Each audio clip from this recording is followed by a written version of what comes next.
Hello, everyone. Good morning. Welcome to the second day of SASA's third annual virtual conference, Opening the Ancient World. Give me a minute to make sure that stops.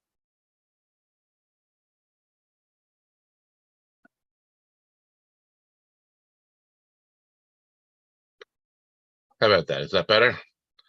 Apologies for that little technical snafu. My name is David Danzig, and as Director of Save Ancient Studies Alliance,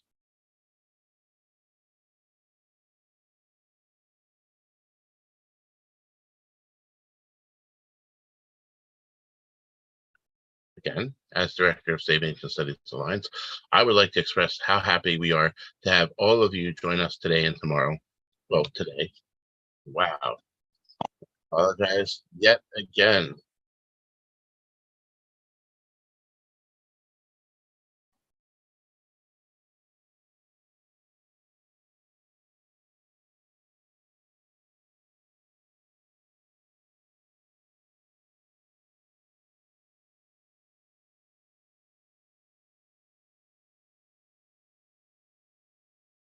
Okay, is there anything else streaming out loud on my computer?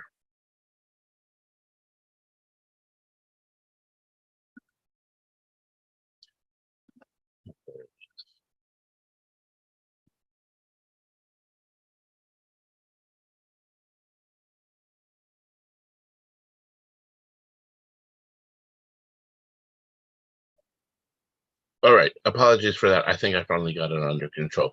Again, let me start again. Welcome to the second day of SASA's third annual virtual conference, Opening the Ancient World. My name is David Danzig, and as Director of Save Ancient Studies Alliance, I would like to express how happy we are to have all of you joining us today across the world. This year's conference theme is Discovery, Science, and Technology in the Ancient World, both Traditions and Innovations. We had a wonderful first day. I hope you were able to attend parts of that, and today is going to be even better. I'm going to spend the next several minutes giving an abbreviated introduction, after which we will move on to the first session of the day. First, I'll introduce the conference's theme, and finally, I will explain the conference's format, where it's being live streamed, and how you can participate. Now, to explain a little bit about the SASA Virtual Conference, this conference is intended for all ancient studies scholars and anyone interested in the ancient world. In presenting an academic conference in an open access online format advertised as widely as SASA is able, we have four goals in mind. One is to hold an academic conference freely available to the public. Two is to foster discussion and action regarding public outreach and scholarly inclusiveness regarding fields of the ancient world.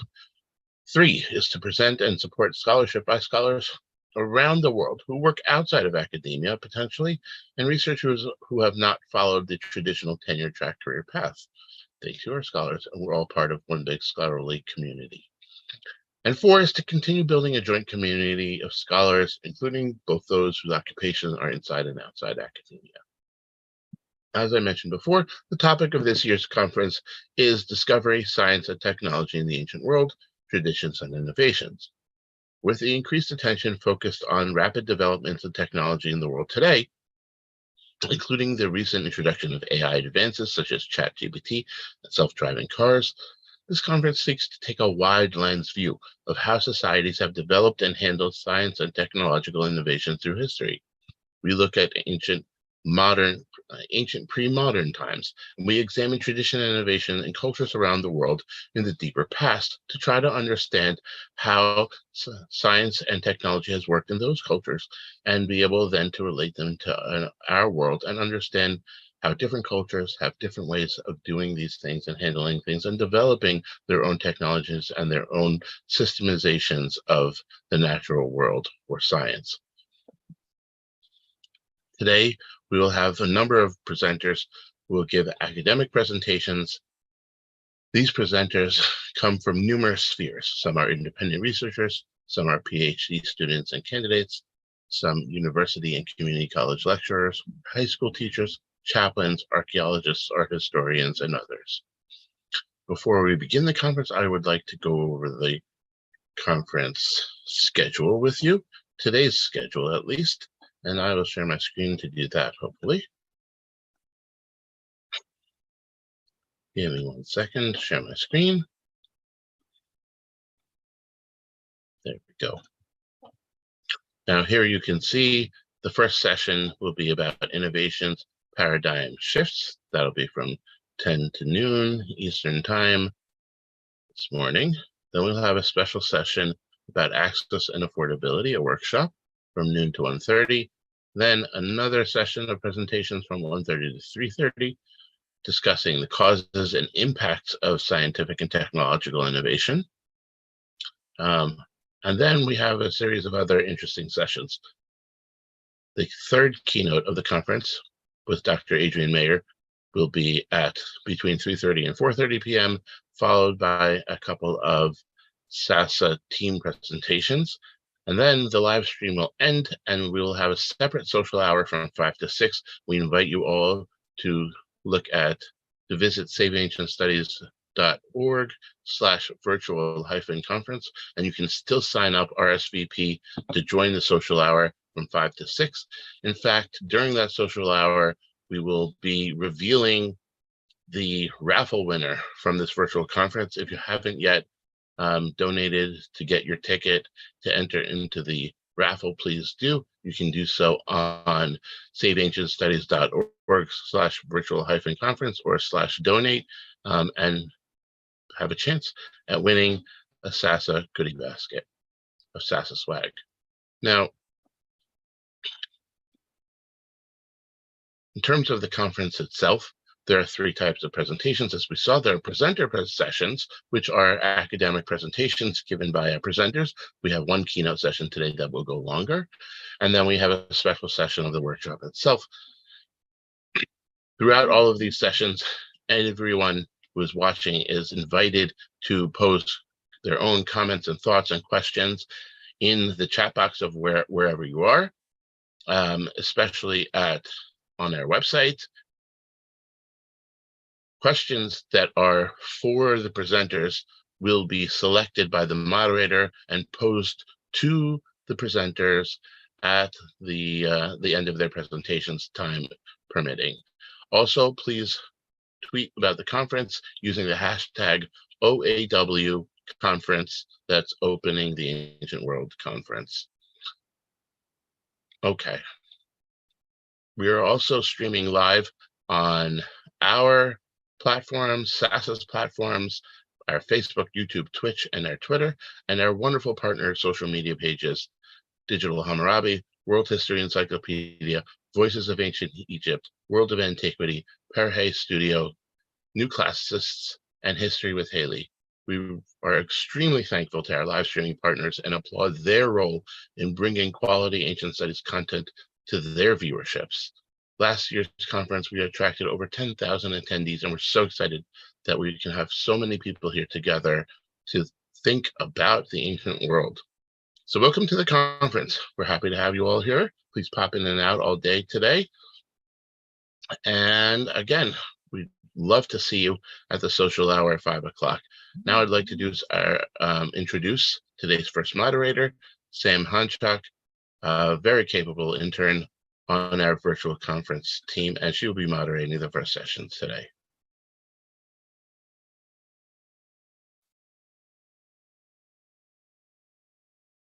Sam, this is when you turn your camera. There we go. Good morning, everyone. Thank you for the introduction, David, and I'm looking forward to participating in this conference for the rest of the day. Our first presenter is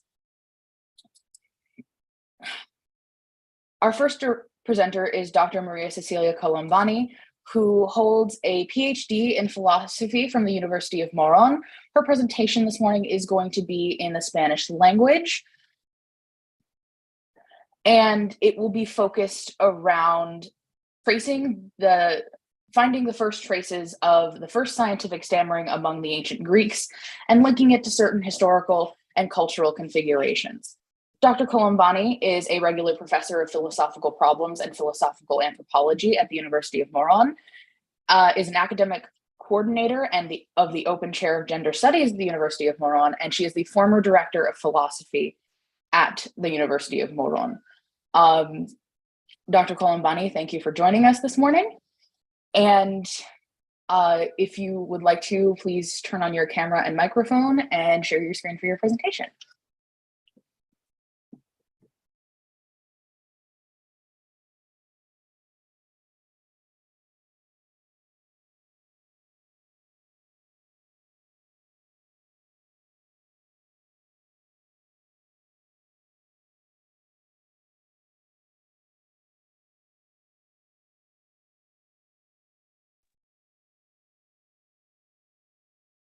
Maria, are you able to turn on your video and unmute yourself? How about I try to help you with that?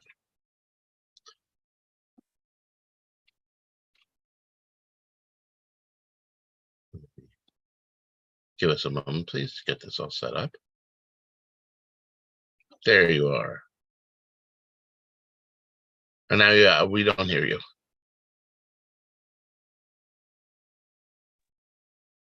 Perfect. Hello. And if you have a PowerPoint for this presentation, please share your screen whenever you're comfortable.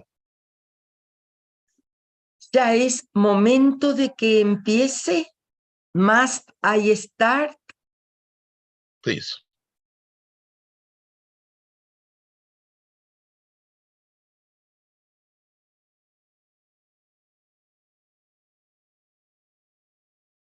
Can I begin? Please do. Ah, bien, bien. Thank you very much.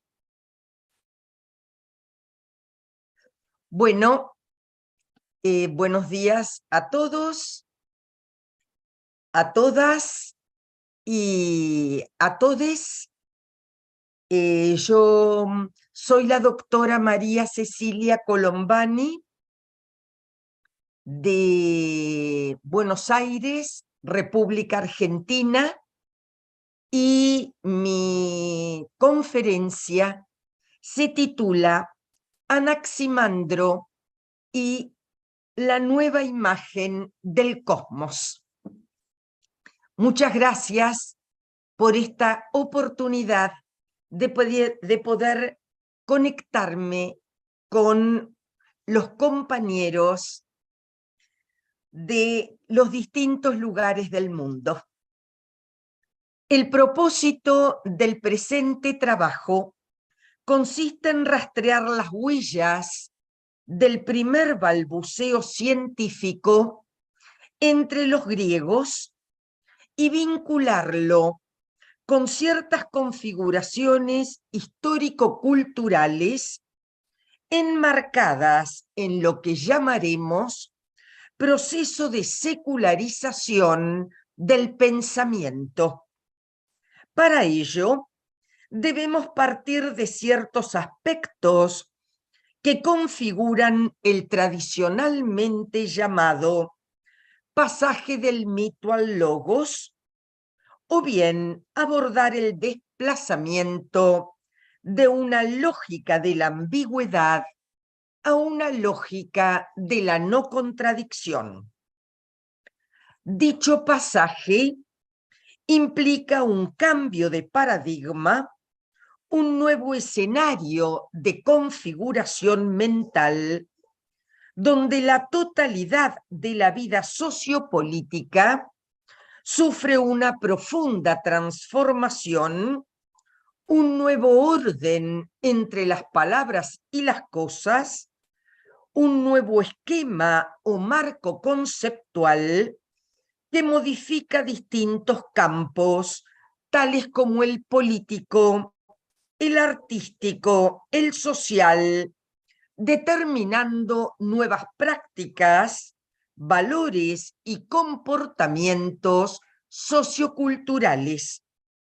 De los viejos reinos micénicos a la emergencia de la polis, un cambio profundo ha acontecido en el cosmos humano y social, independientemente de que podamos hilvanar ciertas líneas de continuidad propias de los cambios de paradigma.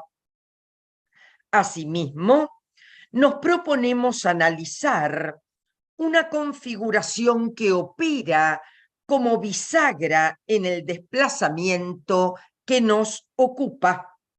Nos referimos a la asamblea espartana que, como representación social, parece delimitar dos topoi de pensamiento, anticipando la emergencia misma del logos y de la polis como productos del cambio.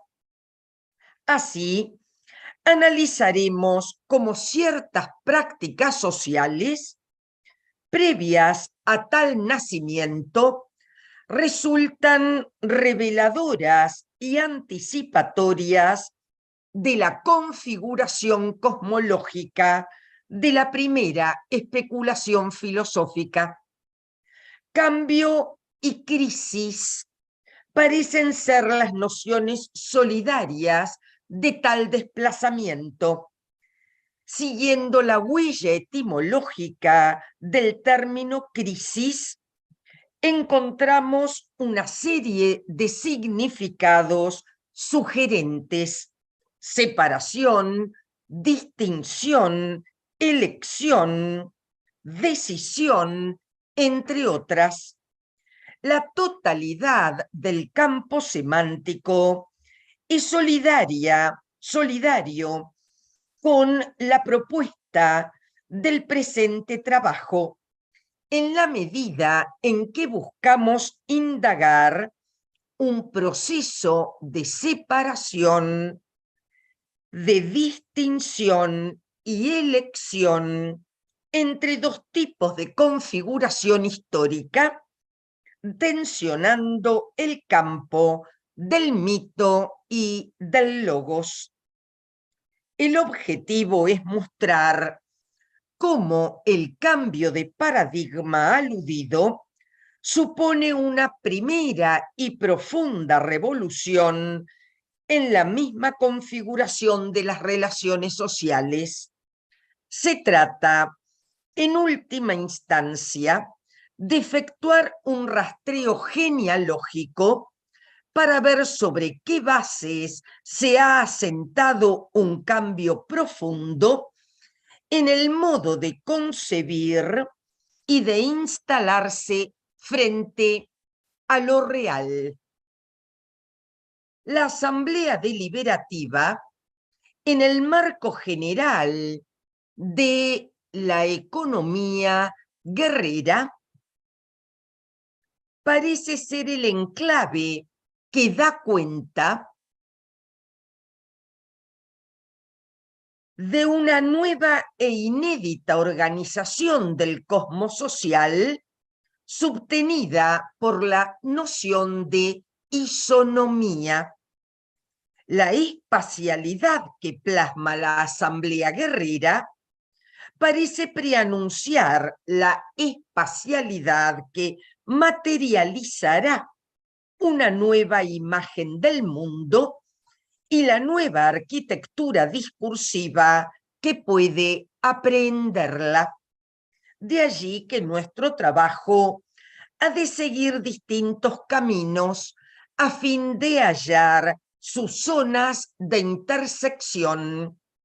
A partir de un primer esbozo de la configuración mítica, ha de indagar ciertas prácticas institucionales en el marco general de la Grecia arcaica, mostrando en qué medida no podemos desvincular la aparición del topos filosófico de las condiciones materiales de existencia plasmadas en prácticas sociales que parecen romper con la vieja imaginería mítica.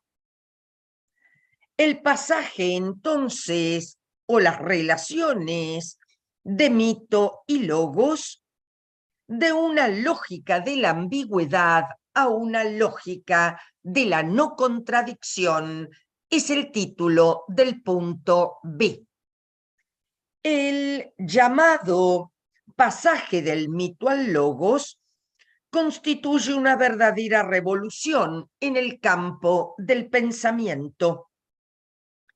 de la Grecia arcaica a la Grecia clásica, no solo se ha transformado el modo de conocer la realidad, sino también el modo de transmitir tal conocimiento.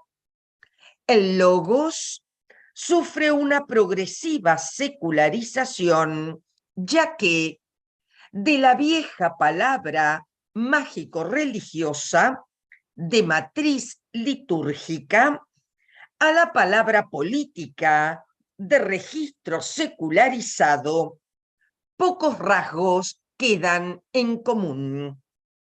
Del poeta inspirado de registro hesiódico al filósofo de la polis, la palabra resulta la bisagra dominante de tal transformación. De la figura del poeta encargado de pronunciar el logos aletés, a la figura del filósofo, el saber y el discurso han sufrido importantes cambios en su modo de enunciación, en los sujetos de tal enunciación y en la dimensión ritual de su puesta en circulación, pero no obstante, la trama devuelve un hilo que borda una misma intención: vehiculizar la perspectiva del hombre sobre lo real, plasmar el logoi, un modo de conocimiento del mundo, un modelo de instalación. A modo de inicio, conviene aludir brevemente a lo que podemos entender como las relaciones entre mito y logos, para comprender en qué sentido la emergencia del logos constituye esa revolución intelectual a la que aludiéramos. En el marco del pensamiento mítico, el sentido último de lo real depende de la divinidad, ta theoi, y las explicaciones en torno al origen del mundo están cargadas de un componente mágico religioso donde se recorta el concepto de aletheia, verdad, como lo develado, lo desoculto. La verdad es ella misma plena luminosidad.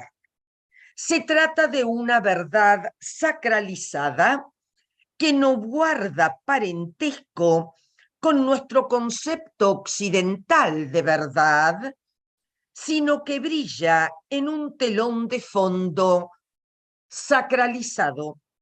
Su contrapartida, leté, es la cara tenebrosa de aquello que no se devela, se oculta tras el velo de la oscuridad, de la noche y las tinieblas, abriendo distintos regímenes de visibilidad e invisibilidad.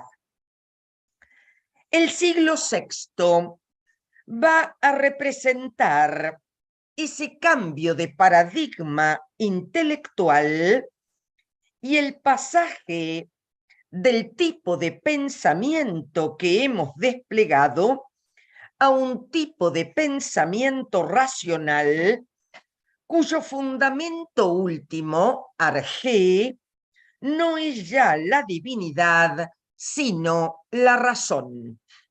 Se trata de la emergencia del logos, de la invención del logos, de un tipo de racionalidad que habrá de marcar los destinos del pensamiento occidental.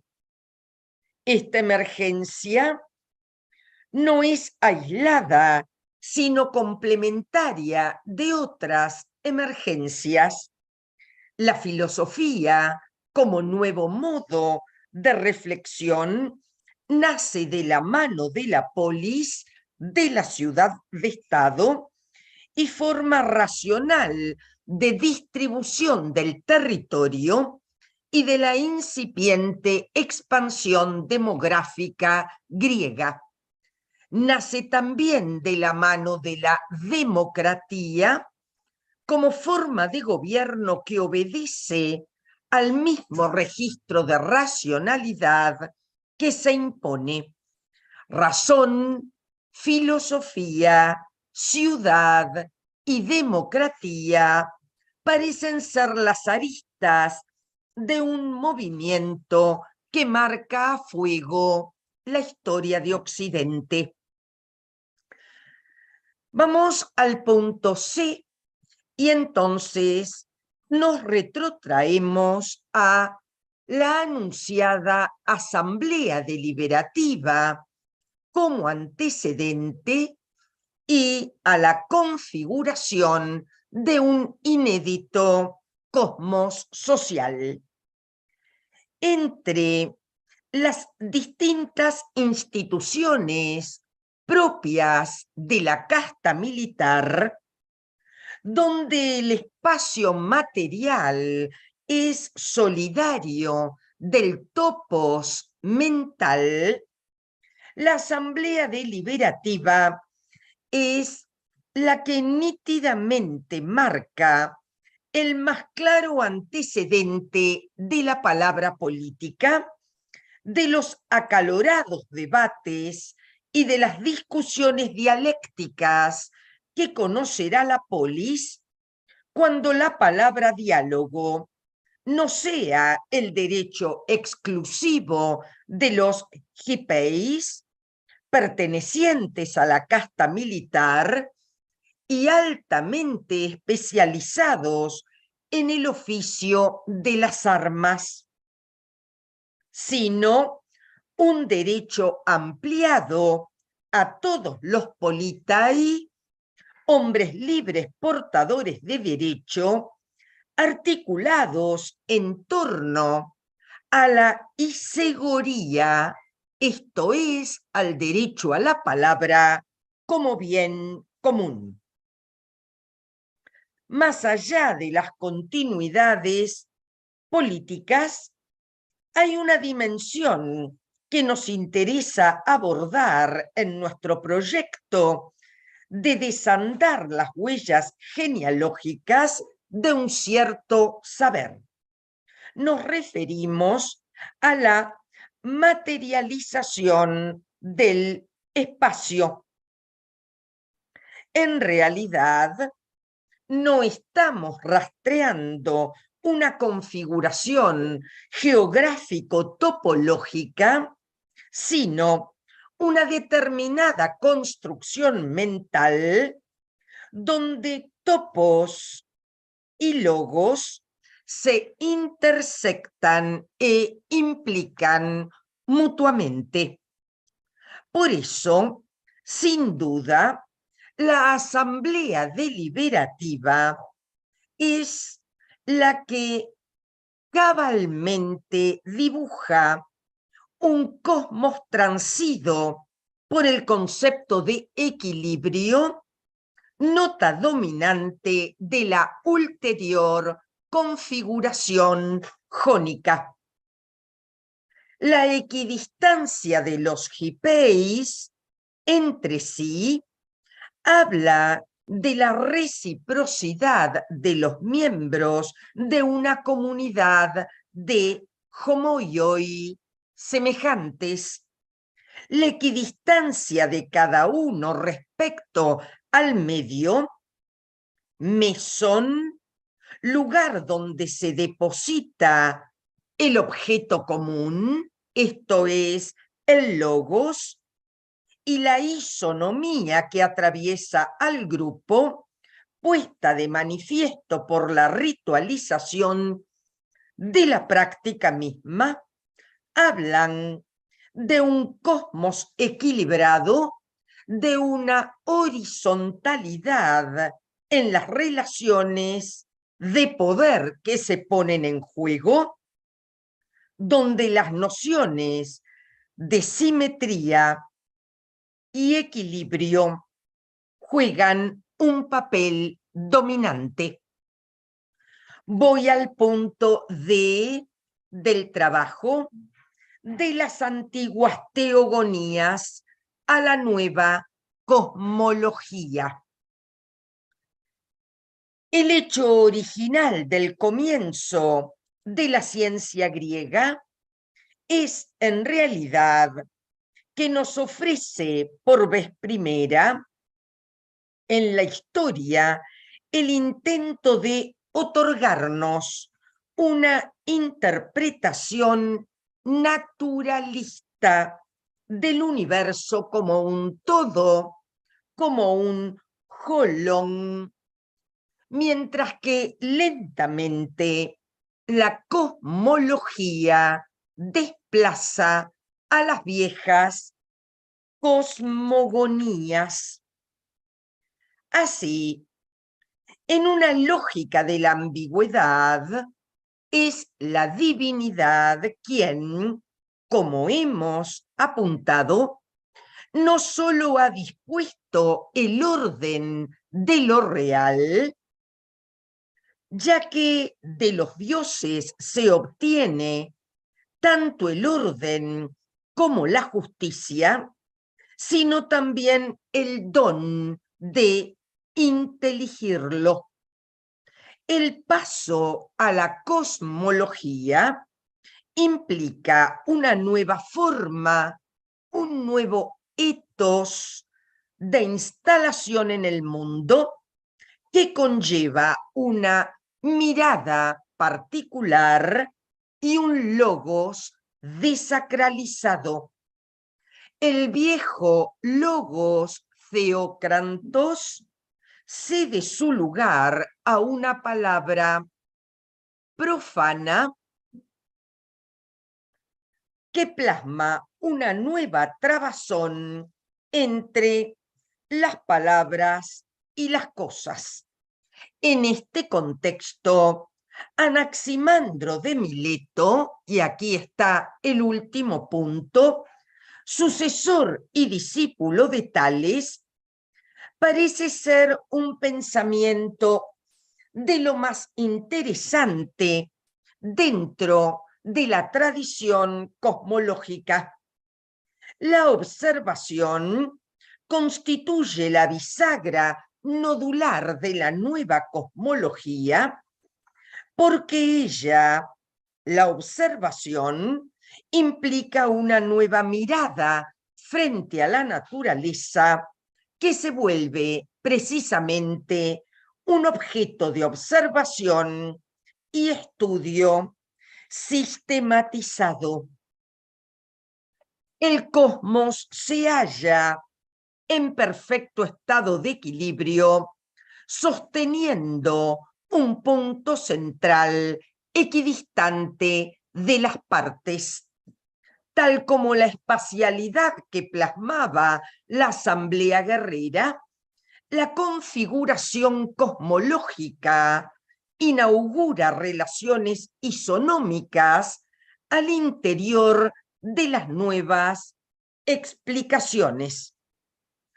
El pensamiento racional es aquello que, puesto esto mesón en el punto central, es capaz de ser aprehendido por los hombres y así inteligir el orden de la physis. La arge, como principio ordenador y rector, que en el caso de Anaximandro es toapeiron, aparece como aquello que contiene y rige a todas las cosas.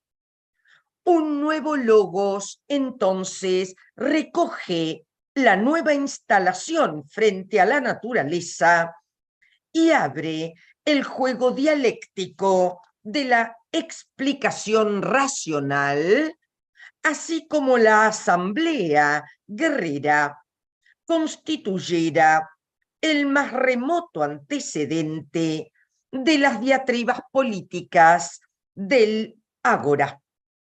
La nueva concepción del universo descansa en la noción de Arjé. Anaximandro, precisamente, en una escalada más abstracta que su antecesor y que su predecesor, dice que el principio y elemento primordial de los seres es el infinito. En la economía general de esta nueva construcción mental, la idea de equilibrio es central en el marco de la espacialidad que se inaugura. Basta pensar en la posición de la Tierra ubicada en el centro, sostenida por un equilibrio de fuerzas. Aparece pues una concepción donde la espacialidad de la Tierra, que no exige apoyo alguna, se explica a partir de la ausencia de predominio, arquía, de alguna de las fuerzas atractivas. No hay así ninguna que sobresalga, que se erija desde una posición que rompa el equilibrio y la equidistancia. La noción de mesón, del punto central y medio, retorna entonces con fuerza, y aquella vieja espacialidad que las prácticas guerreras plasmaban en la configuración topológica de un espacio equilibrado, parece ser un hilo de continuidad con el nuevo paradigma inscrito en las nuevas cosmologías. Muchísimas gracias y buen día para todos y todas.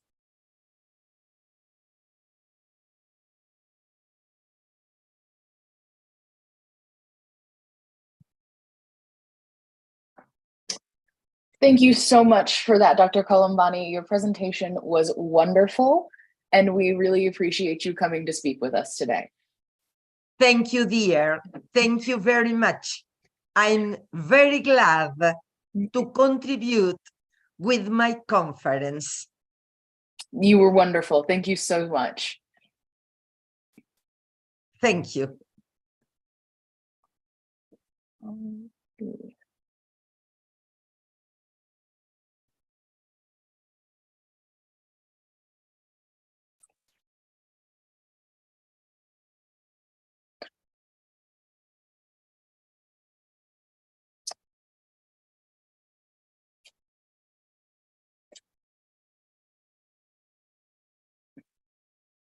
All right, give me one moment. Yes.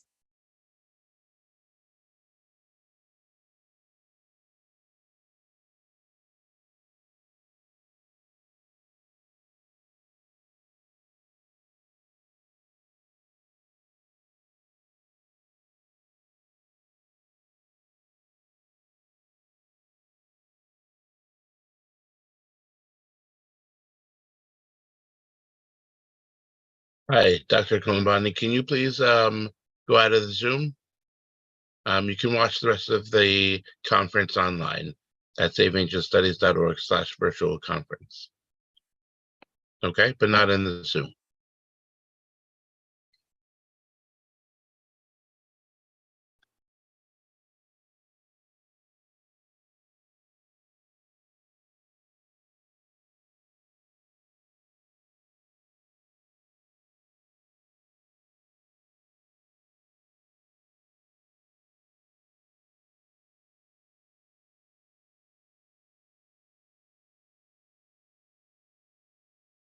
Oh, it seems we lost Sam.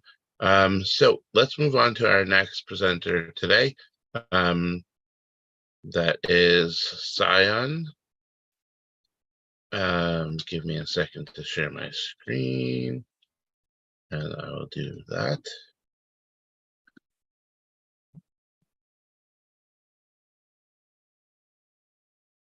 All right, Dr. Scion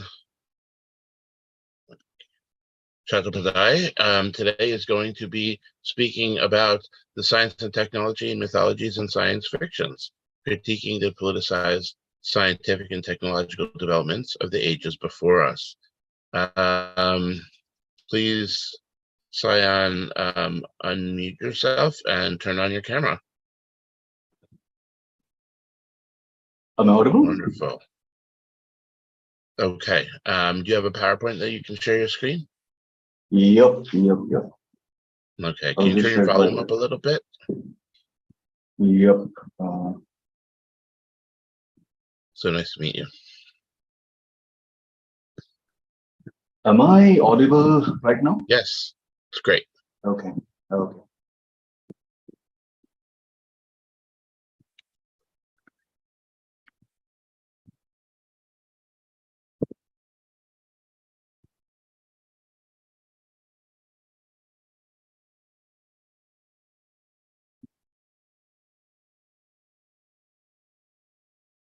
Right, it's sharing.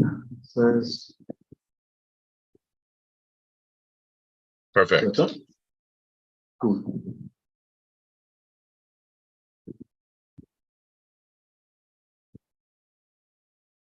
So what I'll be discussing today is rather something that made me curious on the first hand. Hi, I'm Shayan, and I'm honored and privileged to be a part of this SASA conference. Today, I'll be speaking upon the science and technology in mythologies and science fictions. This is more of an exploration that I did, and probably I could eventually recognize with something that I'm corely related with to something that I was not at all aware of. I will be critiquing the politicized scientific and technological developments of the ages before us. So, just to start with the thought, I belong to corely the field of science fiction. And just stepping into the field, I was questioning that what is the origin point of this very genre? Where did science fiction started? We speak of a lot of things. We speak of AI, we speak of quote unquote technologically advanced beings. We speak of genetically modified beings. Also, recently we are speaking of post-animals. We are speaking of technologies that are probably 500 to 1,000 years from now on in the future.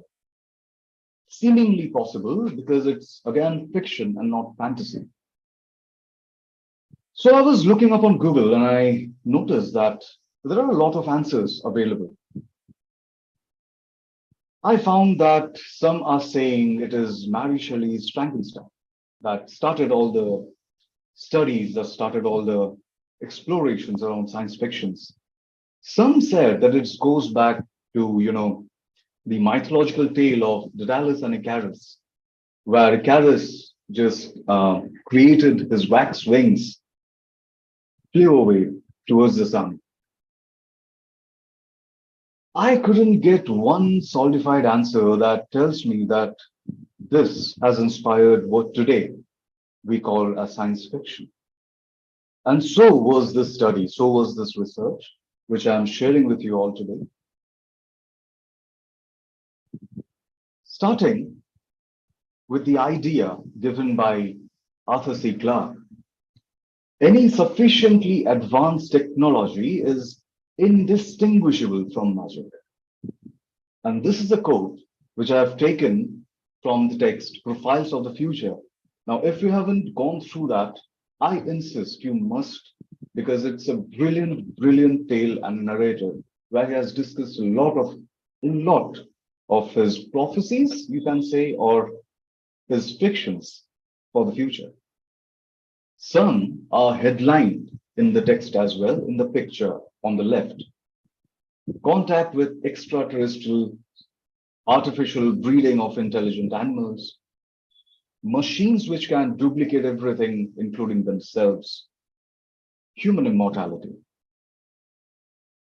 Now, while exploring these ideas in science fiction, I suddenly wondered that aren't these very similar ideas or philosophies that we have seen already in the mythological tales?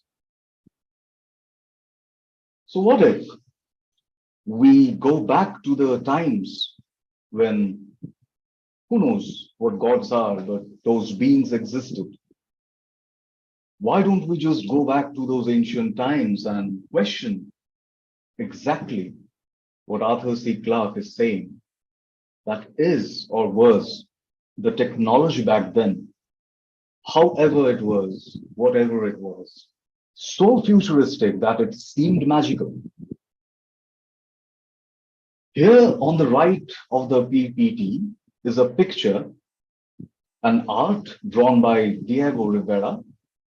Here you can see some humans worshipping the creator gods. Now, after analyzing this picture, I came back to the idea that what are gods? Are they something sublime? Well, remains to question. Are they something that we could say as extraterrestrial? Remains to question. Could we say that they are aliens? Because in the portrait, they don't really look like humans. But then again, the question remains, what are aliens? Are they prehistoric creatures? Are they futuristic creatures? Are they beings just like us? Who knows? So I started my exploration with these thoughts, with the very idea of, culturing where it all originated. Interestingly enough, that showed me a lot of things which I don't know, I could see in present science fiction narratives, in science fiction tales, be that of the 20th century or be that of the 21st century. Starting all this comparative study with the slide stating the gateway, quote unquote, our future of transportation. In science fiction, we have came across a lot of gateways, if I can say. Wormhole transportation. You are just standing here, there's a wormhole, and you just step into that wormhole, and voila, you're in a different time zone altogether, or probably in some different place. Let me not, but the very popular Japanese cartoon or anime, Doraemon, also the gadget Anywhere Door. Interestingly enough, web series and films are there as well, which explores this very exact ideology of transportation. One of the most popular transportations could be seen in Dark, the German Netflix series. There you could see that there are time holes where you can literally step in and step out on a different alternate timeline. Looking back at mythologies, I also found something similar, and interestingly, way before science fiction even existed. Some are mentioned below. Now, the first one I wish to talk about is Bifrost. Marvel Universe has pretty much overpopulated all of these terms in a way. But Bifrost comes from the Norse mythology, where this is more like a bridge between the Earth and the Asgard. Or rather, from Asgard to any place on any universe. It's a bridge, it's a link that makes transportation so quick that probably, as seen in movies, or even if if we go back to the Norse mythologies, it's probably some seconds, which allows gods, quote unquote, whom we don't know, or beings to travel from one place to another. Another which comes down on the same line, and I've used a rainbow thing because nearly in all the mythologies, I found that this rainbow is used to showcase this path. Dreamtime paths are something which we found in the Aboriginal Australian mythologies. Same thing in a different way, but again connects the earth to the heaven. Again, the god are using this to travel from somewhere to somewhere. Another typo, but pardon me for that. Iris's rainbow pathway, which brings us back to Greek mythology, but again, the same thing, exact same thing. Next up, we have Ehikal's pathway, which is somewhat common to what I can say. I don't have a name for that, but in West Bengal, we have Durga Puja. And while this start of the puja, we say that there's a phase called Agomoni, where basically the goddess Durga lands from the heaven to the earth.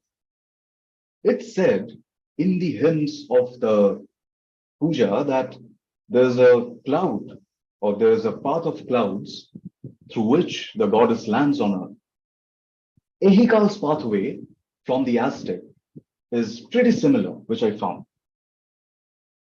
But also, I found interestingly the netherworld path, which, how I might say, is not really showcased in a positive way, but comes from the Egyptian mythology and is rather a link between the world and the underworld, through which every human needs to pass after their life.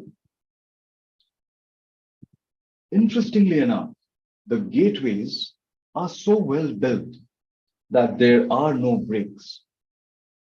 The gateways are so heavenly or so, I don't know, sci-fi-ish, that even today, building them seems futuristic. What about the tech then? How it was built then? Do we have something as of that today? I don't know. But interestingly, I would look up to the line project that's presently happening in Saudi. Now, if you've not heard of the line project, just go to Google, search it up, the line project. You will see a sci-fi project that's recently going on with billions of dollars already invested, the construction already started in Saudi. What this is doing is it is creating a sense of transportation from one end to the another.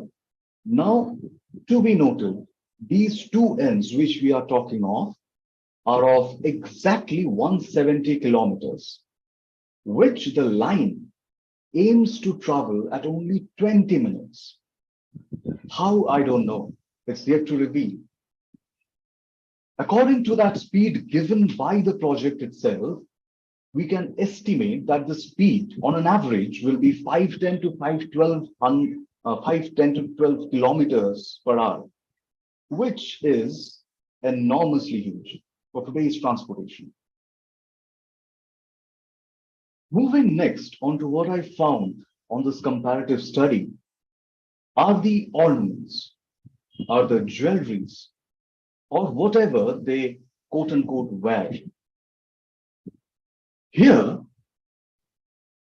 I have searched upon and looked upon certain ideas that I found common in both mythological aspects and again, sci-fi aspects.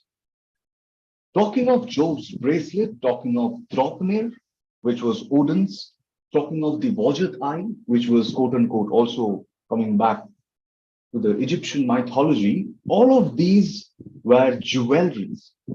All of these were ornaments that were to be worn.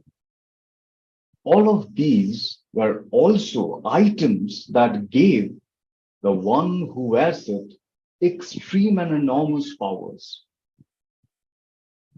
Sounds similar?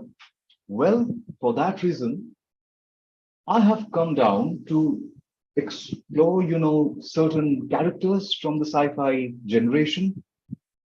First, I would like to talk about Green Lantern, a DC character with a ring. Now, all of this concept, all of the story of the Green Lantern is just that he is a generic guy, just like you and me, who is selected by a ring. Who is selected by a ring, not selects a ring.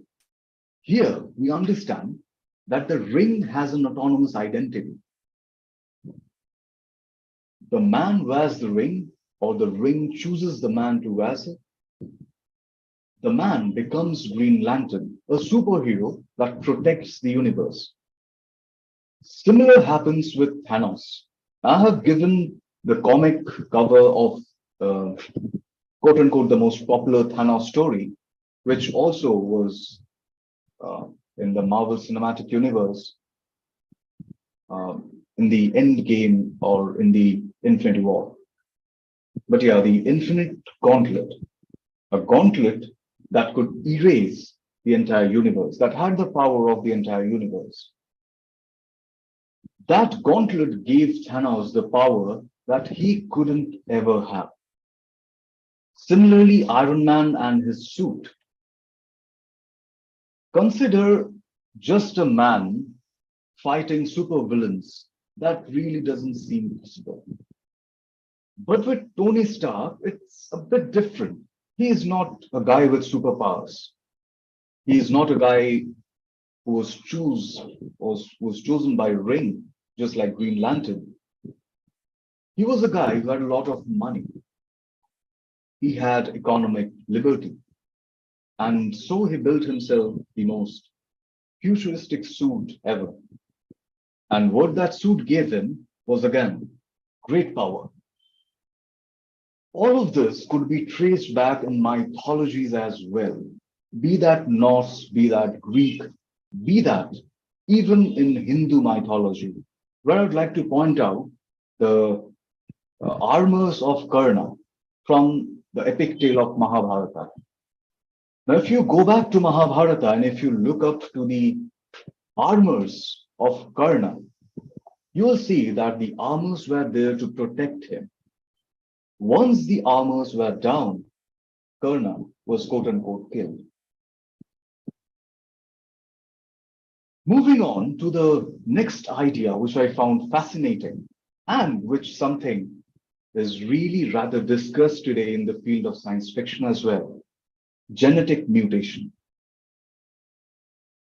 Interestingly enough, this is the year, including last year, I would say, where post-animalism is growing as a topic in science fiction. Be that through conferences, be that through academic papers, be that through research, whatever it would be.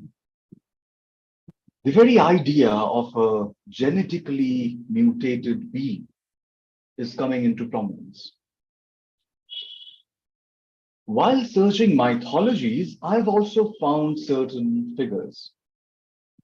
Consists of the legendary horse Sleipnir, which image is on the screen, the 8-legged horse, of Garuda, just right to Sleipnir in green.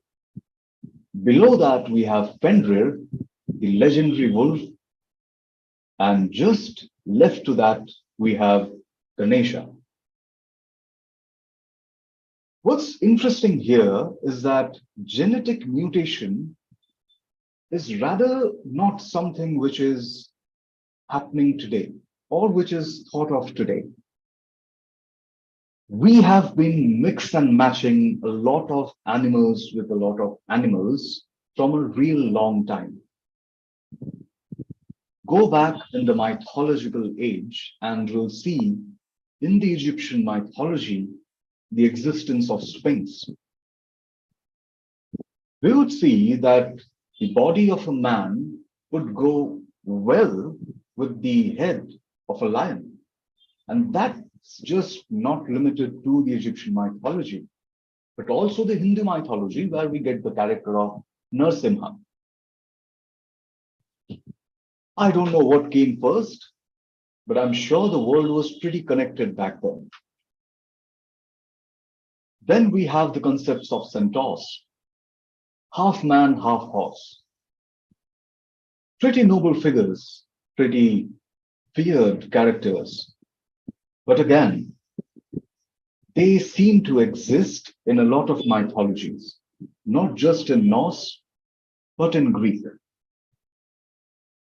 If I may say, in a way, it was also existing in Hindu and, in certain sense, Japanese mythology. We could see the concept of Garuda pretty popularly all around the world. I mean, wherever you'd see a Hindu temple, chances are they have came across the concept or the figure of Garuda. Now, Garuda is a figure with the body of a man and the head of an eagle. I don't know how that can exist in real life, but yes, talking mythologically or talking sci-fi-ishly, things like that exist. Things like that can exist. Cheyenne, If I'm so sorry to interrupt you. You have about 1 minute left, so if you can wrap up, that would be really good. Thank you. Absolutely. We could see all of these, and then just to explore on very short, the chariots. We see the chariots as well in both the mythologies and in science fiction. How in science fiction you would say the chariots have taken shapes of super flying vehicles, just as Shield's helicarrier. But then, just to wrap up with, the war is a very integral part of any mythology that ever existed. That showcases every inch of power that could either destroy or that could either structure up the entire society. Certain examples I've given: Aegis Shield, Talos, Medusa's Gaze, Mjolnir, Sudarshana Chakra, and quote-unquote the mythological atom bomb, the Brahmastra.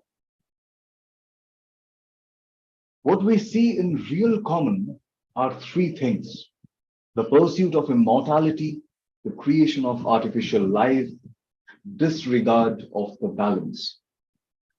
These are the reasons why mythological tales explores the concept of a cautionary tale.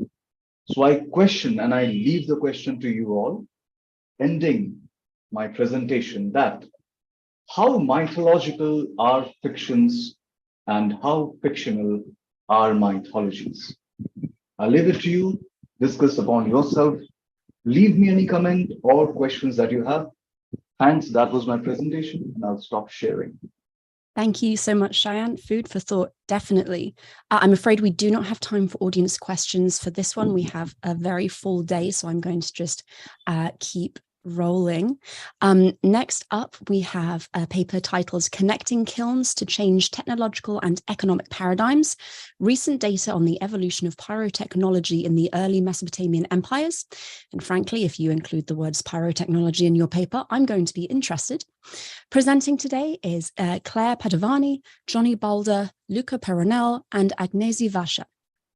Claire was born and raised in Marseille in the south of France. She started archaeological studies in, I'm sorry, I'm going to butcher this name, Aix-en-Provence, and after a year in London as French assistant in a high school, she moved to Paris to specialize in the archaeology of the ancient Near East. Obsessed with Egypt as a child, she chose to focus on Iraq and craft production. Combining laboratory research and field excavation is crucial for Claire. She started excavations in Iraq in 2017 and has been spending 2 or 3 months there almost every year since. This year, she is well positioned to finish her PhD dissertation and hopes to continue her research work. Johnny is a senior researcher at the French CNRS UMR 5133 Arc Orient Laboratory in Lyon. He has worked in Syria and other West Asian countries during the 2000s and is now director of the French archaeological expedition in the Western Karabakh, Iraqi Kurdistan, of the French expedition in the Jordan Valley, and he is field director for the activities of the French excavations in Tel Uwaili in South Iraq. His interests are mainly focused on the reconstruction of social organizations of the Chalcolithic societies of Western Asia through spatial and ceramic analysis of production systems, labor management, and technical methods of ceramic manufacture. He authored several studies and research articles on these topics, as well as on the emergence of the first state societies in the proto-urban and early urban Near East. Luca is professor of Near Eastern archaeology and art history at the University of Milan. He is director of the Italian archaeological expedition in the Erbil Plain, the Kurdistan region of Iraq, and led the Italian archaeological project at Kultepe, Kayseri in Turkey. He carried out excavations at Ebla and Tel Tukan in Syria from 1991 to 2010. His main research interests include Bronze Age cultural interactions, trade, craft and technologies, material culture in the northern Levant, Anatolia, and Mesopotamia. He's the author and editor of several volumes and many scientific articles on the archaeology and cultural history of ancient Southwestern Asia. Another topic of his research activity is public archaeology and communication of cultural heritage. Agnès is Research Fellow of Near Eastern Archaeology and Art History at the University of Milan. Since 2005, she has conducted archaeological research in Syria, Iraq, and Turkey as field archaeologist and ceramic specialist. Her research interests focus on the 4th and 3rd millennium BC urbanization in Mesopotamia and Syria, the definition of local chronologies, social complexity in material culture, technology, and ancient economies. She has published a monograph and several scientific articles about archaeology and material culture of ancient Western Asia. I'm just going to bring in Claire so she can get going. Yes. Hello, Claire. Hi, hello, thank you very much. I'm going to share my PowerPoint. Okay.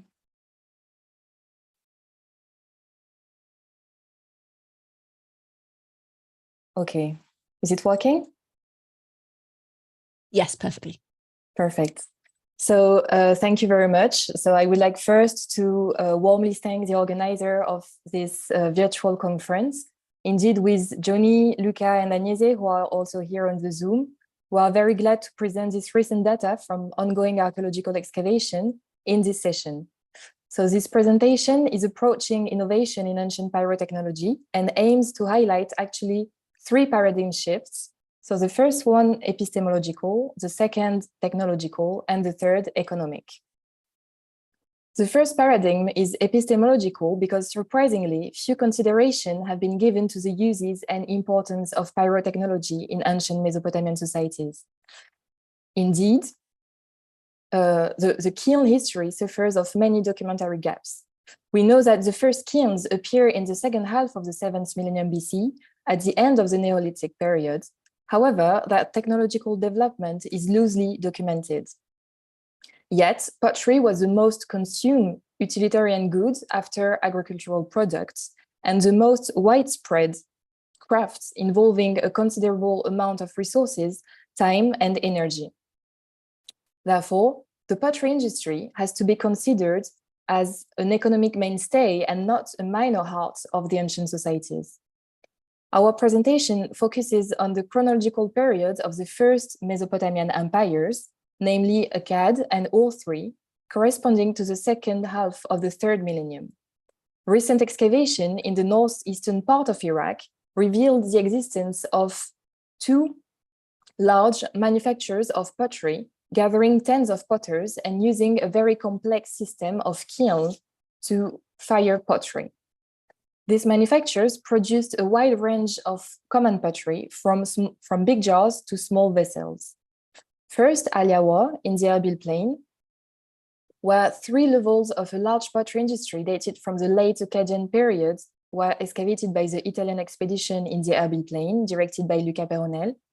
And second, Logardan in the Karadak foothills, where 5 levels of a pottery industry dated from the post-Akkadian period to the early beginning of the 2nd millennium were excavated by the Mission du Karadak, directed by Régis Vallée, and now by the French archaeological mission in the Western Karadag, directed by Johnny Baldi.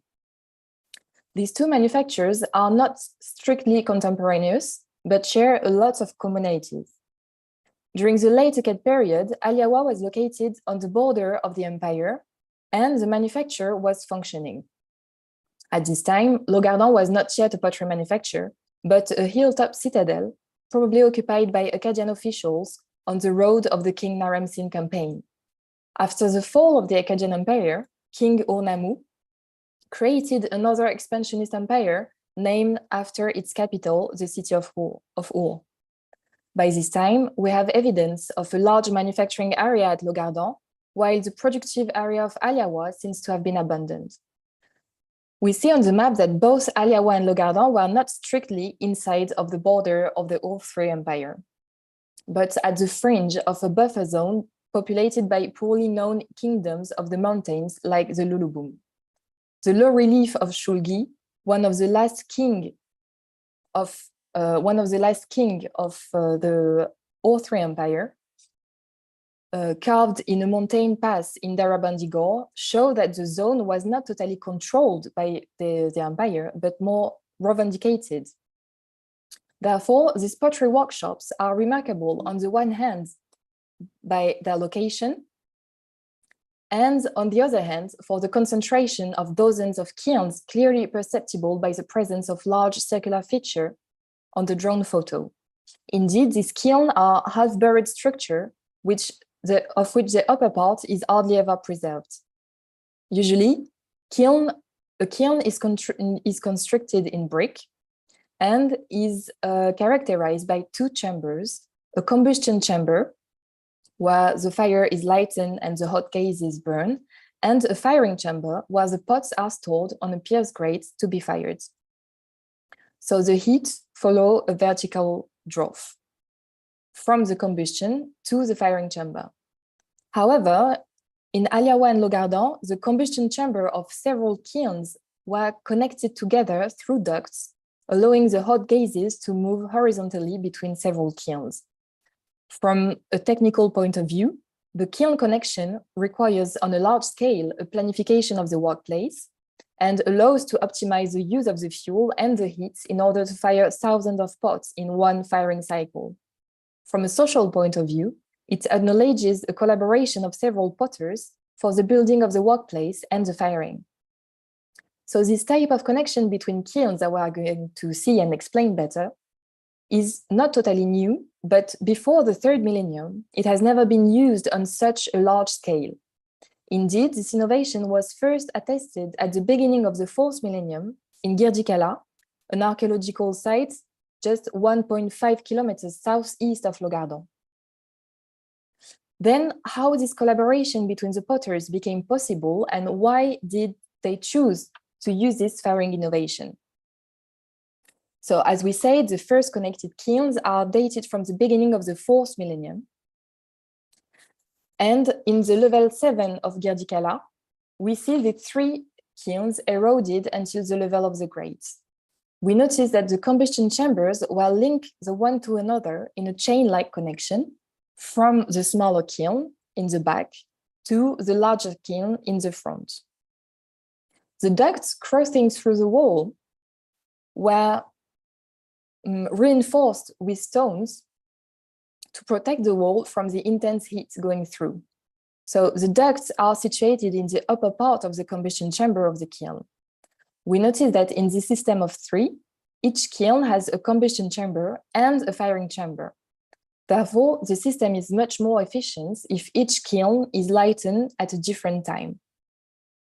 So the heat produced by the first one, who is started first, has time to warm the two others and slowly drain their pot. Less fuel is used in each kiln, which is especially cost-effective for the first phase of the firing, that is the longest and requires a slow increase in temperature. So during the fourth millennium, only 2 or 3 kilns are integrated in connected systems. In the second half of the third millennium, large-scale manufacture started as a concentration of several groups of potters.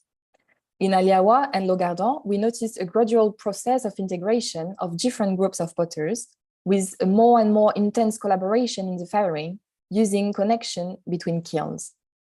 So in Aliawa, during the Akkadian period, the workshop is organized with several kilns. Up to now, 50 kilns have been excavated, built on sloping terrace and sustained by retaining wall and platforms.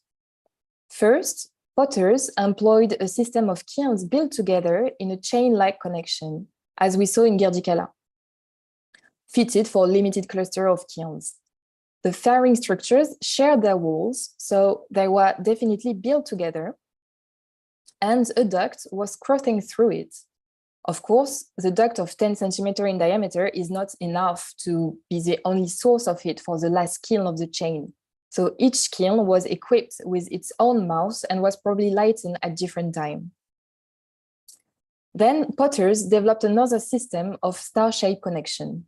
So this picture illustrates K74, a massive kiln with juxtaposed chamber, of which the firing chamber is almost 5 meters in diameter. So here, the firing chamber is here, it is the largest, and the combustion chamber is here. So both chambers are on the same level, and there is a horizontal drop between the two. This kiln is the connective point of 3 branches of the system. That's why we call it star-shaped system. On the eastern side, it was connected toward 2 firing structures through ducts. And on the western side, it was connected to a pierced platform that we'll describe later. We see that the ducts open in the upper part of K74. They were not air pumps to draw the heat inside, but flues to expel the heat toward the other kilns. Indeed, they were intended for improving the internal draft of K74, but also conducting heat to smaller kilns connected to it. The wall of K48 here is completely burned and very green and vitrified, indicating an intense heat. In the southern connection, we found a slag of pottery, so a piece of ceramic completely melted by the intensity of the heat, attached to the wall of the ducts, showing also the high temperature that have been reached inside. Moreover, below the floor of this massive kiln, we noticed several ducts that were probably going from the firebox towards the bottom of the kiln, allowing to better distribute the heat in the firing structure through a very interesting kind of heating floor system. In addition, the very large kiln K74 was also connected to the west to a brick platform on which that was probably used to dry the pots. Indeed, you can see here the brick platforms with holes on the top and also holes on the eastern side. It's like an open area grate, actually. So the ducts, from another view, you see here the wall of the kiln, and here the brick platform. And the ducts were crossing the massive wall of the kiln and going under this platform to dry the pot that were stored on it. We see that one of the ducts was not protected with stone like we see in Girdikala, but with a reused neck of pottery jar. Then in Logardan, in level 3A2, several ducts were connecting kilns together, both in chain-like and star-shaped-like connection. They were running under the platform and were protected with stones. Potters created an intertwined system that could also be segmented using stones to plug the ducts. For example, in kiln 920, we saw that one stone was used to block the heat arrival. It has the diameter of the ducts, and the part of it was blackened with soot. In level 2, dated from the very beginning of the 2nd millennium, several ducts were connected kilns to, we found a massive structures of probably 7 meters in diameters, but completely eroded in the slope. We suppose it was a juxtaposed chamber kiln similar to K74 that we saw in Aliawa, using the step of the hill to enhance the horizontal draw. Moreover, a duct was crossing the wall and was connected to a superposed chamber kiln. So again, you can see inside the duct a pottery slag attached to the wall. This kiln was also connected to other structures in the same area through an ingenious system of channels conveying the heat through the bottom of the firing chambers. Again, we found here the technique of the heating floor system identified in Aliawa. Then, while the pots at the beginning of the chain were started to be fired, the pots at the end of the chain just start to receive heat and to dry slowly. In the same level, there was another big kiln here with superposed chambers.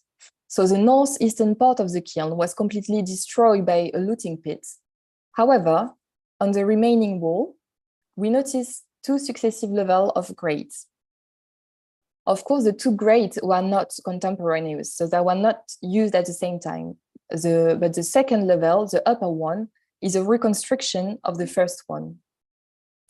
Above the level of the second grate, you can see here several duct openings are visible. And you can also notice that the clay around the duct was completely gray, completely burnt by the heat that was passing through.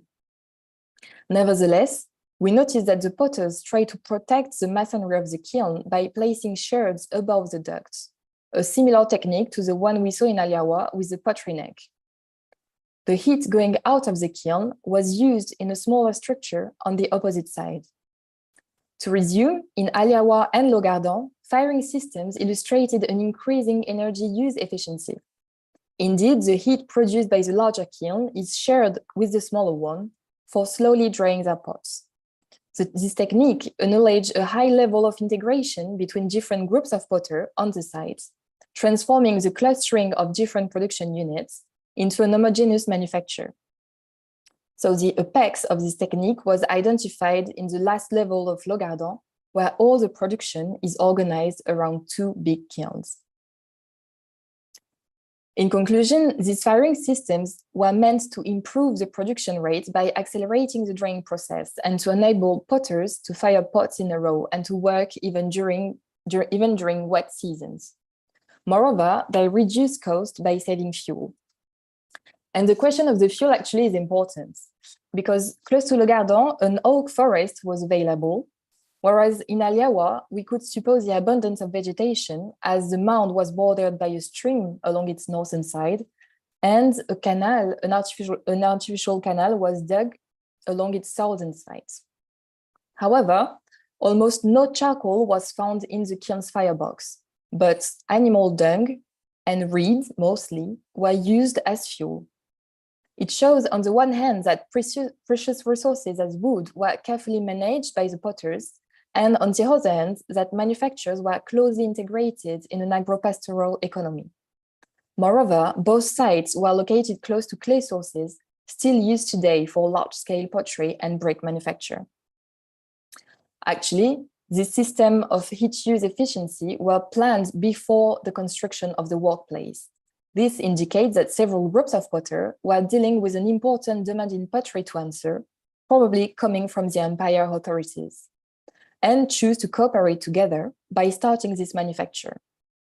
The fact that kilns connection was systematically employed in industrial area for pottery manufacture in the fringes of the empires show that this particular technique became a technological tradition of large-scale organized production.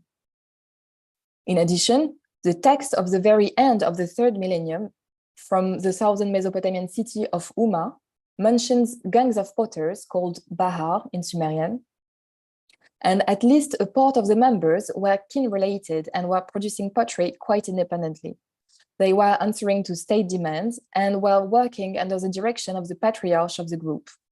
However, they could receive waste of reed as fuel from the so-called House of the Reed, so showing they were integrated in a large, intertwined economic network. Therefore, the data from the ancient texts match with the archaeological data. In Aliawa, incredibly high-quality potter's tools made of black stone were found in the late Akkadian workshop, whereas in Logardan, a cylinder seal was found in the early level of the O3 workshop. This object illustrates the importance of this workshop and a probable hierarchy in the functioning. To conclude, Aliawa and Logardin are unique archaeological examples permitting to increase our knowledge, not only on the firing techniques, but also on one sector of the socio-economic organization of the First Empire. Thank you very much. Thank you so much, Claire. That was really, really interesting. We've had a couple of questions. You've mostly answered them during your presentation, but could you just go over again what kinds of fuels were being burned in these kilns to reach the temperatures that were necessary? Yes, we mainly have, so we did archaeobotanical analysis in the kilns of Logardin, and we mainly have animal dung, actually. And it was apparently enough to fire the pottery. I mean, we need to reach around 600, 700 degrees is enough for the pottery that was fired there. So yeah, the dung was the main resources used. Thank you. And you mentioned that multiple stages of firing were required to get the ceramics to the level of hardness required. How involved of a process was firing ancient ceramics? Sorry, I did not understand the question. No, that's fine. How many steps would it have required when for firing ceramics? Yeah. Actually, the tricky part is the slow drying of the pot, because you have to the water that is inside have to be evaporated very slowly, not to break the ceramic. So it is the longest part, and then you have a step around 500 degrees, which is also a dangerous step where the pottery can break. And then you need to maybe during 1 hour to fire the ceramic at a quite high temperature. So it's mainly like the 3 firing steps, but the longest, if you think that a firing cycle is around 8 hours, the longest would be the first step of which is the slow drying of the pottery. So to go between 0 and 500 degrees. So that's why it's interesting to have this technique of drying the pot while being fired the other more intensely in these kilns. Thank you. And I did want to ask, I realized when I was reading your various introductions that several members of your team are interested in ancient economies. Do we know what role ceramics would have played in something like the Or3 taxation system? Well, it was, I guess it was mostly containers for commodities, for agricultural commodities, so food, water, maybe flour, bread, water, milk, I don't know, but it was more containers that pottery that were used for their, I don't know, a religious function or political function. Lovely. So, yeah. Thank you. We have a question from the audience. Is there any kind of evidence for metal production in these kilns, or are they purely for ceramics? No, they were purely for ceramics. We didn't find metal slags or no, they were just for ceramics. Thank you. Do you have any ideas about what led to these developments? Is it just a efficiency, or the fact that a group of people were working together instead of working individually? Yes, actually, they were to work together. They choose this technique. I mean, it's both in a way. They choose to work together, and so they choose this technique that need really. I mean, you need to cooperate with your neighbor if you want to make it work. So, and they found it was the best way to produce on such a large scale, because I mean, this kind of manufacturer could fire thousands of ceramic at a time if all the king were working together, which is great. But yes, it was a technique that took time to develop, but it was clearly chosen by those potters at the end of the 3rd millennium, especially for large-scale production. And was ceramic production, especially on this large scale, given that the kilns would obviously need to be planned and thought out in advance before they were built, would this have been overseen by a centralized authority, or is this more of a just a collaboration between different workers? Yeah, it must have been. I mean, these workshops were probably linked to the empires. So there is. I mean, we are still working on the question because it's really recent data from new archaeological excavation. But yes, indeed, probably a central authority was playing a role in this. in the establishment of this manufacture. But I mean, the potters needed to agree on these techniques before, because it's very special technique that you need to master it. So they couldn't just impose the technique to the potters, but they had to know how to make it work. So it's both a question of centralized authority and also of a grouping of people that are really great specialists, great potter specialists. Thank you. Yeah, it must have taken an awful lot of skill to do this kind of thing. I have one more question, and then I was going to see if we have a couple of your collaborators in the waiting room. I was going to see if they wanted just to turn on their cameras and say hello so everyone knows who was involved in all of this research. Do we see, can you say, significant technological differences depending on geographical region? So is there a difference between like northern and southern Mesopotamia, or is this kind of more of a universal technology? Actually, we don't have a lot of data for southern Mesopotamia, so we can't compare yet, but I hope a new excavation there will help us to understand if this is particular to the north of Iraq or if we found the same in the south. Thank you. Johnny, do you want to just introduce yourself before we head out? I'm just here to support Claire, and thank you very much indeed for your presentation, Claire. But it was a pleasure. Thank you for organizing. Thank you, really. Absolutely. And Agnes, please. Thank you. Good evening. Thank you, Claire, for your presentation. I would add something about the question of Megan about the role of potters in Ur-3 texts. We have very few mentions, and there is a very important article by Kayleigh published in 1996 that mentions some text about royal potters that they we know that according to some text there is a tax census on those potters, so some potters are attached to the royal family. So some of them resided in the city of Umma. Recent, so we know from Ur-3 text coming from Umma that some of them also are attached to the central authority, but there are many potters that live in the countryside and produce by themselves. So there is a differentiated socioeconomic system and a different involvement of those potters according to the few texts available. So thank you. Thank you. Thank you so much for that clarification. That was very interesting. And thank you all three of you, both Claire for that fantastic presentation and for you other two coming and showing your support. I'm going to move on to the next guest, but again, this was very interesting. Thank you so much. Okay, sorry, I'm just going to, there we are. All right, so we have one final, let me check my schedule. Yes, one final presenter before we break for lunch. This is Marla Schweck. Marla grew up in the original territory of the Aschenberg Chippewa and was exposed to indigenous tales about the night sky from a very early age. Her interest in cultural astronomy expanded over the years to encompass the ancient societies of Northeast Africa, where the archaeological record has yielded a plethora of ethnographic material on cultural systems.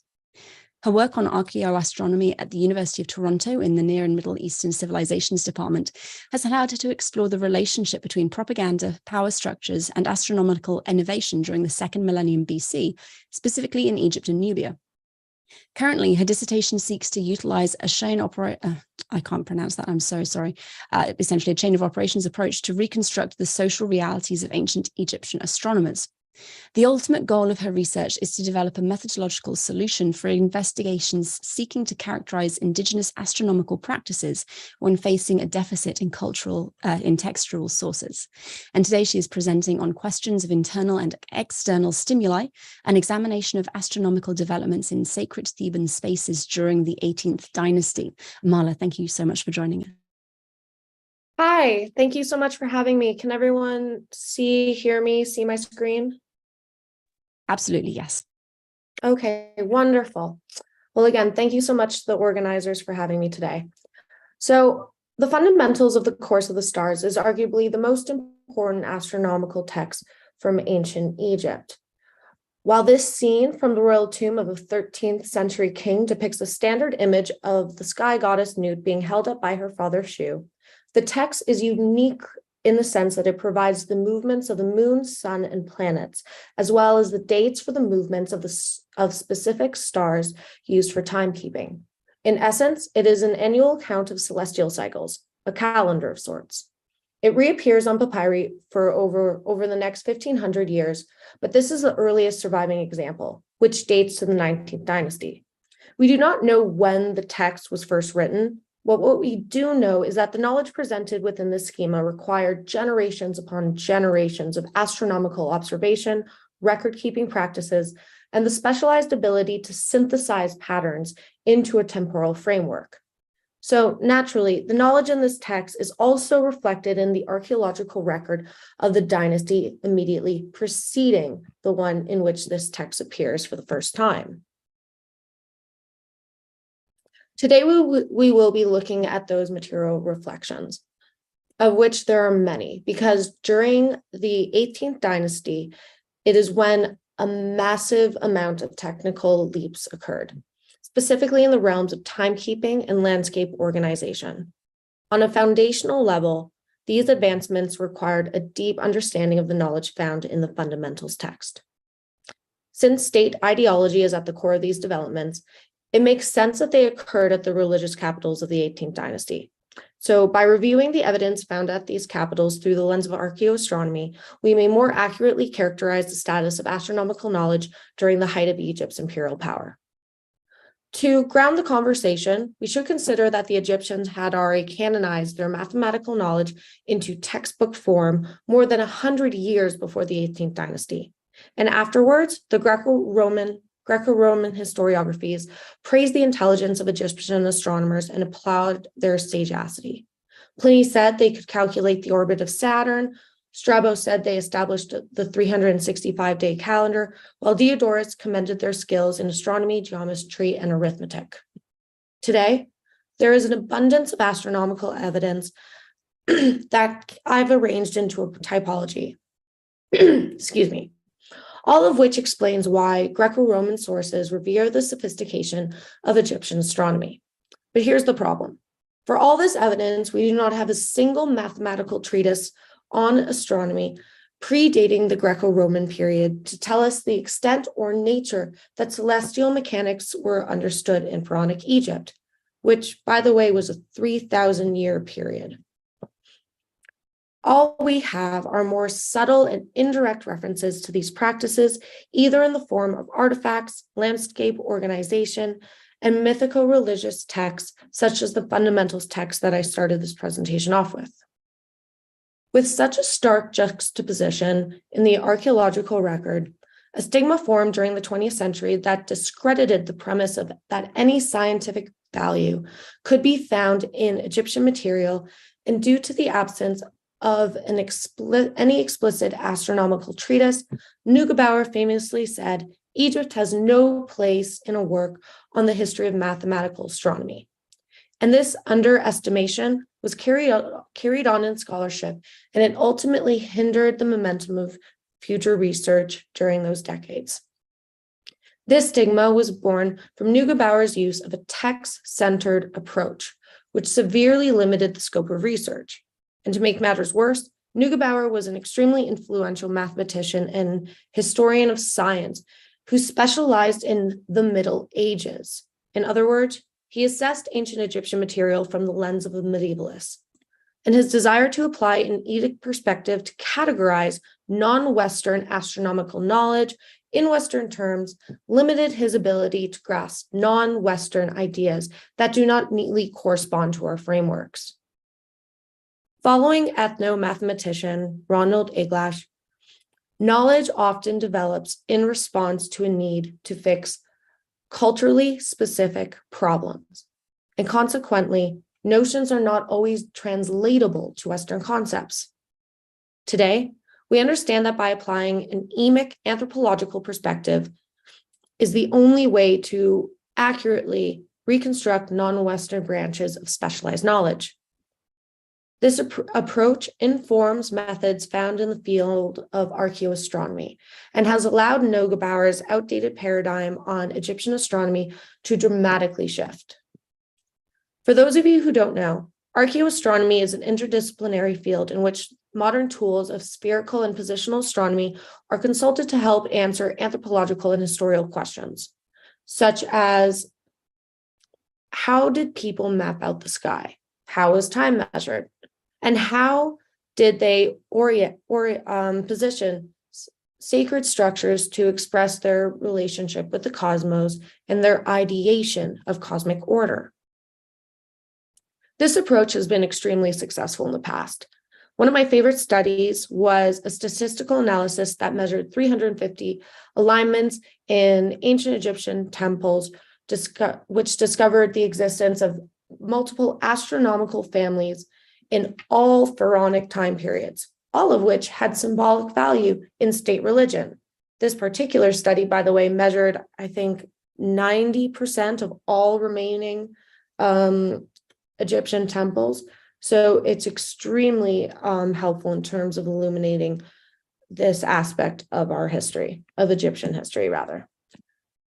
So with planetarium software, we can reconstruct ancient skies from a particular time and place. For instance, this is what the sky looked like from Thebes during the reign of the famous female king Hatshepsut, who was the 5th female ruler of the 18th dynasty. In archaeoastronomy, we understand that while the physical components of a celestial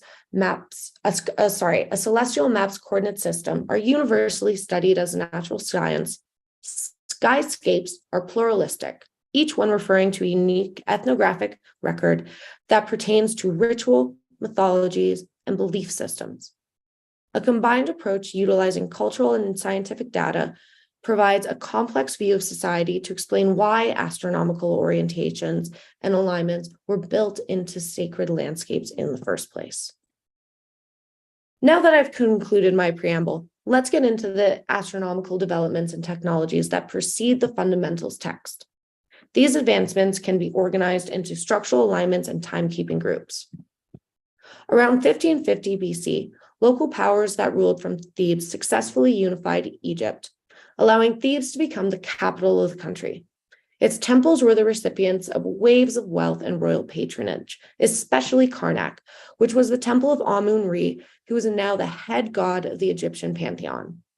As you can guess, it became a royal tradition among rulers to expand upon the temple complex as a symbol of legitimacy and kingship. This is about the same time that we see that the architectural semantics of temples begin to communicate a shift from a solar orientation corresponding with true east to a mixed solar orientation to the winter solstice sunrise at Thebes. Hatshepsut was the first to bring this practice to the cultic landscape when she erected a new temple at Karnak. Through this temple, a beautiful hierophany would occur when the sun rose between two obelisks, allowing the morning rays of the sun to shine upon a statue that she made of Amun-Re and herself embracing. This symbolized her divine right to rule. The reason why this alignment was so important during the 18th dynasty was because it was believed to have been the birthday of Amun-Re. And thus it reinforced state religion and the ideology of power that maintained the functioning of the state. This orientation is also found at our mortuary temple at Deir el-Bahari, which is located at Thebes as well, in the larger Theban region, rather. In addition to the primary sanctuary of Amun at Hatshepsut's temple here, 2 other chapels, those to Hathor and Anubis, have the same alignment. One inscription reads, "He made these great and perfect monuments for all eternity. He knew how to orientate them towards the horizon of the sky." This inscription is also repeated more than 100 years later at different temples, where we see the results of the same type of technology. Here, on 2 important days of the Egyptian calendar, the rays of the sun penetrate into the front corridor of Abu Sibyl to illuminate the face of the gods with the morning rays of the sun. So in this sense, it is a self-performing ritual. The winter solstice alignment is maintained for hundreds of years, while at Karnak, by the way, while the alignment is also built into other sacred structures throughout Thebes. Ultimately, the expenditure of the state's fund to build these grandiose statements of political power required absolute confidence in the abilities of the learned priesthoods. They were the ones responsible for calculating and tracking astronomical movements that were necessary to identify this one day of the 365-day civil calendar year before construction could even begin. Upon Akhenaten's reign, the solar cult becomes the focus of the Egyptian religion. Here we can see the pictorial representation of the Amarna god, the Aten, which signifies energy of light. This particular hieroglyph is a classifier for words such as illuminate, rise, shine, appear, and appear in the glory. The royal family was the mediator between this solar energy and the rest of Egypt exclusively. And as many of you may know, there are also a lot of artistic developments that occurred during this period, which are shown here. But what's really of interest for the purpose of my research is that various features at Akhenaten's new city at El Amarna speak to how projective geometry was used to organize landscape, built and natural, and how projective geometry was used to infuse the landscape with religious meaning to align the city with Akhenaten's solar ideology. Inscribed upon the boundary stelas surrounding the city was the process used to measure out the city's structures and extending angles across the area. The trajectory of these angles radiated out symbolically from behind the king's tomb located in the eastern mountains and projected out across the valley to unify the region. This design symbolically allowed the rays of the morning sun to pass through the royal tomb to invigorate the temples, city, and landscape with Akhenaten's essence, as well as the Aten's, while simultaneously aiding in the king's rebirth. Michael Mallinson's examination of parallel lines across the city shows that the reoccurrence of symmetrical characteristics and different features of the city being equidistant apart indicate that El Amarna's spatial arrangement is entirely intentional. Now, moving on to time. Time reckoning systems went hand in hand with the maintenance of cosmic order, as personified here by the twin goddesses Mot and Rempet.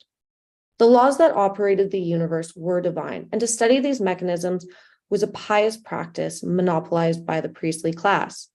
In fact, maintaining calendrical systems and the administrative systems like taxation that formed around the calendar was so important to the state that upon the king's accession, he had to swear not to alter the year.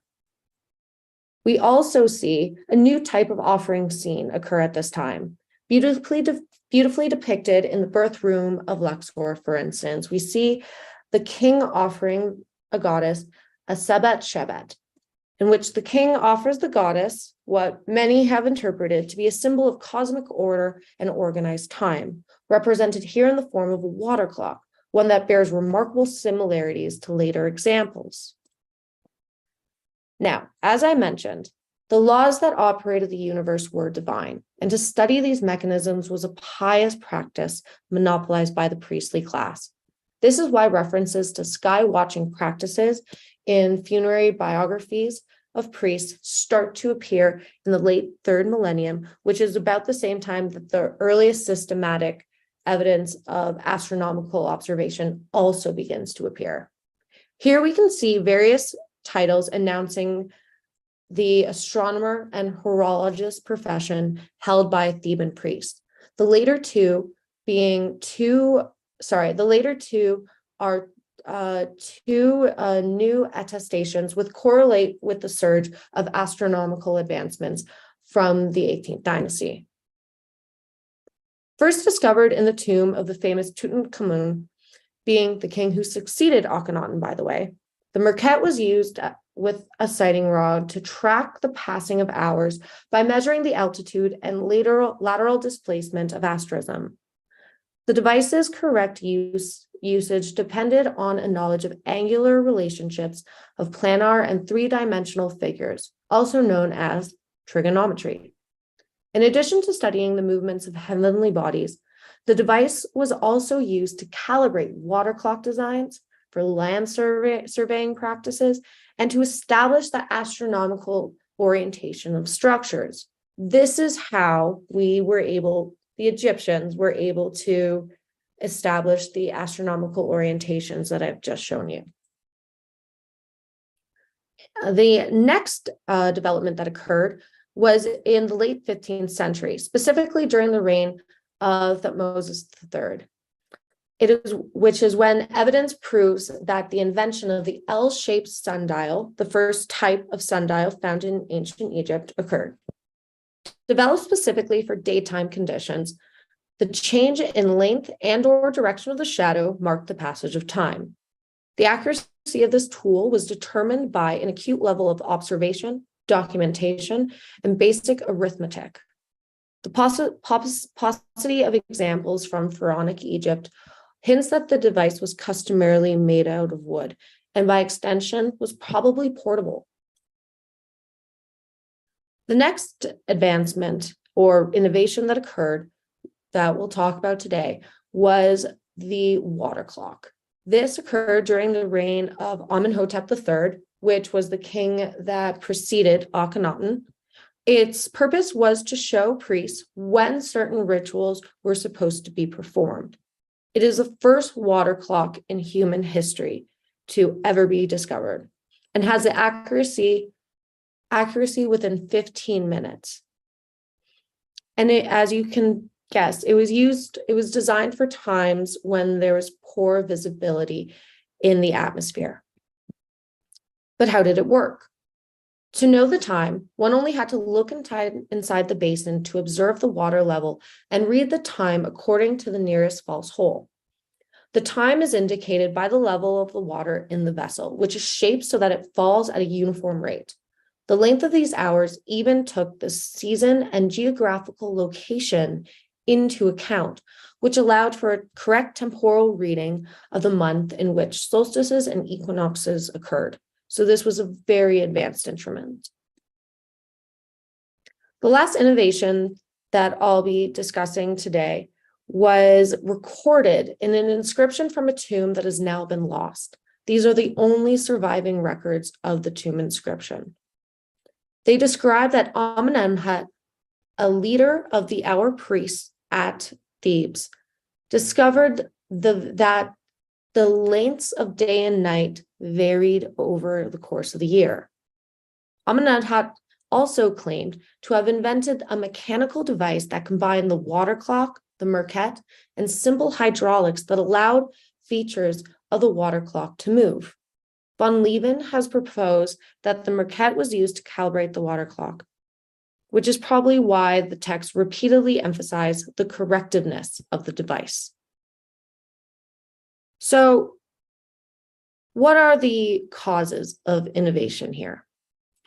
Remembering the words of Ronald Eglash, knowledge often develops in response to a need to fix a culturally specific problem. So we can deduce that temple operations now emphasize timekeeping in their utilitarian and ritualistic practices. Internal factors include the fact that priests now held permanent positions during the 18th dynasty instead of on rotation. This allowed astronomers to work in temple libraries without interruption. Because Amun was the state god, Karnak was the wealthiest and most powerful temple precinct in Egypt, which translated to the caliber of their libraries and resources. Another big factor is that heightened interest in the solar cult also translated into an intensified interest in celestial observation. External factors stimulating innovation is trickier to isolate. To begin with, temple precincts were extremely exclusive to Egyptian priests and the upper elite. And the value system of Egyptian scriptoriums routinely emphasized the importance of keeping knowledge within the temple precinct and ultimately keeping it secret from all outsiders. This made the chances of intellectual collaboration slim, if not minute at best. We can think of temples as an impermeable membrane of sorts.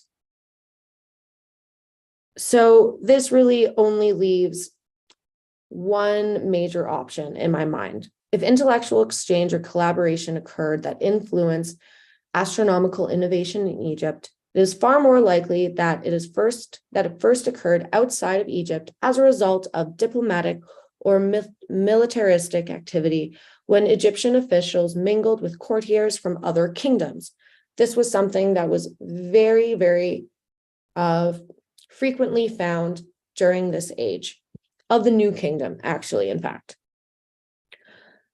Following that interaction, they would have brought that knowledge back to Egypt.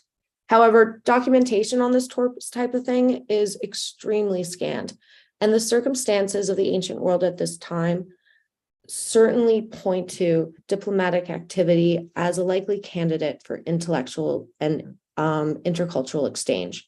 This is something I hope to further develop during the course of my research. This is a chapter in my dissertation that is currently being developed. So, through these advancements, we can characterize 18th dynasty astronomy as observational, predictive, and schematic. We may also describe it as empirical, arithmetical, mathematical, and calculational. It is through these advancements that we see reflections occur in religion. Religion and astronomy are something that can't be separated in this conversation. For example, a new decanal family arises, being a family of stars that was used for timekeeping during this period. The ultimate takeaway that I'd like you to walk away from this presentation with is that instead of restricting the use of astronomy to means of celestial mechanics, we need to expand our perspective of how skywatching practices were employed, not only during the 19th dynasty, but in Pharaonic Egypt as a whole. I'd like to thank everyone for their time today. Marla, thank you so much. That was really, really interesting. And for my first question, I wanted just to go right back to your introduction. For the non-academics in the audience, could you just explain what emic means? Emic is a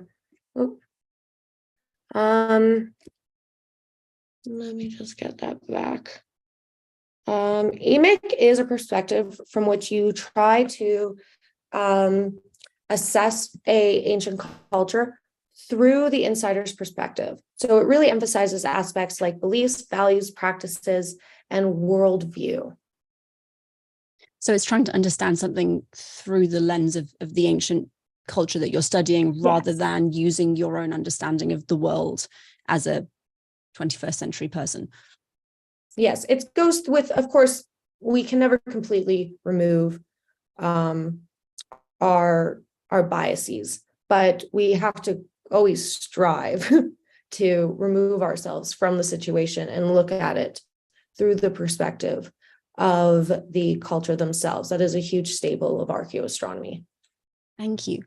You said that this knowledge was very much restricted to the priestly elites.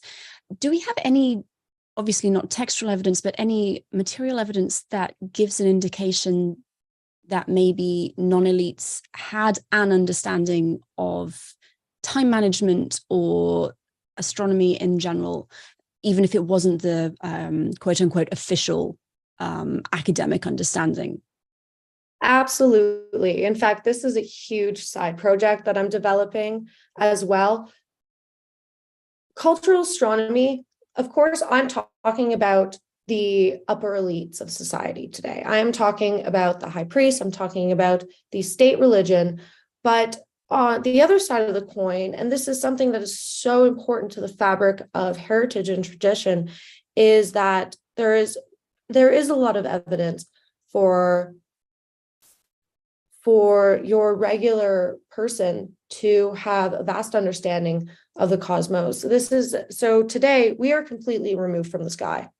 for most of us are. But we seem to forget that the sky was half of the universe and the reality. The sky made up a major aspect of daily life. And so there would have been a lot of private and very localized systems of belief and heritage and understanding within these pockets of communities. But this is something that's harder to track, especially when you're talking about tracking developments. So it's definitely there. It's definitely there. There's a wonderful graffito in the in Meroe that I think is depicting practices used in local observatories, for instance. This can't be tracked by text, but through other images. So it is something that, of course, we have to bring more interpretation with, and that requires a very clear theoretical framework, which is why I've spent so much time talking about it today. Thank you. And this might be a little outside of your research, but do we see similar levels of knowledge existing in Nubia and in Meroe, or is this like a Central Egypt development? Similar in, well, they definitely had they had tons of astronomical alignments. They were very influenced by Egyptian culture. And I'll tiptoe carefully around this because there's a lot to go into the topic for sure. But yes, we do see a lot of similar stuff in Nubia and Meroe, and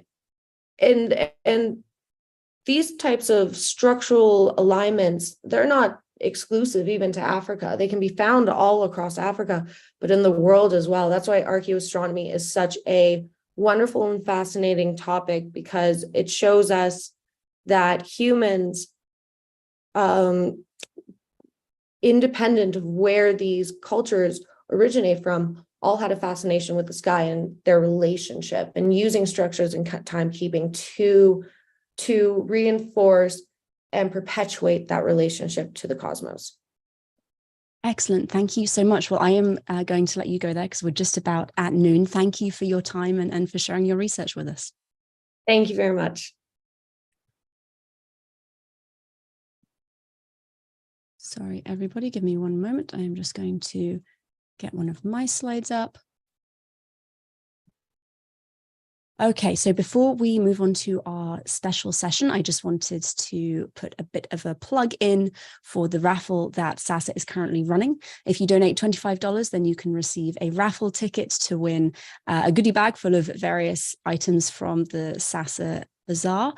If you're interested in just purchasing something, then that is also all available from the SASA website. My personal favorite there is the tote bag with the little dinger sign with the phrase, "It's a humdinger," or a real humdinger. I'm honestly just going to have to buy one of those myself because you don't see enough cuneiform on tote bags, to be very honest.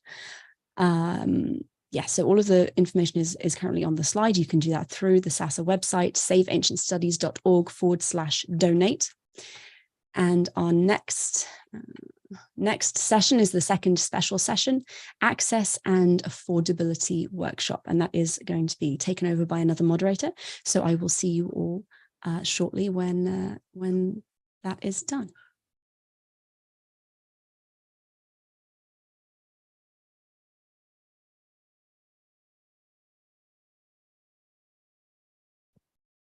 All right. Good evening, good afternoon, good morning, wherever you are in the world.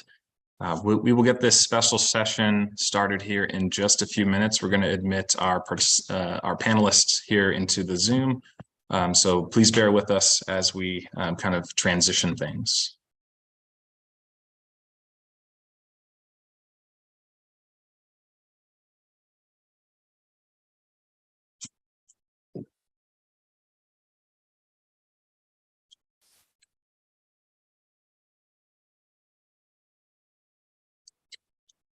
All right, so at this time, I'd like to welcome our panelists and invite them to turn on their cameras and unmute themselves so we can get this special workshop session going on affordability and accessibility. All right. Thank you, Megan. And great. So the Save Ancient Studies Alliance is a nonprofit, as you all know, that is committed to making the ancient world more accessible and more readily available to the public at large, right? We want people who attend university to have additional resources to help them study. We want independent scholars to be able to keep doing what they're doing. We also want regular folks out there to be able to read about ancient Greece, ancient Mesopotamia, ancient China, wherever their interests lie, right? We believe that anyone should be able to do this on a regular basis with the least amount of restrictions possible. Okay, so that is part of the inspiration behind this particular workshop today. So my name is John Haberstroh. I am a volunteer with SASA. I am the leader of the Access team. So part of my job is to carry out programs and initiatives within SASA to make ancient studies more accessible to the public at large. Today's theme will be on affordability. So we could have sliced accessibility a dozen different ways. And so we chose this time to go with affordability. It seemed like a timely thing to do given inflation, given the increasing costs of higher education, not just in the US, but around the world. So this is a particular target that we are going to take on today. So I'm also an assistant professor in residence at the University of Nevada, Las Vegas, where I teach ancient world history. And I'm very excited to be your moderator today. We have a few panelists here who are going to well, let me give you a roadmap for where we're going. Okay, so I'll briefly introduce our panelists, and I will give them some time here to kind of introduce to the public here some of the things, some of the initiatives and programs that they do in their respective organizations to make ancient studies accessible on the affordability front. So after that, we'll have a brief Q&A that I will moderate among the panelists. Upon the conclusion of that discussion, we will field questions from the public. So if you're on Twitter, if you are on YouTube, if you are with some of our partner streaming groups, you can ask questions through their particular streaming services, and we will kind of collect them all here. And I will do my best to keep track. Hopefully the inbox doesn't become unmanageable for me. So we will have some fun today and engage in this important discussion on affordability. So I will just briefly introduce our panelists now, and I will allow them to kind of go into more details about themselves if they wish. So we have three different organizations represented here today. So the first is the American School of Classical Studies, and we have Dr. Mark Lawal and Dr. Alicia Dissinger, who are here to talk about the exciting things at the American School of Classical Studies. We have Manolis Pankalos representing Isegoria Publishing, and we have Jan van der Kraven of the World History Encyclopedia.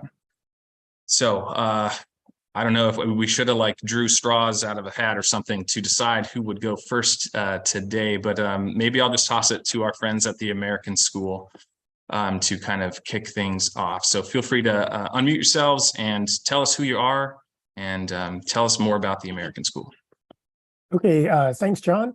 So as John said, I'm Mark Lawal. I'm chair of the managing committee of the school.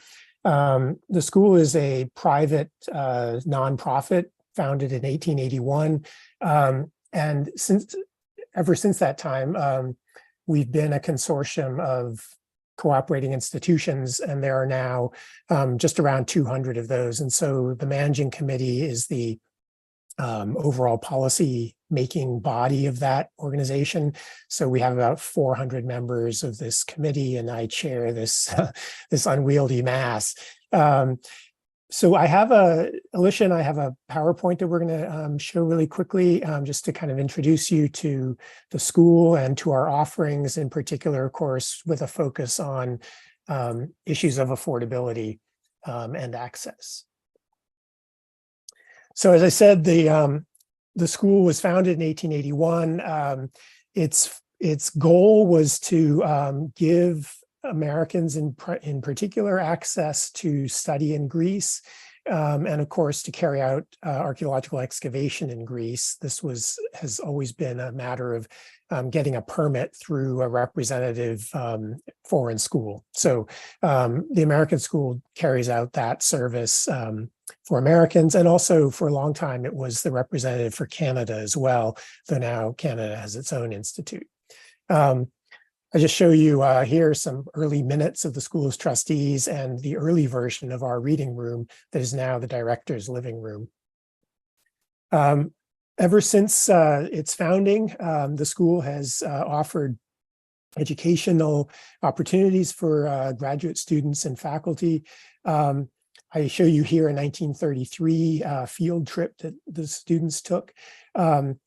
Basically, the school, in terms of affordability, the school covers the education, research resources, and all needs for 1, 2, or even 3 years, or sometimes more, of a graduate student's education.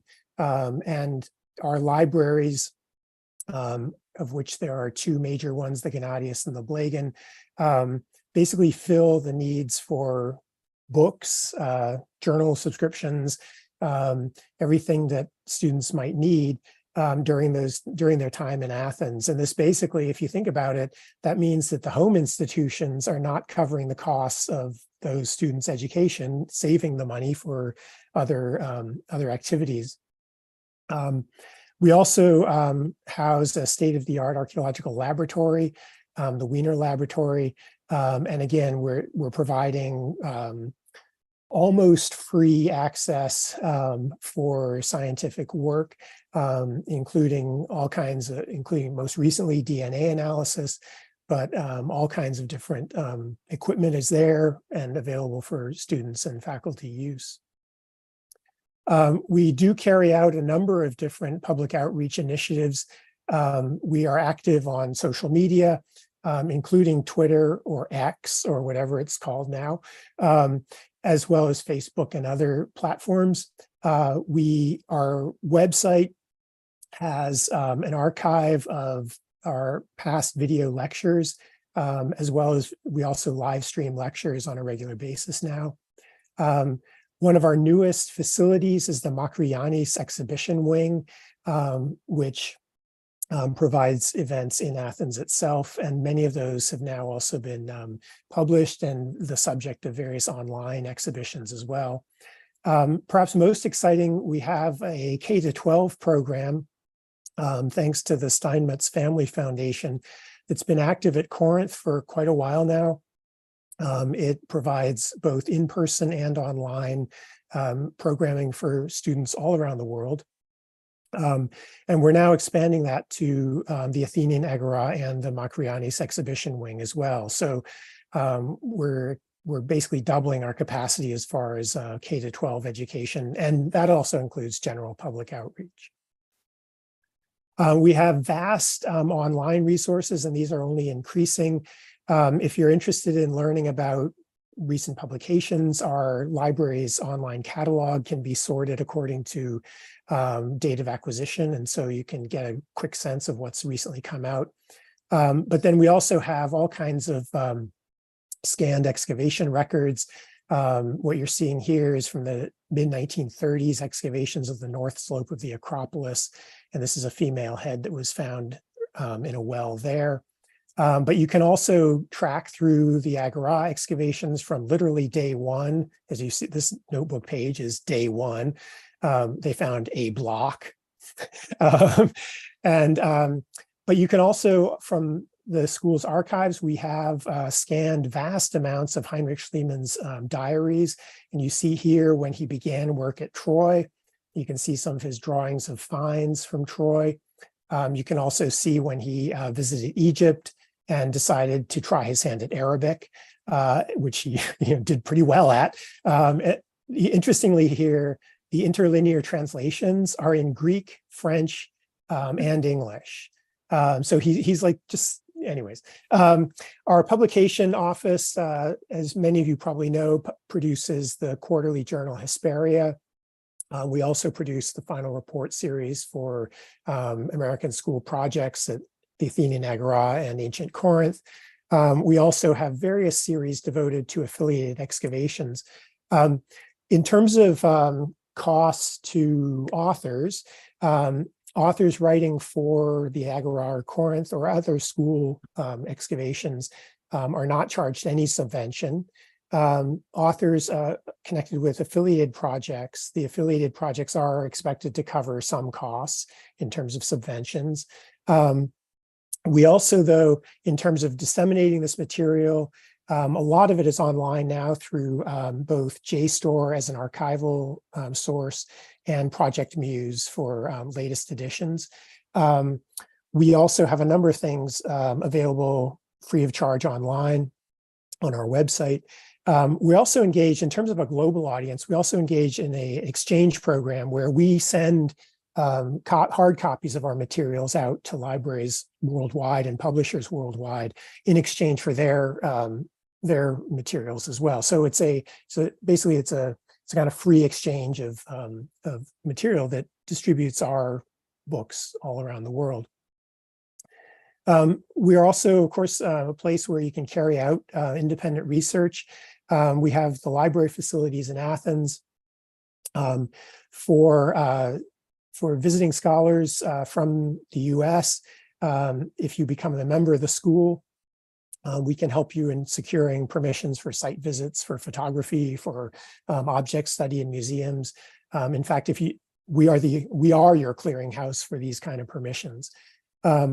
For scholars in Athens, you're welcome to come to the school, to the library anytime and get a visiting reader card. It does require a letter of reference from your superiors, but this is publicly available. The Gennadius Library, which covers basically Byzantium through the modern day, is a shared resource of the Greek government and the American school, and it's freely available to anyone at any time during opening hours. So that gives you a quick overview of what the school is all about, and I'll turn things over to Alicia now to talk about our programs. Hi, I'm Alicia Dissinger, so I'm the programs administrator. So if you're thinking of coming to the school on one of our programs, fellowships, that's me. So I'm happy to answer questions about our programs, what we do, anything like that. So what we have on the screen here, I'll talk shortly about our summer programs. We have a couple things, and there is funding available. There's funding available through us and also classical associations, full and partial, to make it more affordable. We've got a 6-week summer session. And this is really an intensive introduction to Greece from Antiquity through the modern period. Anybody's eligible, graduate students, if you have a PhD, K through 12 educators, independent scholars, please apply. The 6 weeks is very long. So if you're looking for something shorter, we do have 2 18-day programs. The themes, they change each year, different directors. So this coming summer, the themes are warriors, sailors, traders, and pirates, Aegean islands through the ages, Alexander to Actium, the archaeology of Hellenistic Greece. And if you lean more towards science, we've got our archaeological science summer programs. They're each 1 week and they take place in the summer. Thank you. So the big thing we do with our academic program, this goes all through the year, 9 months. This is kind of what Mark was saying. If you want to come to us instead of being at your home institution, come to us. We do have full scholarships available. So if we accept you on one of our 12 scholarships, it's all paid for. You get a stipend as well. And you can see there just a little blurb about what exactly the program is. And the students who apply to it's usually ABD phase, kind of later in your graduate career, but it's a comprehensive training program to immerse students in Greek history of all periods. So Mark, if you want to go to the next slide. This is kind of a brief overview of where we go on the program. We go all over Greece. We go everywhere.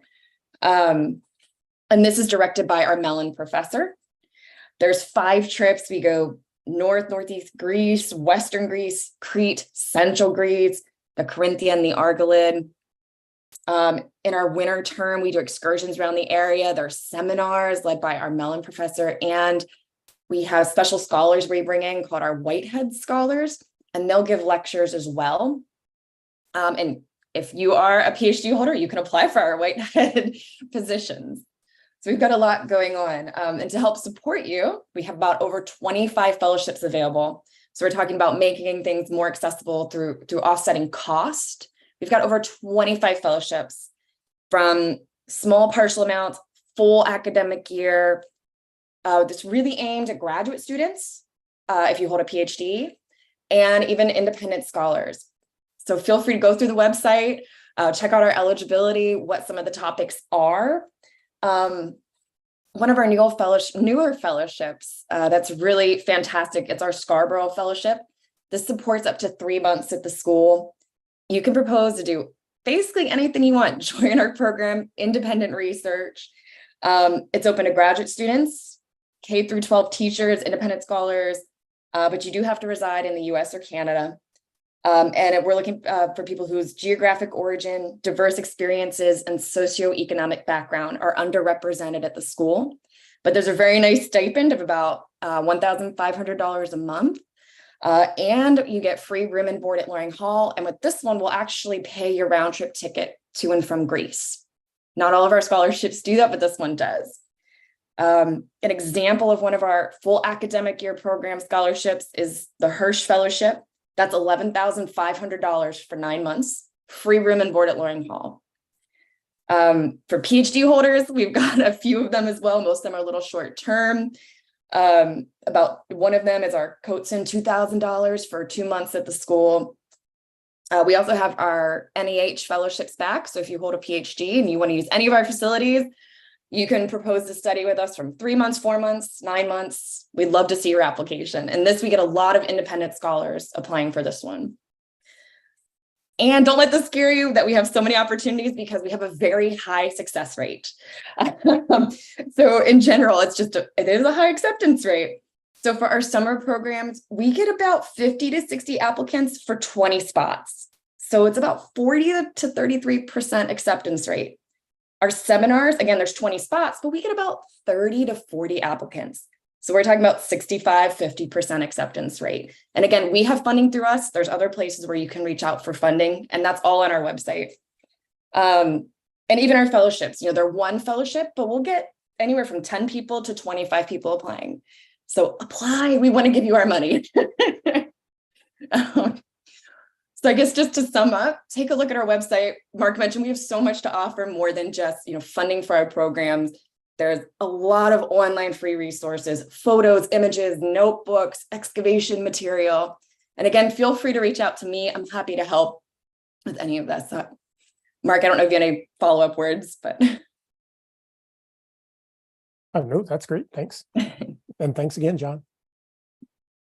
All right, thank you so much, both of you. And I should have mentioned this before, but I was a proud regular member myself back in 2017, 2018 at the American School. And if you're a graduate student out there who is a Hellenophile of any variety, the American School is the place to be. It is an unparalleled experience.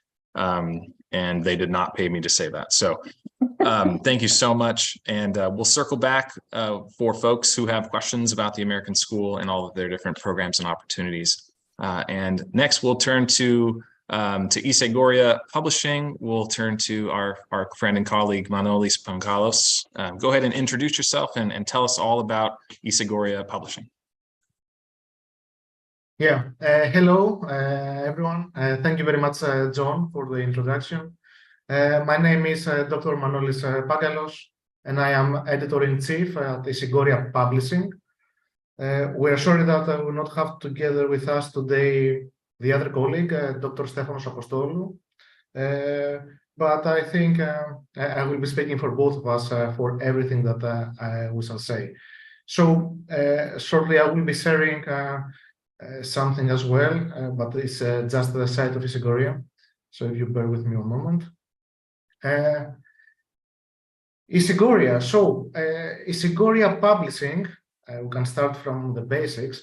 We are Isigoria Publishing, but as you can see from our site, we refer to ourselves as Isigoria, because what started as an attempt to make it fair in publishing for early career, especially non-Anglophone scholars, soon became something more than that. And we see ourselves transforming into an educational hub.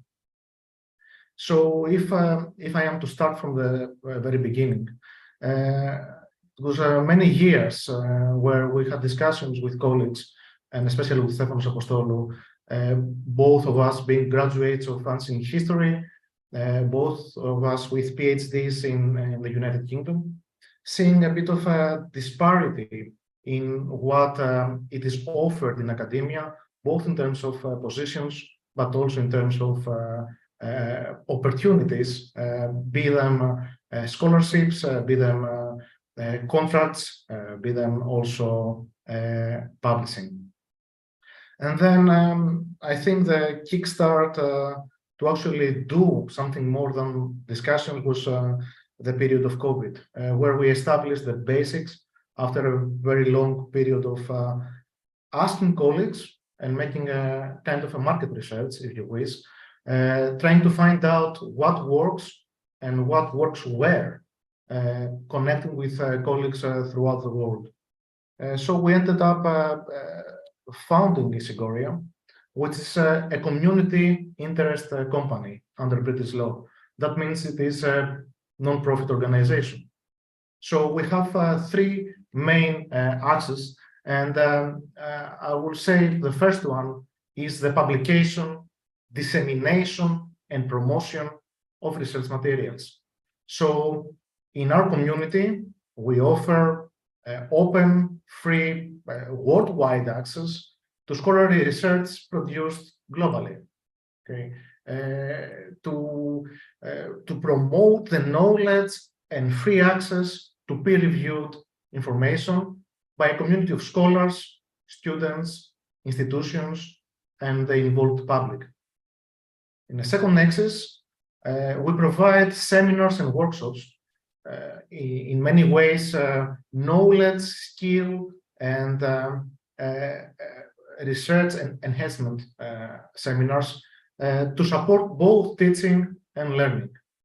That translates roughly into access on specialized high-quality seminars and workshops for students of all levels in academic institutions, but also outside, and also workshops that deal with continuous personal development, enhancing the abilities and the acquisition of knowledge for a diverse audience. Again, our audience as a community interest company, our community, if you wish, is those students, scholars, researchers, interested members of the public, research institutions, other profit or non-profit institutions, or companies, or even individuals. And then on our third and last point of looking at the world, our perspective is the collaboration and support and organization of cultural or educational projects, be they conferences, exhibitions, presentations, or outreach activities.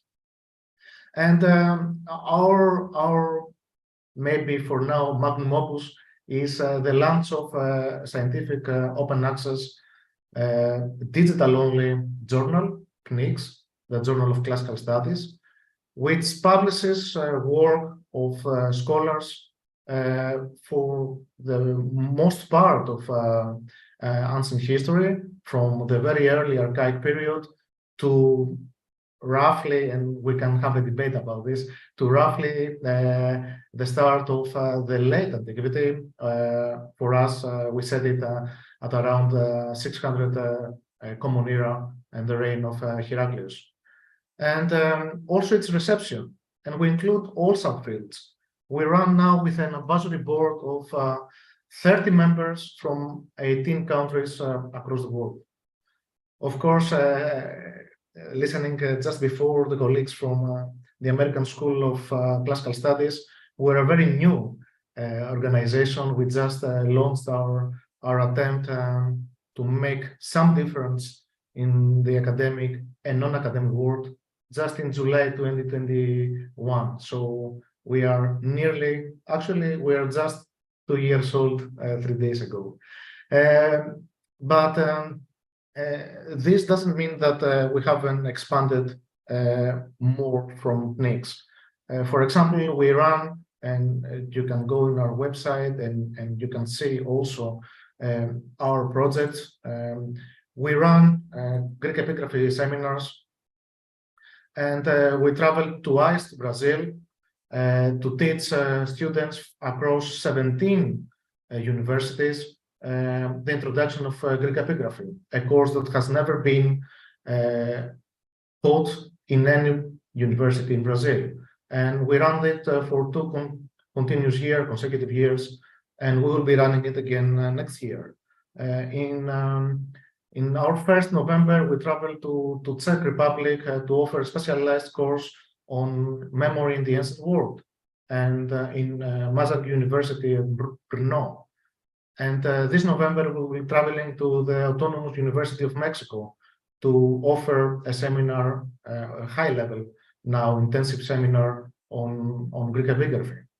And this is part of both of our outreach, but also of our perspective on what should be offered out there. So we do this with a minimum cost, either completely free or with a coverage of some of the material needed for running this kind of specialized workshops. And this is a way for us to demonstrate both the gap in some countries or institutions' curricula, but also how we can bend this and make it work for the benefit of both those institutions and their students.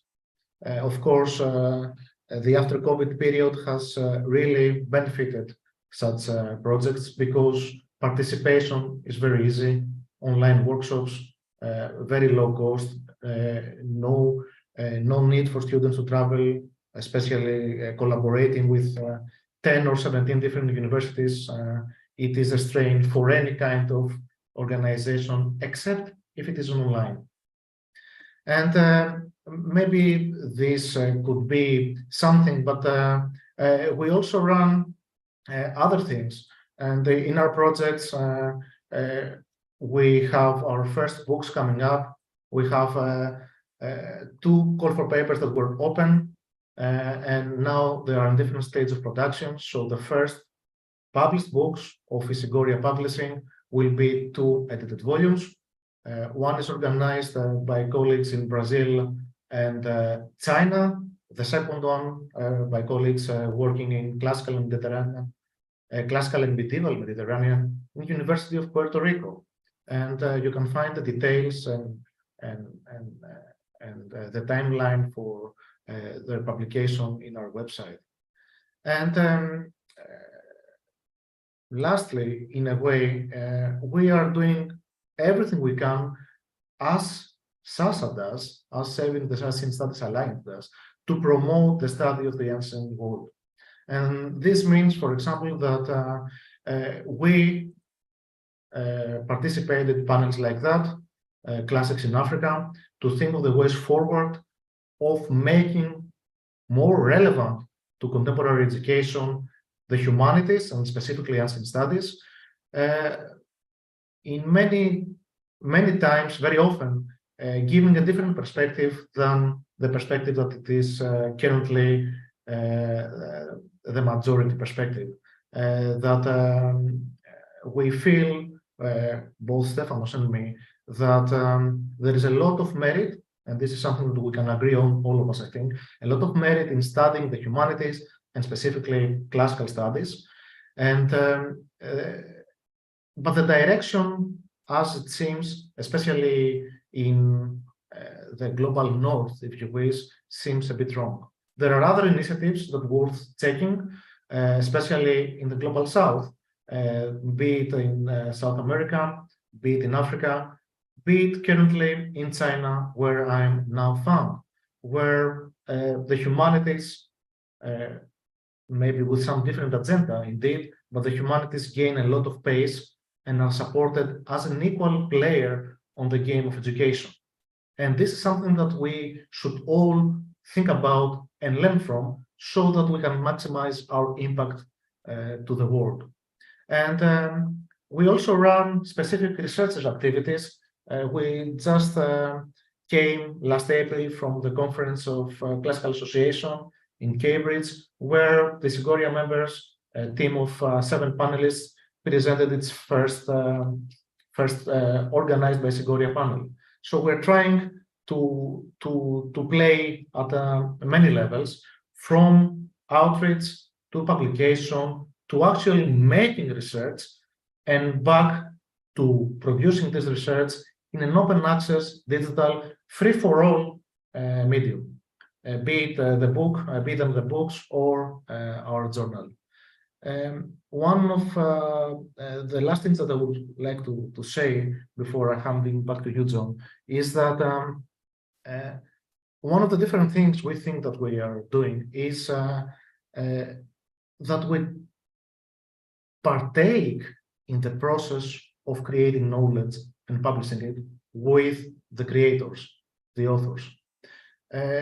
We have a kind of complex 2 stages peer review, an internal one that is an editorial one, plus the members of the scientific board, advisory board. And in case that the works are accepted, then it goes to a blind double peer review to experts. So at least 5 or 6 pairs of eyes look at every single thing that we publish.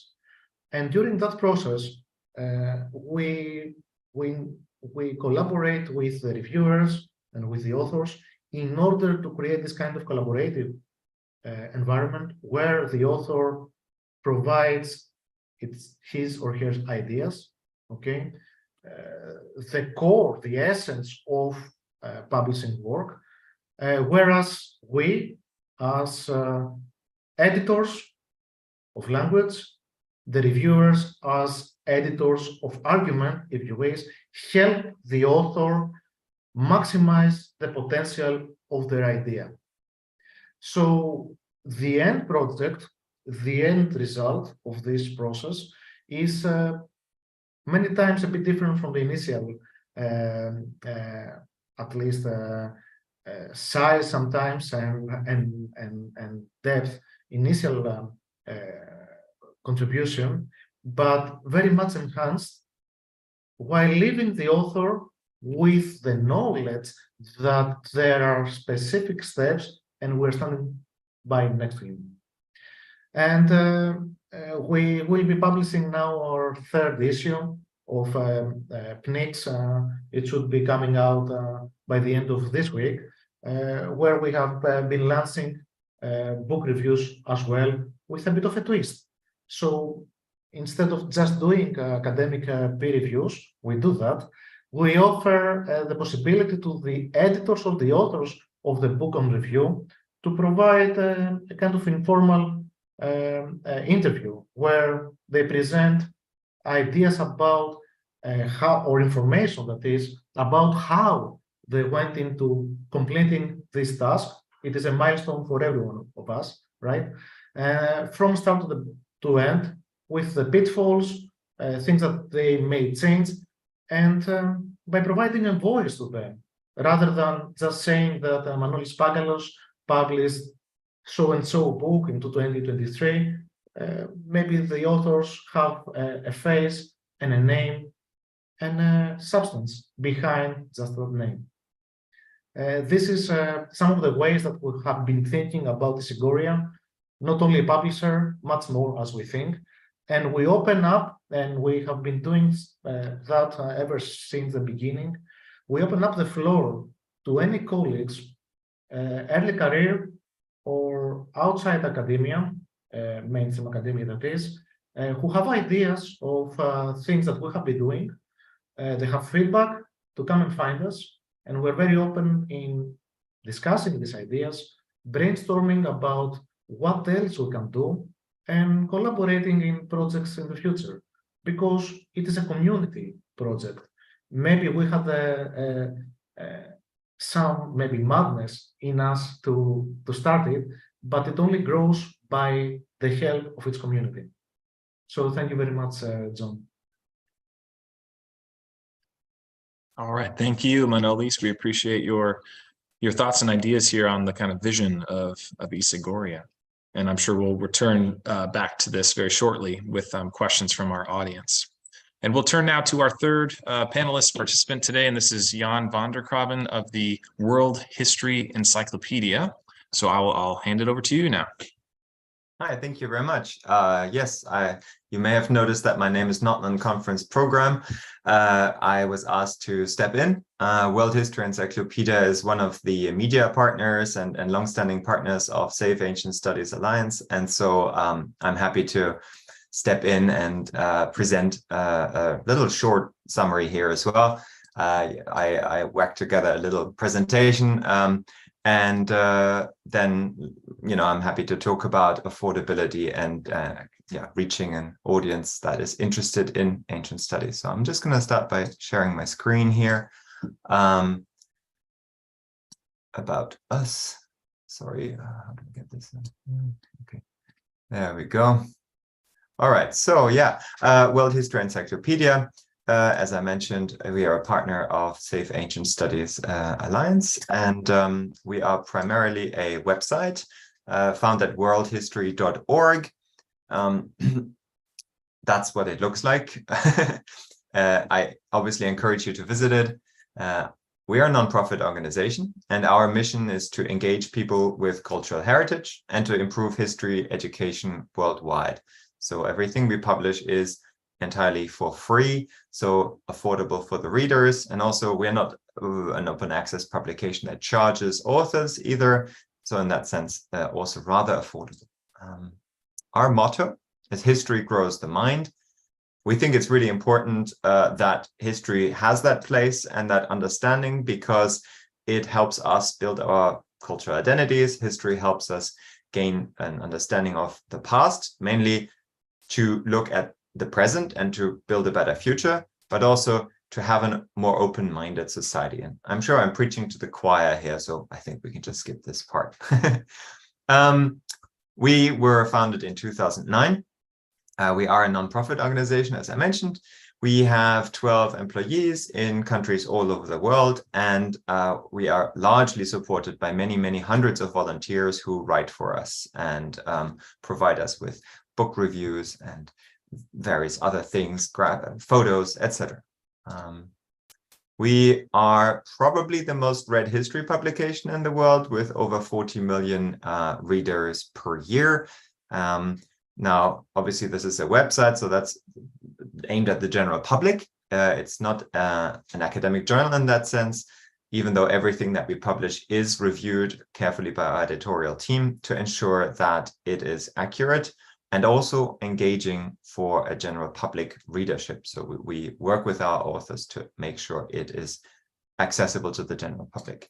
As a result, we are a highly trusted resource. We are recommended by many institutions in the world, schools and universities and libraries, including Oxford University and the School Library Journal.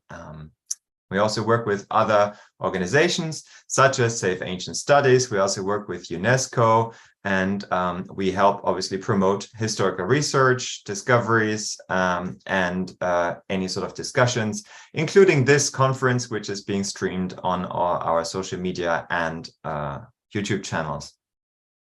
Now, we also sometimes, not this year, but sometimes offer scholarships in combination with UNESCO in relationship to cultural heritage.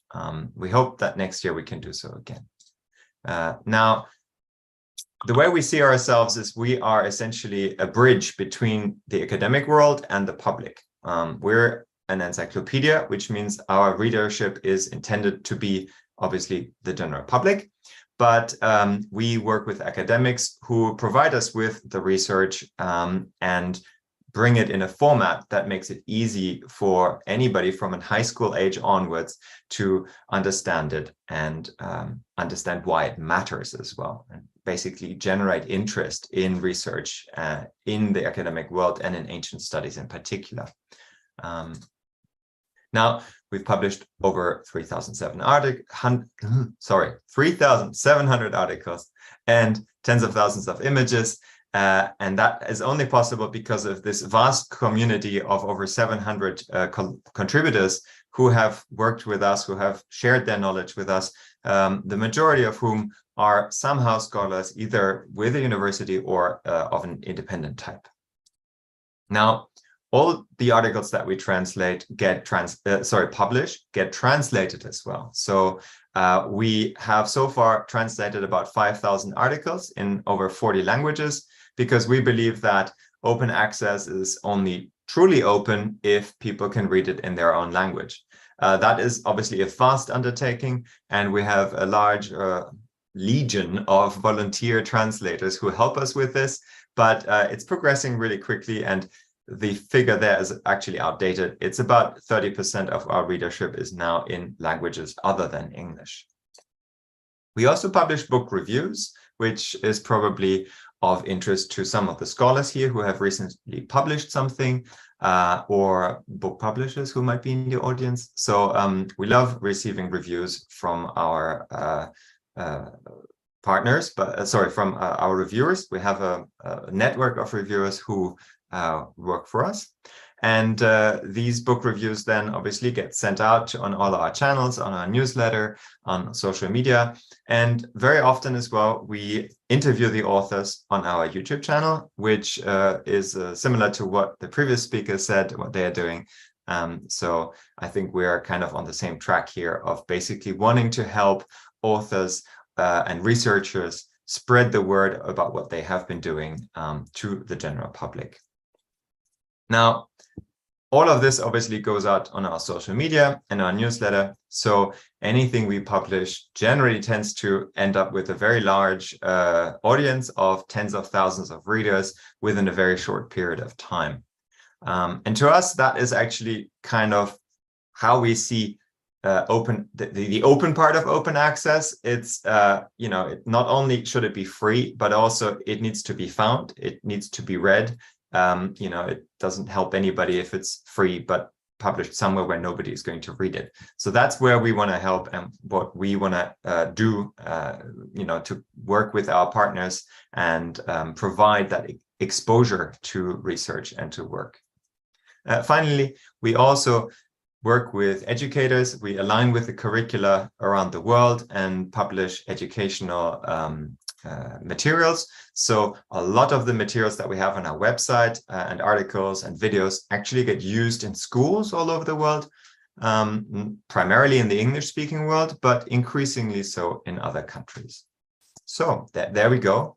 Kind of rushed through this, but I thought, it's better to talk about this and think about what does affordability mean to us in the ancient studies and history sense in general. And I think from my perspective, it needs to be affordable, not just on a monetary level, but also on a level of how much time does it take to invest in creating these resources, and what kind of outcome do we get in terms of who is reached with it. So I'm happy to open up the discussion here, hand it back to you, John, and leave it at that. But obviously, I'm happy to answer any questions as well. All right, thank you so much, Jan.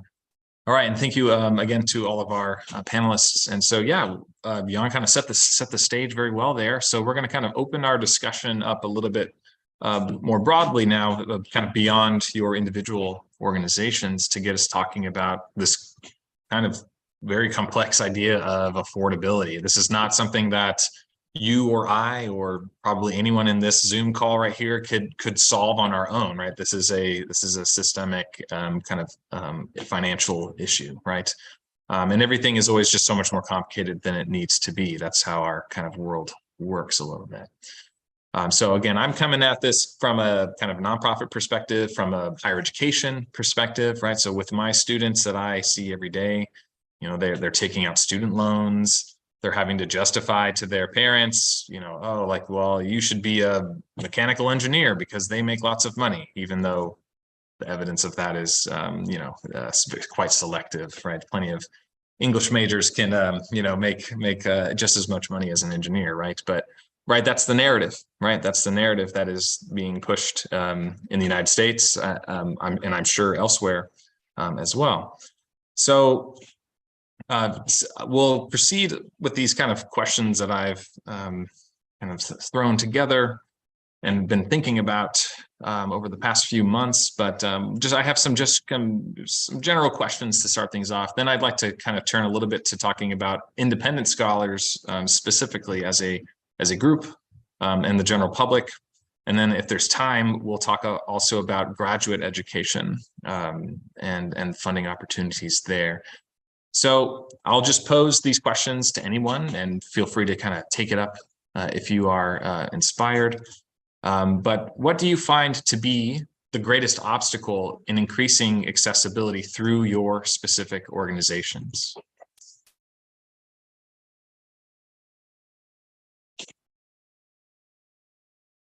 Well, I guess I can jump in since we're often, I mean, I think in a lot of ways, the American school is kind of seen as almost like a gatekeeper in some ways, for better or worse. And because we are in Greece, it's of course harder for people simply to, you know, go and access the material. As I say, I think we've done a pretty good job of putting materials out online. And actually, as others have mentioned, you know, COVID was a huge push for us to do that. We'd been broadcasting, you know, lectures earlier, but with COVID, we really doubled down on that.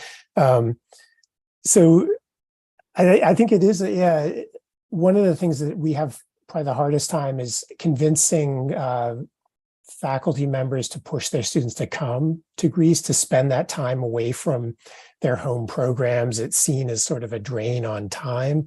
But I would say it's actually in a way the reverse, right? Because as I said before, we're essentially saving time and money for the institutions back home, because they can then turn their attention to the students who are still there. And there's really no, as John, you mentioned, I mean, there's no other way to really get this kind of exposure to the Greek world without doing that.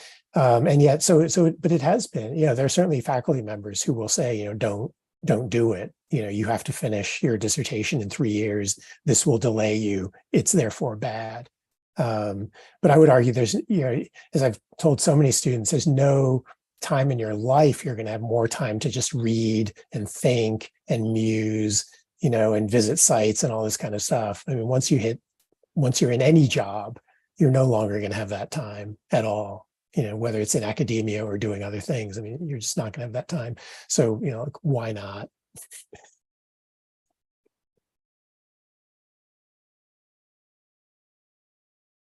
So what other obstacles are there? Because you know, I think as our presenters have mentioned before, right? It's not always just simply money.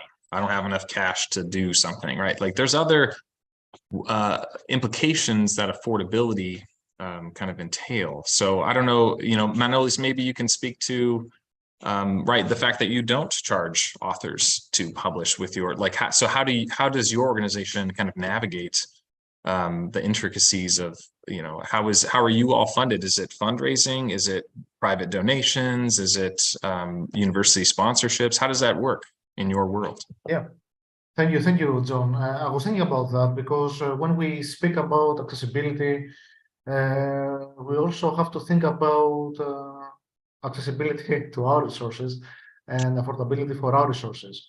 And of course, we do not have the size of any of the other organizations here today. We are a very small team that started something from their own time and financial means. So we started very, very, very small in some ways, thinking that we can offer the world some of the time that we offer to colleagues anyway by doing a bit more and for them gaining from it. So we all peer review articles or other works, we all write reports. This kind of small thinking kickstarted our idea about Segoria. And then, of course, when you grow a bit, or even before that, you realize that accessibility and affordability are key factors in any undertaking. And I said earlier that we started by a very long market research in a way, where we created a questionnaire of 60 questions, Google form, asking everything, and also asking about ABCs, which for us are ridiculously high. We know what it entails, and we know some of the pitfalls, so maybe it's not the time for this kind of discussion, but charging $2,000 US, euros, pounds for an article for open access, you name it as you wish, green, gold, diamond, or whatever, it is something that it is not affordable or accessible to anyone. Even if he or she is a professor, they are professors with 30 years of career, how many articles can they publish in this way?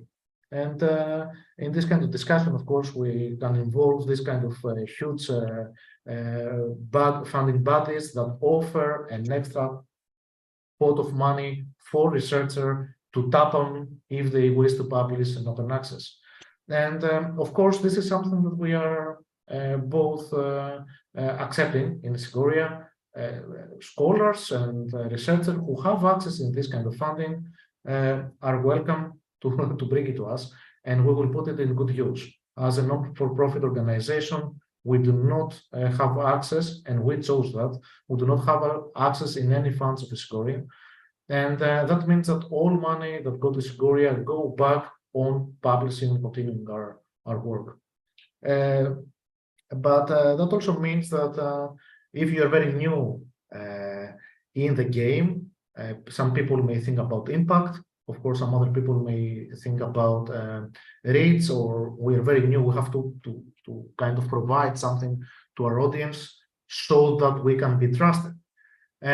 So from very early on, we decided that we have a ceiling of our own means, which we will use entirely in producing completely free from all aspects from anyone works. And we are in this path right now.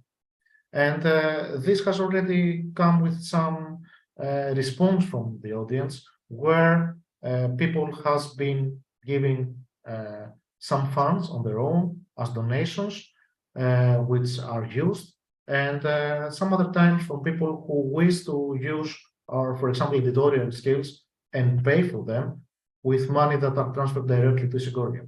So we are still building the way of how we can collaborate with the community. And then the most common route for this kind of aspirations is, of course, collaborations with institutions. And indeed, we have been supported by University of Groningen, where I was holding until recently a position with an open access fund. And we have been also in collaboration with the National Documentation Center at Greece, where they provide our platforms through Public Knowledge Project. So we have some mixture of actual financial means and some in kind. And the way forward for accessibility is really to understand that first, a lot of work is being done by people and it is unpaid, okay? And what we offer to those people is, if they do this kind of work for us, they get some recognition for all of it, okay? But also in terms of working backwards to that, maybe some people will feel like we are doing something that is good and they will support, whoever they are, from students to higher strata, will support this offer. We also have submitted very big funding applications to cover running costs, which we have. This, I think, leads back to a key fact. I said that we have collaborations and we have discussions with colleagues across the world. And, to charge, for example, even $1 for a specialized course in Hellenistic history, students or colleagues, that is, from Africa or South America, is a day and night. And it's something that we have to think about whatever we do. So we choose, and we will be doing, and we are doing it already, not to charge anything those colleagues who do not have any access to funds. So at any event, if the idea is there, this is a collaboration for a course, a specialized workshop, for a conference, or this is an idea for a specific publication, a book or an article, we will undertake to publish it no matter what. Of course, we cannot do it for all of them, so there is a selection, but we stand by the author that select us, that trust us, that we will take their work and publish it no matter the cost. Great, great. And Jan, I wanted to turn to you now because, a lot of times when, and I'm sure many of our viewers today have visited the World History Encyclopedia, and every once in a while you get that yellow banner that says, now's the time to help make the World History Encyclopedia work, right? So that type of crowdfunding aspect is a different funding model. So I don't know if you want to speak briefly about that and how, what implications that may have for how the World History Encyclopedia makes its free content. Yeah, I mean, for us, in part of our mission is that absolutely everything we publish is going to be free. We will never charge access for absolutely anything that we publish. So that's kind of the baseline. And it's true that, yes, that needs to be paid for. Nothing is free, right? So we basically have three primary funding channels. The first one is advertising on our website, which generates about half of the money that we generate to run our publication. And that's something that is very seasonal, unfortunately. So in summer, right now, it's really low. And on top of that, at the moment, it's also very much tied to the economy. So we're not making money at the moment because the economy is down, advertising is down. We're kind of climbing back up, but it was a tough first half of the year. Then the other thing that we do is we have a membership subscription. So these are primarily people who love what we do. They want to support what we do. It's essentially like a recurring donation. And to say thank you, we take away ads from the website and give them access to like a members magazine, like, many museums do, like Friends of the British Museum or whatever, that sort of stuff. And then finally, we have these donations drives that you alluded to. And we run one big donation drive per year to basically pay for our servers and all the web services that we have that we require to run the operation.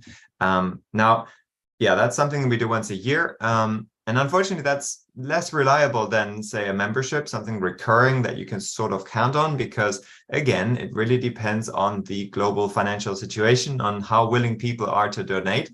So in 2020, after everybody had received their checks from the government in the United States, we completed our fundraiser in no time.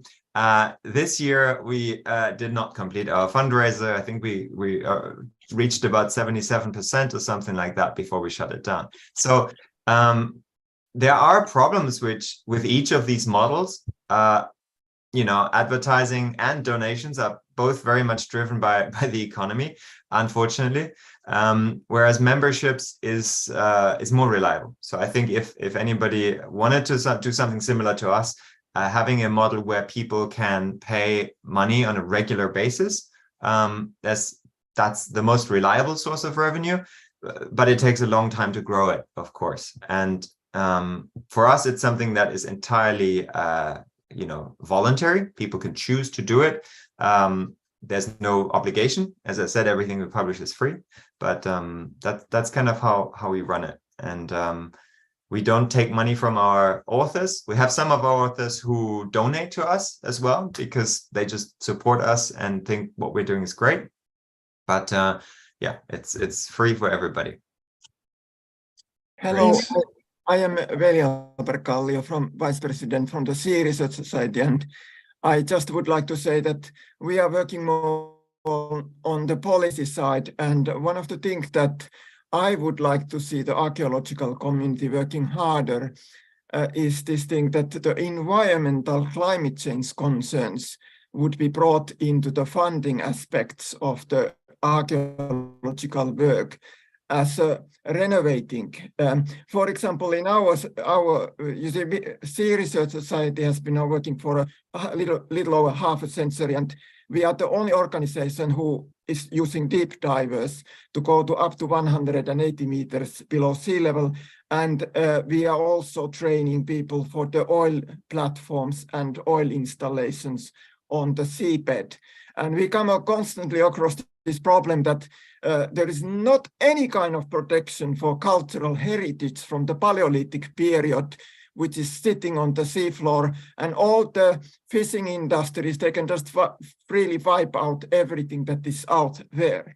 Nobody is funding us, and our main issue has been this thing that how do we monetize the Paleolithic artifacts such a way that we could retrieve them to the surface, because the cost of having seabed capping at 100 meters an hour is very, very expensive work, and we have to have also health and safety concerns are the one. And I think that this requires like a kind of government effort to put effort on understanding the climate change, because we feel that there's two problems which the oil industry and the geoscience community is not properly addressing. Because if you remember Deepwater Horizon accident, there was this problem with methane hydrate building up, and they couldn't close the oil well. And now if you think about this same substance in the Ice Age, there is a huge deposits of the methane glycerate on the Arctic Ocean seabed, and it is all made of pure carbon-12, and it all outgassed. There are 28,000 craters of methane that are size of 1 square kilometer, and biggest one of them is 750 square kilometers with a depth of 350 meters. All of it is pure carbon-12 because it is 4.5 billion year old leftover carbon from the lithosphere that keep rising towards up from the mantle. And we are fearing that when the sea levels during the ice age scales that are then used for seabed sea level rise projections, and this is a very risky aspect. So this type of thing needs research, and I see that there's a potential for archaeological revival if we start studying the relationship of these carbon sources from the also from the Holocene thermal optimum, which equals as Arctic permafrost melting maximum. Again, another source releasing carbon-12 into atmosphere that was very rarefied in carbon dioxide at 180 parts per million. So I feel that these readings of the sea level rise that is being made is totally wrong, and it would also have implications to archaeology. So we should get the governments to put more money to archaeology, and especially from the climate change aspects. So that's our. You can go to the Wikipedia and look our website, and if you are interested about marine archaeology and anything Paleolithic, paleo coastline studies, please get in touch with us. Thank you very much. Great, thank you so much for those comments. Yeah, I think the issue of government funding is essential, and I think you've given us the most urgent kind of area of focus here. So thank you so much for that comment and question. I'm sorry, Alicia, I cut you off there. No, I was just going to say our Wiener Archaeological Science Lab does work on some of these issues. And we partner with other European universities to address these issues, work with their researchers. But again, government funding is not exactly in there, but we are, we do a lot of different things. And again, we've got fellowships for these to help support that work as well, to help that sort of accessibility. Anyway, I just wanted to add that in there. Yeah, definitely. So I think since we're on the topic here, maybe the answer to all of our ancient studies issues is to get governments to invest, right? To put their money kind of where the important things are, right? From our perspectives, right? To keep the humanities at the center. And so I don't know if there's any comments on how your organizations interact with government agencies. How much do you rely on government funding? Do you have to have a lobbyist in Congress to get things? How does it work, Mark? Yeah, I mean, I think one of the great advantages actually of the American School in Athens is its independence from government funding for the most part. I mean, almost all the other foreign schools, not all of them, but most of them, are in one way or another connected with their home governments. And this can be limiting, especially when then, governments themselves have to, constrain their own funding, So there, I think that independence is good. On the other hand, it does raise the issue of how do you sort of husband your resources over the long haul, and how do you then distribute those resources? And the school has been, reasonably lucky in that regard. I mean, partly it's age. If you just keep a certain amount of money around long enough, as the economy goes up and down, I'm told, eventually you end up ahead. But also, I mean, we do, like others have said, I mean, we have expanded over the years our development and our development office and professionalized it such that, an increasing percentage of our endowment or our operating costs are now dependent on annual giving. And that of course saves our endowment for the future. I mean, someday in the future, perhaps people will stop caring about archaeology, except for a very, very few people, right? And so we have to plan for that. We're sort of planning for worst case. And worst case, we can keep going for years and years, even if everybody says, no, we're not doing that anymore. I mean, I hope they don't, but I think you do have to sort of plan for that. The other side, though, one other aspect in terms of accessibility is people's time. And I think one of the things we've tried to do at the school is offer more and more scholarships that are not multiple months. If you can't be away from your family for 9 months, but you need just like 2 weeks to get something really good done, then that's great. And so I think, the more we can find people willing to support short-term fellowships, the better, because not everyone has 9 months or 12 months to carry out research. Yeah.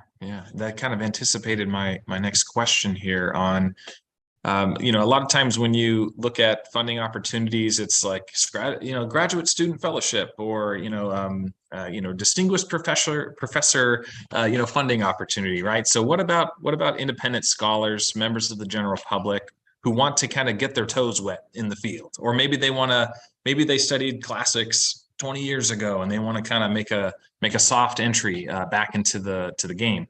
So, what types of things are out there for folks who, don't have, who have chosen not to make a career out of it, but still want to be engaged? How do we make it affordable for them?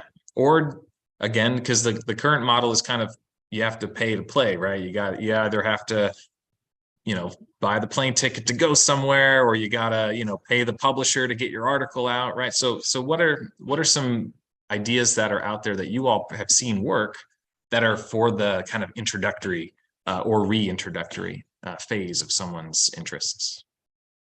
Yeah, I mean, I can jump in here because we do accept very often submissions from people who have in the past studied a certain part of history and who want to re-engage with that topic. So it's something that very often occurs on our website, that we have somebody who, I don't know, now runs a construction company, but actually studied history and and is really into it.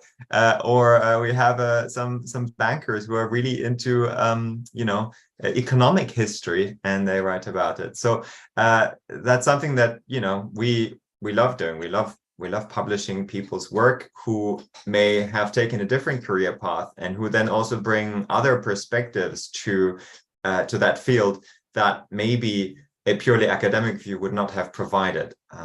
So yeah, that's one route that obviously I can promote here, but we are not the only publication who does that. There are many publications on the internet that are happy to accept submissions from people who may not currently be in a like academic position at university. Some of them are reviewed like ours, some of them are not. Some pay, some don't. Yeah, there we go. Yeah, great. And that kind of reminds me of a new program that SASA is launching this coming fall, which is a mentorship program. So the goal of this program is to connect kind of late stage high school students or early undergraduates and match them with someone who is in, you know, who could be an academic, who's in the field, and kind of bring them into the fold, right? Like that's a way to kind of increase our numbers. But another thing we've been thinking a lot about is folks who have done ancient studies degrees and gone off to other wonderful things in nonprofits, in government, in the public sector, in private organizations, right? You know, to show that these degrees are not just kind of dead ends. You don't have to be a professor if you study ancient Latin or Greek languages, right? You can do plenty of other things. So yeah, connecting people with successful people who've gone on to great things. So I just wanted to make a quick plug for our mentorship program. But Manolis, I think you were about to say something.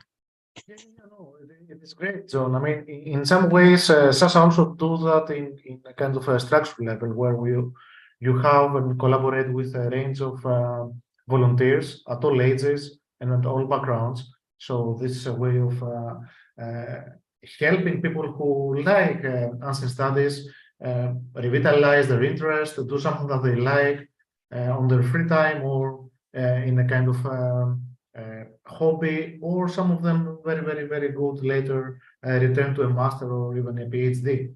And we have been collaborating with some undergraduate students, for example, as per helping them see how it is the process of publishing, what are the intricacies behind the curtains, how easy or difficult it is to link between the different stakeholders of that process called published work, but also in our courses that we run. We offer the possibility to students, sometimes partaking on the courses, sometimes outside the course, of all levels, to have a presentation, something that it's also kind of quantifiable. Okay, you can put it back on your CV and say, look, I have been teaching maybe a session in this workshop, in this module run by those professors somewhere around the world. And we are looking for more opportunities to develop this. But also what previously Jan was saying, I mean, we do publish research with no cost for the authors of the audience. And the ABCs, again, it's a thorn. And I can publicize some of the results of our marketing research. Colleagues, even those who had stable positions, not precarious 10 months or 5 months or 12 months contracts, in developed countries of the global north, wouldn't think that it is logical or rational to give anything beyond 600 euros and the equivalent of other coins. So you see the running scheme of academic publishing is already distorted.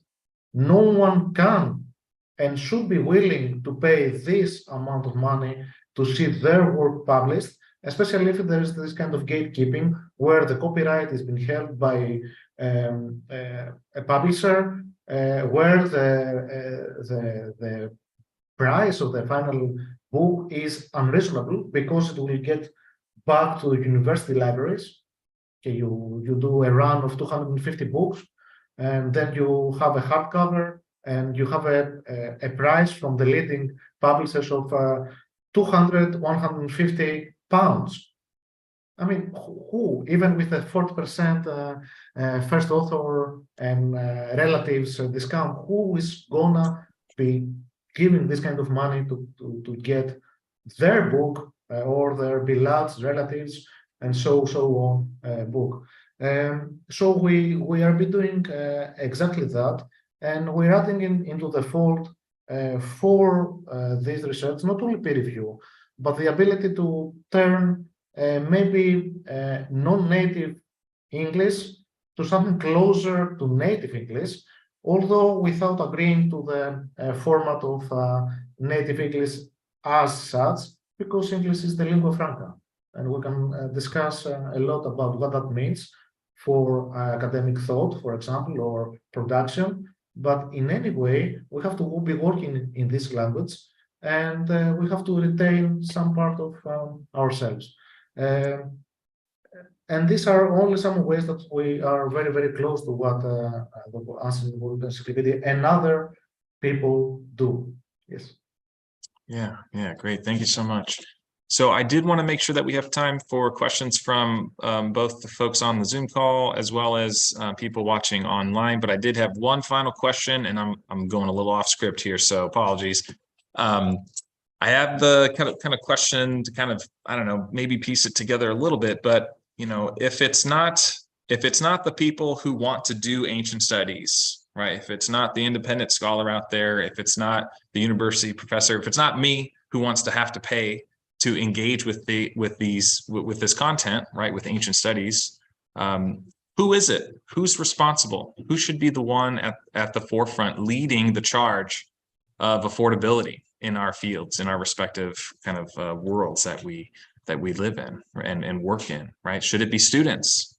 Should it be professors? Should the professoriate come down from the so-called ivory tower and lead the charge? Should it be the government putting the money where it's important? So I'm going to kind of just launch that piece of dynamite out into the audience here for you all to take on. But so who should lead the charge?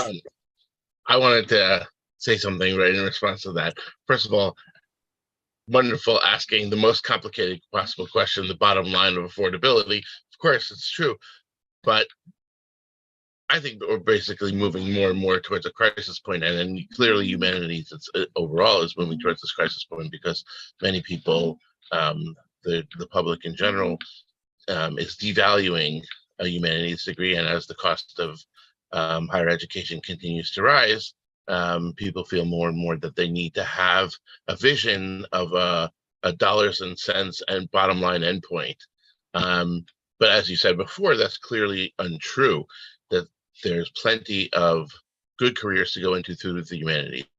And so I think first of all, the answer is everybody has to be involved in this change, in this development. And it's also, I think academia in general reacts very slowly to change in some ways, and which is very unfortunate. But I think that's where SASA is really trying to push things a little bit and move things forward to show professors and academics and administrators that there is another way to adjust and adapt without just holding on to the way things are until the point where it's not tenable anymore.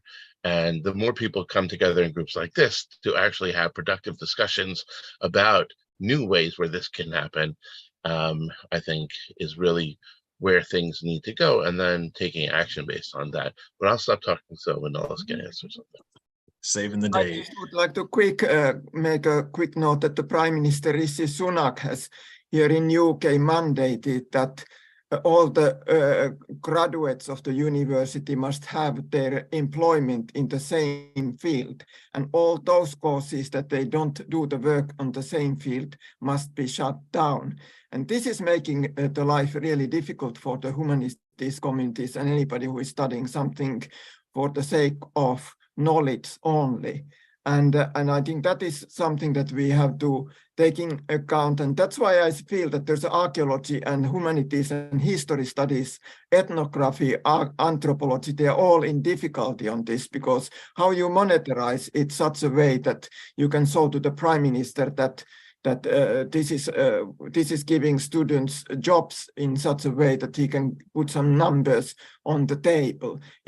That's why I'm telling this climate change is a very important bring in now, because I think the geoscience community is contaminated by oil industry interests who are making this radiocarbon a big mistake. Great, thank you so much. Manolis has your hand up. Okay, go ahead. Oh, you're muted, my friend. Yeah, sorry about that. Yes, thank you very much, and thank you, David, for this. It is indeed, I think, everyone, as with all causes, everyone should come together to find solutions. And sometimes the solutions are maybe outside our specific fields, in the way that people, for example, in publishing, being a member of OASPA, of the Open Access Publishing Association, think about books and what they are doing. And there are, we can call them startups if you wish, because everything is a startup, really. A lot of initiatives where people have thought of different ways about taking off the accessibility and affordability question and doing something beyond the scope of contemporary market. And they work. Size is a matter of question, but there is a lot of initiative there. And there are other initiatives in academic publishing, in education, as it is present and is very obvious in today's discussion. But then I think that maybe I am a bit biased, but I think I am, both me and Stefanos, people of a mixed background, in the way that we grew up in a country, Greece, that a lot of things in education are taken for granted because education is free, okay? And because of the traditional background where, you know, the start of civilization, of Western civilizations in Greece and so on, studies like the humanities are embedded in their way of thinking. So despite the continuous from the creation of the modern Greek state till now, the continuous financial problems, we still produce a very wealthy, in many ways wealthy for the number and wealthy for maybe the market, a very wealthy number of graduates of humanities, and especially of Department of Classics, Archaeology and Ancient History, okay? And we have so many departments, and some of them are very big, with 200 and 300 graduates, say, from the University of Athens. Maybe only in my year, that is 2002, where I graduated from a bachelor of undergraduates, okay, 200, 300, 250 people every year. And all those people know that they will not be working on that field, but they still do it. Okay, and some of them, of course, end up in a very distorted Greek education of kind of para-education system with phrontisteria and private evening schools and so on. But in reality, many of them are not exactly employed, but they are there and they still choose it.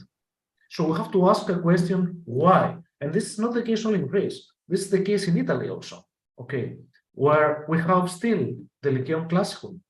And of course, this is the case in the Netherlands, where we have to speak about other things, like the economy of one of the most strong, robust economic economies of the European Union, okay. But there are these places where they still produce classicists who then go on working on ancient studies. And then we have the other image where the US or the UAE comes in, where people have to pay a lot of money and take up loans to do a study that may not return this money. And of course, we can have this kind of very big discussion again about the hole in the system with the loans and the percentage of repaying them and who gets to repay them and so on. But this model does not work. And in many ways, unfortunately, this discussion about the development and success and defense over the market normally does not involve states like Greece and Italy and their academics in how they see the world or their graduates see the world. And also our viewpoint, that is the Western viewpoint, if you wish, and I do not like the word, but we have somewhere to define it, has been tainting other viewpoints. So in discussion with colleagues from Africa or South America, they tend to see the market in market terms. So they find the same, for me, that is wrong ways of dealing with the problem, leading, although they are in a different level, leading on the same problems that we maybe in Europe and the US have already faced, and we haven't been winning over. And they're repeating the same mistakes, and it's a vicious circle. And maybe we have to think about other countries, maybe in the East, like Japan has a very healthy classics, for example, community, very well involved in Japan, not outside, okay? China, that Institutes of Humanities are coming out the last 3 years, like if I excuse of the expression, like mushrooms after rain, okay, everywhere. And it has a lot to do, I said, with politics and agenda, but there are things that we can take from this discussion. Thailand, who may not have a classics education, but they are very strong in archaeology, especially prehistoric, okay? So we have to think about the ways that those countries deal with problems, some of which are in the capitalist circle, some of which are not exactly, and open up the discussion to evolve those as key players in this next step without taking over as, I don't know, as guardians of tradition of dealing with ancient studies. We are not. We have to break, I think, this bubble. Great. Thank you so much, Manolis. We have unfortunately reached our time here today in our special session workshop on affordability and accessibility. And I wanted to take this last second here to thank our panelist presenters, Alicia Dissinger, Mark Lawal, Jan van der Krabben, and Manolis Pangalos. Thank you so much for your thoughts and for sharing a lot about what your respective organizations do to make things accessible through affordability. I'd like to thank all of the people who have chimed in today and participated by asking questions and engaging in this discussion. Of course, we have not solved all of the problems of our world in this 90-minute session.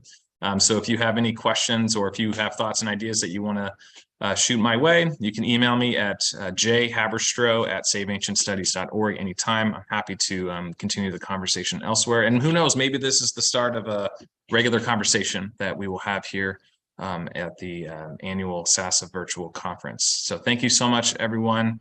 And we'll pass things off now to our next session. Thank you. Cheers. Thanks.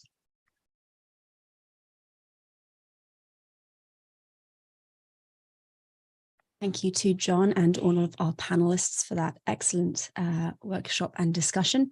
Always an interesting thing to think about how we make our work accessible and available and affordable to those who are interested in it. Before we get going with the next session of the day, I just want to remind everyone there's a whole 4 hours left to enter the SASA raffle. You can donate $25. It all goes towards the amazing work that SASA does. That can be donated via saveancientstudies.org/donate. And for every $25 donated, you get one raffle ticket or 5 tickets for $100. And you will be entered into a raffle to win a selection of fantastic SASA merchandise. And as I mentioned earlier, this merchandise is also available just through the SASA online store. Again, that can be found on the saveancientstudies.org website. All right, so we are going to get started with session 5, Innovation, Causes and Impact of Innovation. And the first talk, oh no, there we go. First talk for this afternoon, the water technology in ancient Alexandria between theory and practice. This will be presented by Nermeen Sami. Nermeen is an archaeologist in the Ministry of Tourism and Antiquities in Egypt since 2011. She holds a BA in archaeology from the Department of Greco-Roman Archaeology and Classical Studies, the Faculty of Arts at the University of Alexandria in Egypt. In 2021, she obtained her master's degree in Hellenistic Studies at the Alexandria Center for Hellenistic Studies, also through the University of Alexandria, specializing in arts, archaeology, and architecture. Her thesis title was The Water Supply and Resources in Ptolemaic Alexandria, Historical, Cultural, and Archaeological Study.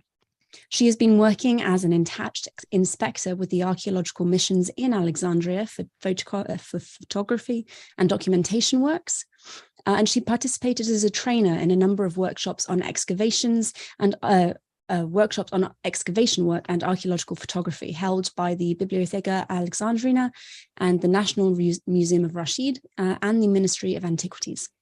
In addition, she's written a number of online articles covering a variety of historical and heritage topics, and she participated in a number of conferences and seminars held at universities in Egypt and Italy covering Greco-Roman archaeology. So Nermeen, thank you so much for joining us. I'm going to stop my screen share so that you can share any slides you might have. Yes, please. Thank you for the intro, and I'm so glad to be here with you today. I will try to share my presentation now.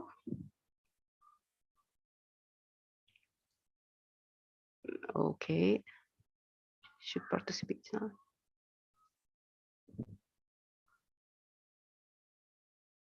You can see it now. Yes, we have the, we don't have the full presentation, but we can see the first slide. Okay, I will zoom in. I'm so sorry. That's okay. Okay, here we go. First of all, thank you very much for the intro, and it's a great pleasure to be here and allowing me to participate and share my research. I will start with this. Okay, I will minimize this to see it. Okay, the main aims of this study are to shed considerable light on the development of hydraulic engineering and its application in daily life, as in religious and entertainment spaces, commercial units, and domestic architecture. There are many scientific theories concerning the classification of mechanical devices and its distribution. As you can see here, we have slide illustration about how the water network in ancient Alexandria during Ptolemaic and also continued to be in Roman period. A feeding canal starting from here, feeding the city with underground passages for water going to be stored in wheels and cisterns, and from small wheels attached to each building of the city, there was a lifting device to withdraw water to be used by the inhabitants. I will start quickly to give a quick review about lifting devices from Shadow to water screw of Archimedes. As we can see here, in fact, several machines and techniques were applied and invented to improve how fresh water is obtained. And there were many theories by Greek philosophers and scientists through the ages, such as Aristotle in the late classical and Heron in Hellenistic period, and especially Heron in particular examined more studies on hydrometeorological phenomena like rain and hydrological cycle. The most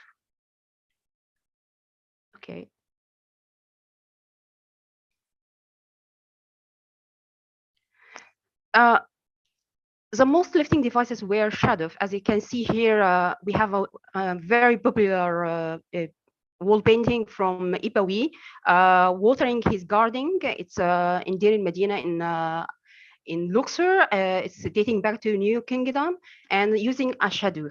The other drawing by a traveler in 1819, showing the shadoof was still in use in modern Egypt.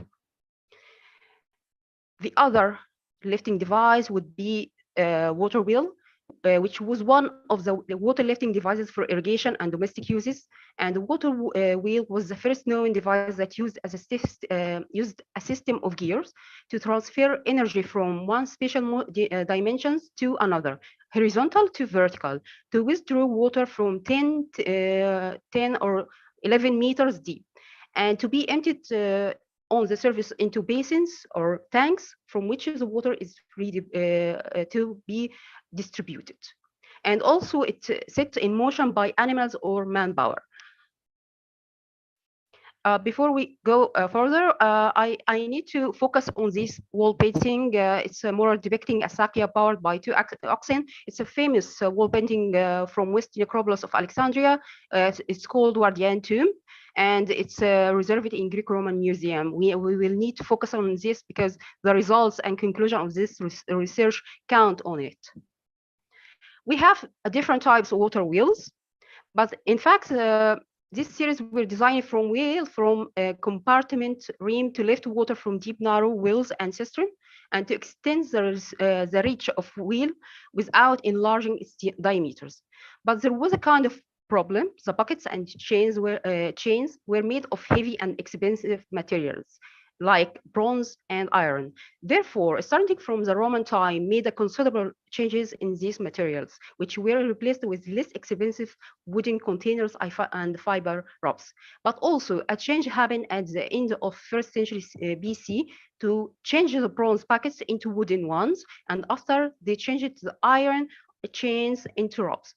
Another change happened also by the early 4th century ED for economic reasons. Wooden packets have changed into pottery pots. We will go now to the famous water screw of Archimedes, and we have a different shape here, our pictures of how it was. This is the first one here from Vitruvius' description, and we have an example of it, House of Finander, a fresco in Pompeii, fresco of Egyptian water screw in operation, and the last one showing how it's still used in some areas in Egyptian countryside. Archimedes, who first documented one end of how it works, and the issue who invented this one, or it was invented in Alexandria or in other place. But we will see about that. We will go, it used for lifting the water from depths of 0.6 to 1.2 meters, and may discharge 1,600 liters per hour. It's of course faster than a shadoof or sakya you can see in Egyptian country, as I said. The force pump. The force pump is unique among the ancient water lifting devices for both its complex design and its characteristic scattering delivery. The written sources clearly link the force pump with Philo and Ctesippus in Alexandria. At least 25 Roman examples have survived in bronze, lead, and wood. What we have here, we have two kinds of sources to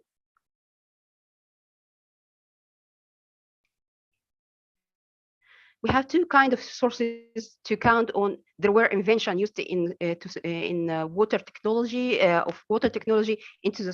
into community, to serve the community or not. We have two kinds of sources: the written sources and archaeological sources. We have here the treatise of pneumatics by Philo.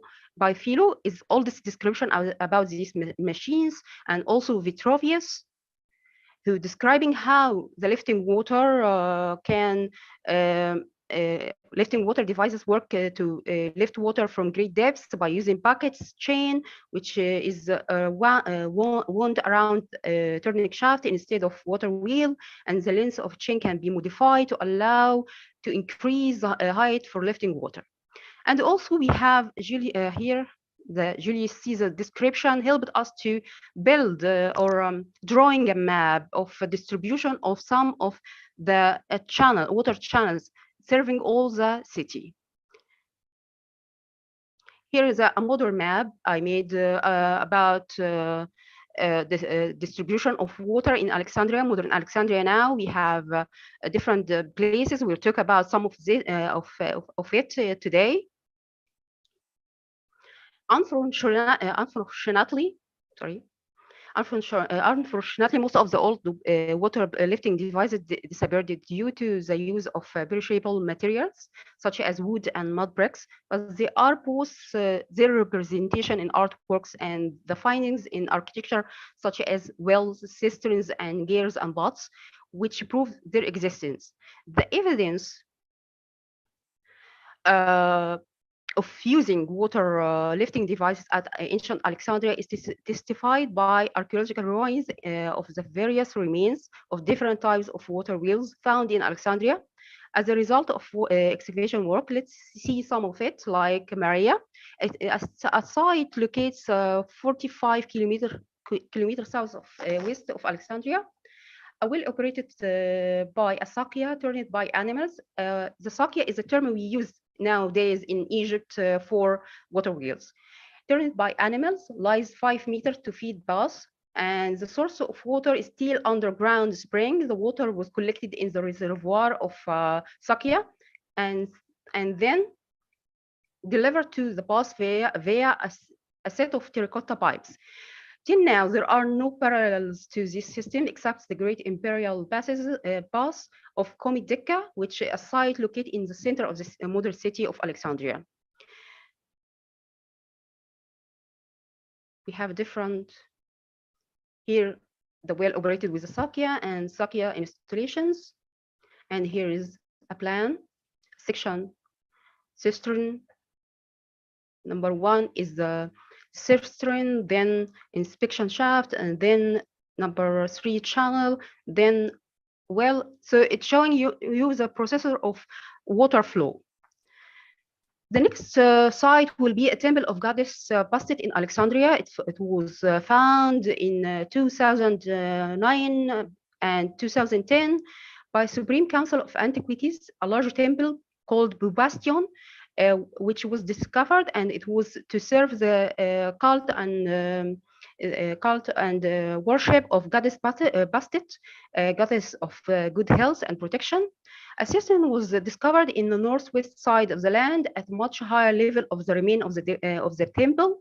It was noted. It was also noted a rectangular well closer to foundation of temple.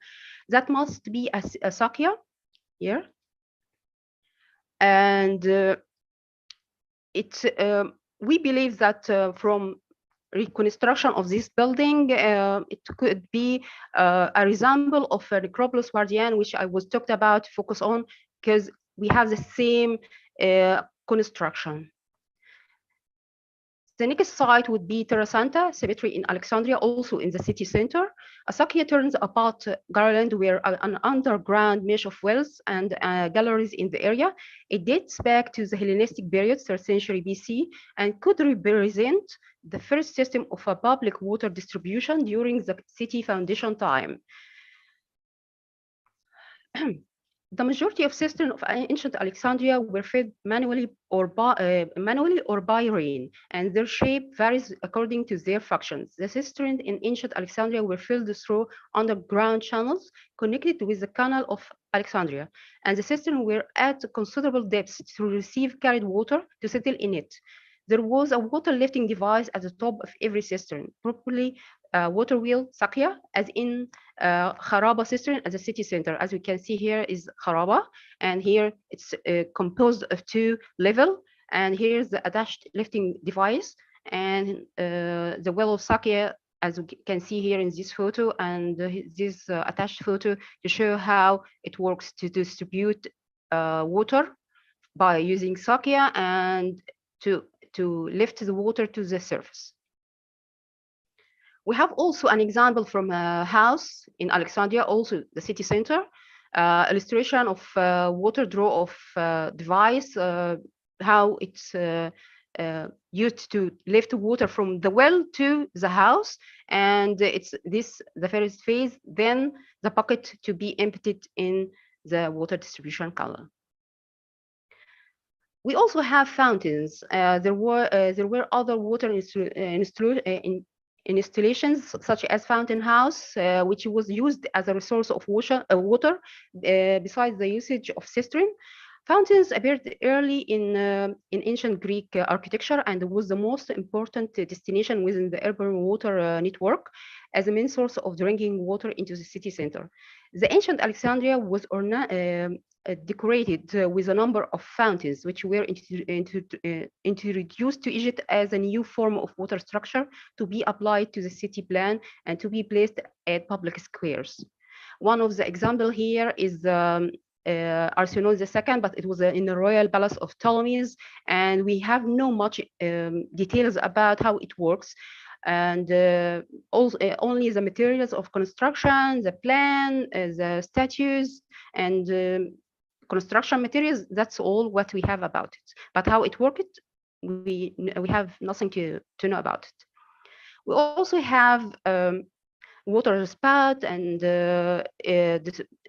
basins in some of historical sites in Alexandria, dating back to Roman period.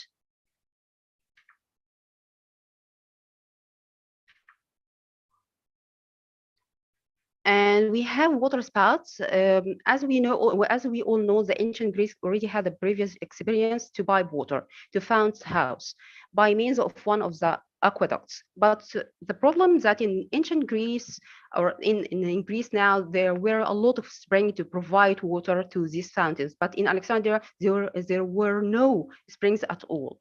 So the concept was probably followed to use a fountain in Alexandria, and the archaeological ruins, the fountain and water spout, which are exhibited in the open museum garden of Qom al-Shuqafa in west of Alexandria, are to show the possibility of public fountain houses as a part of newly presented structure in the city plan. But till now, we haven't discovered how it was working. But maybe using force pump to push water smoothly into this basin and through water spout. We will come to the conclusion. The scientific and technological achievements lead to either developed or refined in Alexandria. So it could be developed or refined in Alexandria as a screw of Archimedes and force pump as Vitruvius credit. Scientific development in Hellenistic period transformed in irrigation and water lifting from natural methods into artificial and more mechanical ones. Moreover, these inventions were for the benefit of community and not only for the royal family. The dating and origin of most of Hellenistic complicated machines using rotary motion seem to have been invented in the mid-3rd century BC, probably in ancient Alexandria, since the Philo wrote about these devices and how it works in the late 3rd century BC. The first possible reference to Sakya, the water wheel, as a device mechanis, using the term mechani, appears in a papyrus dating back to the 3rd century BC. Using lifting machines becomes much more frequent in Roman times, and the first possible reference to the Sakya gear appears in 13th century, the year of 13 AD, from 2 papyrus, and another papyrus dating from 79 AD is considered to be the one of the oldest documents available to mention a Sakya gear, moving about garland. In addition, the earliest papyrus to introduce and confirm evidence of the existence of animal-powered machine is dating back to 113 AD from the city Arsinoe, which is located in Fayum, now middle of Egypt. Thank you very much for your kind attention and greeting from Egypt. Thank you so much. That was very, very interesting and very, very informative. I was wondering, you showed pictures of domestic structures, houses having their own water sources. Was I'm this sorry, very... I can't hear you again. Oh, how's this? Is that better? Okay, I can hear you now. So you showed images of domestic structures of houses in Alexandria having their own water source. Was this very common, or was this something that was really only in the more elite houses? Actually, let's say that this area, city center, was a great interest for many archaeologists to dig in, but the rest of Alexandria is still not excavated. So we still have more information from city center, but we need to dig more to know about the other houses, if there are any domestic settlements located outside of Alexandria, to dig more. Alexandria is not fully discovered yet, ancient Alexandria, so we don't have a permission to dig everywhere because we have buildings already, modern buildings distributed now over the ancient Alexandria. So the domestic architecture we found was mostly in the center of Alexandria, and we still believe it was only for rich people. Nothing was for free, of course, and because it was very complicated water network to distribute water for, and need a lot of technology, and expensive. It's expensive, so it's not easy to be offered by local people. But there was other facilities for the other people living in districts to have water carrier to sell water, or to have small cisterns and well to store rainwater into the cisterns. I see. Thank you very much. I was also wondering what you think it is about the city of Alexandria that made it in ancient times such a fruitful place for these kinds of scientific developments. You mean who encouraged this water technology? Yeah. Of course, Ptolemies, because they established a new kingdom, and there was a kind of competition between them and the other kingdoms divided after the Alexander the Great. So they offered scholarships. It was the first time to offer scholarships to attract all the scholars to come and to have a place in ancient Alexandria library, and to stay and give a new series. And new series were used in to serve community, not just the royal family like other ancient civilization. Only the inventions were applied into palaces and royal areas, but actually it was distributed equally through the city. Do we see, I know your research focuses on Alexandria. Do we see similar kinds of technologies spreading to the rest of Egypt later in time? Actually, my thesis was about Alexandria and also El Fayum and also Asia Minor. So we have a role model of Alexandria applied in El Fayum in an area called Philadelphia, a small state. They found the same water system, water distribution system parallel to Alexandria. And also after Alexandria, we found some parallel in Asia Minor, like Pergamon, and also in Cyprus, because it belonged to some of parts of Asia Minor were belonging to Ptolemies. So they distributed this all water technology in these areas, but not huge as in Alexandria, because the population of Alexandria was huge and should be served in good quality. Thank you. You mentioned at several points systems that were used to store water. What would these have been made of? Were they hollowed out stone? Were they made of baked bricks? Actually from limestone, and coated with a layer of plaster to preserve water and to filter water there was a kind of technology to filter water, because it's not clean to come from the Nile, directly from the Nile, and leave it to be distributed the way it is, because it's full of mud and you know, these issues. So it has to be filtered. So plaster, it was to preserve quality of water. That's really interesting. Thank you. And the systems themselves, were they carved into the bedrock, or were large blocks of stone transported and set in place? They were covered because they were underground. Actually, all the types of cisterns dating from Ptolemaic time were underground. We have only example from Roman time in Comedecca. It's the Roman theater, we call it Comedecca, in city centers. It's the only example we have of cistern to be above the ground. So it should cover the cisterns to avoid any pollution of water and to keep it clean. And the lifting device were mounted over the cistern opening. I see, thank you. And how, my final question, how was the water transported from the Nile to the city? Was there pipe work under the ground? Actually, it was a problem during the planning of Alexandria, because it's far from the branch of Nile. It's called the Canopic branch.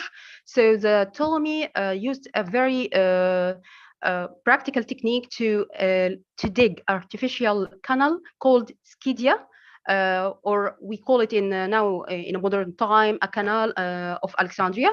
Driving water from the Nile, from Canopic branch to Alexandria, and then to be stored into the cisterns, then distributed into channels under streets.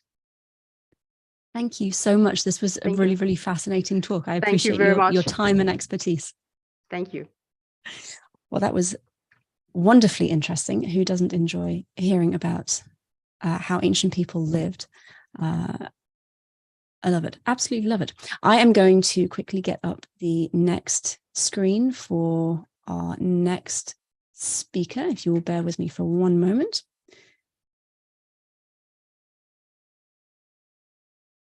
There we are. So our next topic, as you can see from the slide, is titled All STEM Leads to Rome, Teaching the Classical World Through Engineering and Experimental Archaeology. And we have Natalie Roy presenting for us, and she teaches Latin, Roman technology, and myth makers to teenage students in Baton Rouge, Louisiana, in the USA. Her classes center the classical world of Rome through the lens of STEM, hands-on history, and experimental archaeology. Her students have built kilns, sundials, catapults, and a Roman road in large collaborative projects that involve local industry through partnerships and grants. A national board-certified teacher, Natalie was named the 2021 Louisiana State Teacher of the Year, an experience that took her to the White House to meet President Joe Biden and First Lady Dr. Jill Biden. Last summer, the American Classical League named Natalie its Meriter Award winner for lifetime service to the field of classics. She is too young to retire, so she runs a small website dedicated to classical STEM lessons for busy teachers, and presents her lessons at classical conferences all over the USA. Natalie, thank you so much for joining us. Thank you for having me. I've turned off my screen share, so you should be able to get any slides you have. Okay. Let's hope this works. And if it doesn't, I think you have access to my slides. I do, yes. Okay, and I hope that this will pop up soon. And here we go. So if you're joining us from home, in just a second, you'll see that QR code popped up right here on the screen. And if you would like access to this presentation, you can use that QR code to do so. And my presentations have lots of links in them, including my website, my link tree, my blog. So please access those and use them as you need. Oh, I'll go back to here. So for 2.5 decades, I taught at an elite private school in my city of Baton Rouge, Louisiana, where curricular resources were vast. When STEM became the rage in education in the early 2010s, my school was quick to hire a STEM coordinator whose job it was to assist core teachers in integrating STEM into their classes. Riding on this wave of STEM excitement at my school, I proposed an upper-level Latin STEM integration course called Roman Technology, in which my students would read Latin texts which covered STEM topics, such as Vitruvius's De Architectura and Pliny's Historia Naturalis, and then employ experimental archaeology techniques to recreate the products and processes that we read about.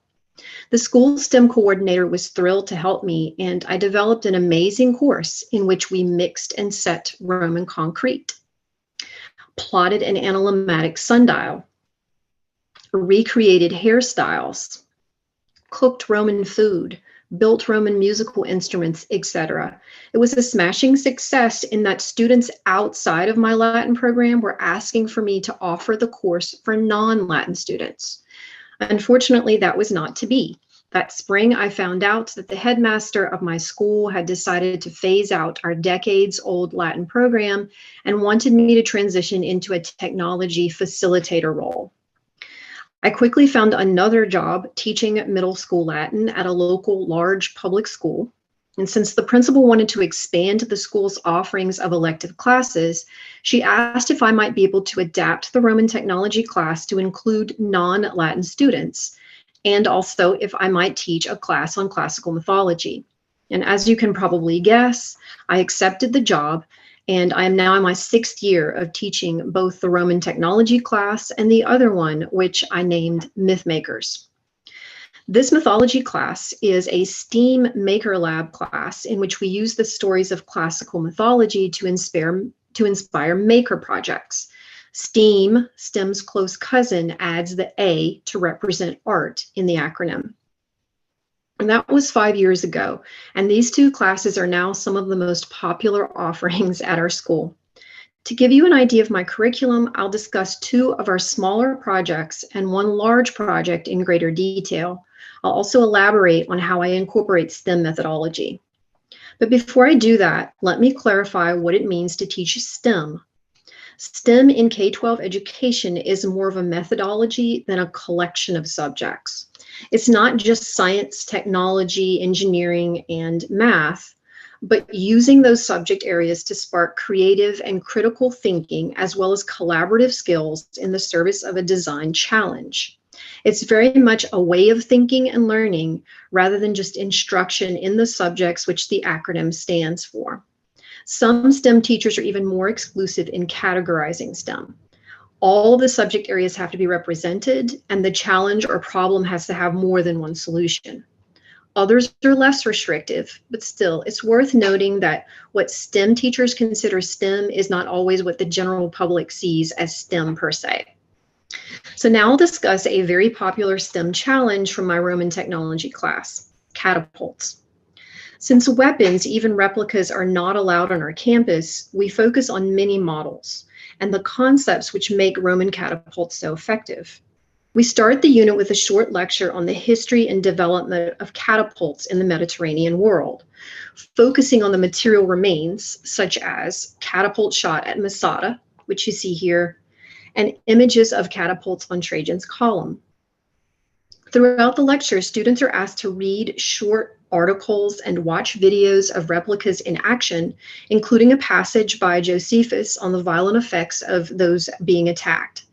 The students also read selections in translation from Vitruvius's Book 10 of De Architectura about the size, weight, and aerodynamic qualities of different projectiles and the construction of a scorpion itself.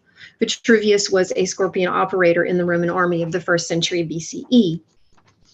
Next, the students learn to build 3 mini models of catapults out of simple materials, such as tongue depressors, rubber bands, and bottle caps.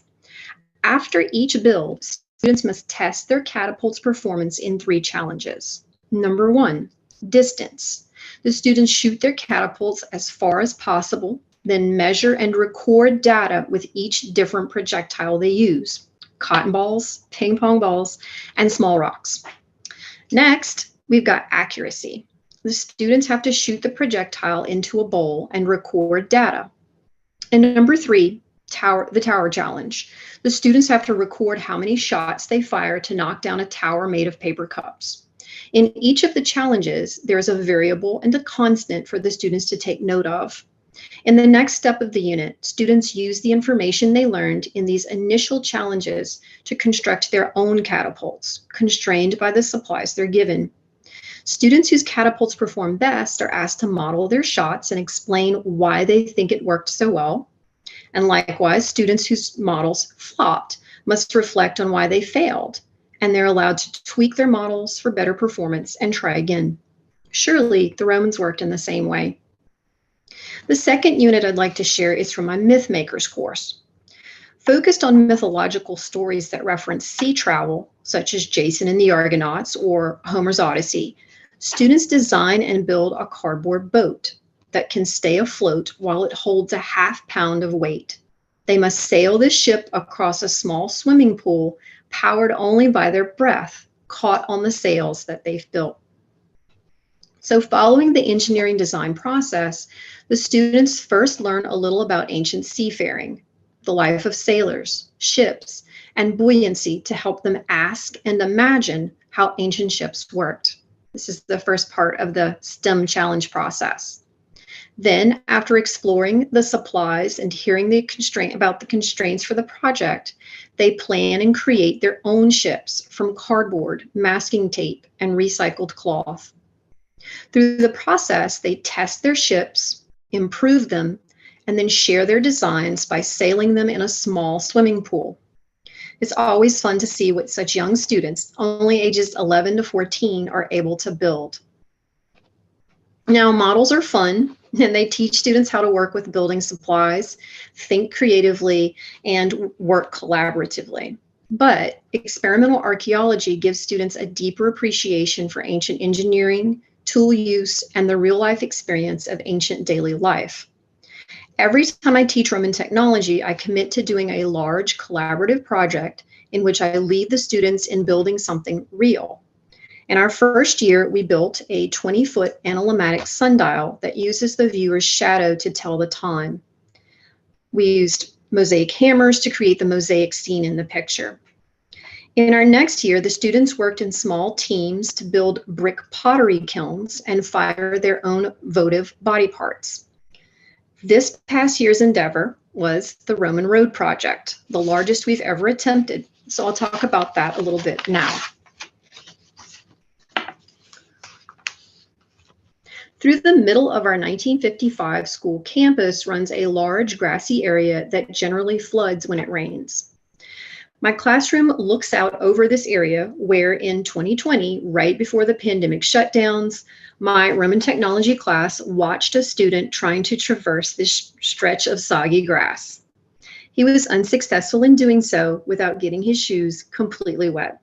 Despite this problem, many students continued to use this pathway due to the fact that our halls are old and too small for our students, since our school was originally built as an elementary school for much smaller children.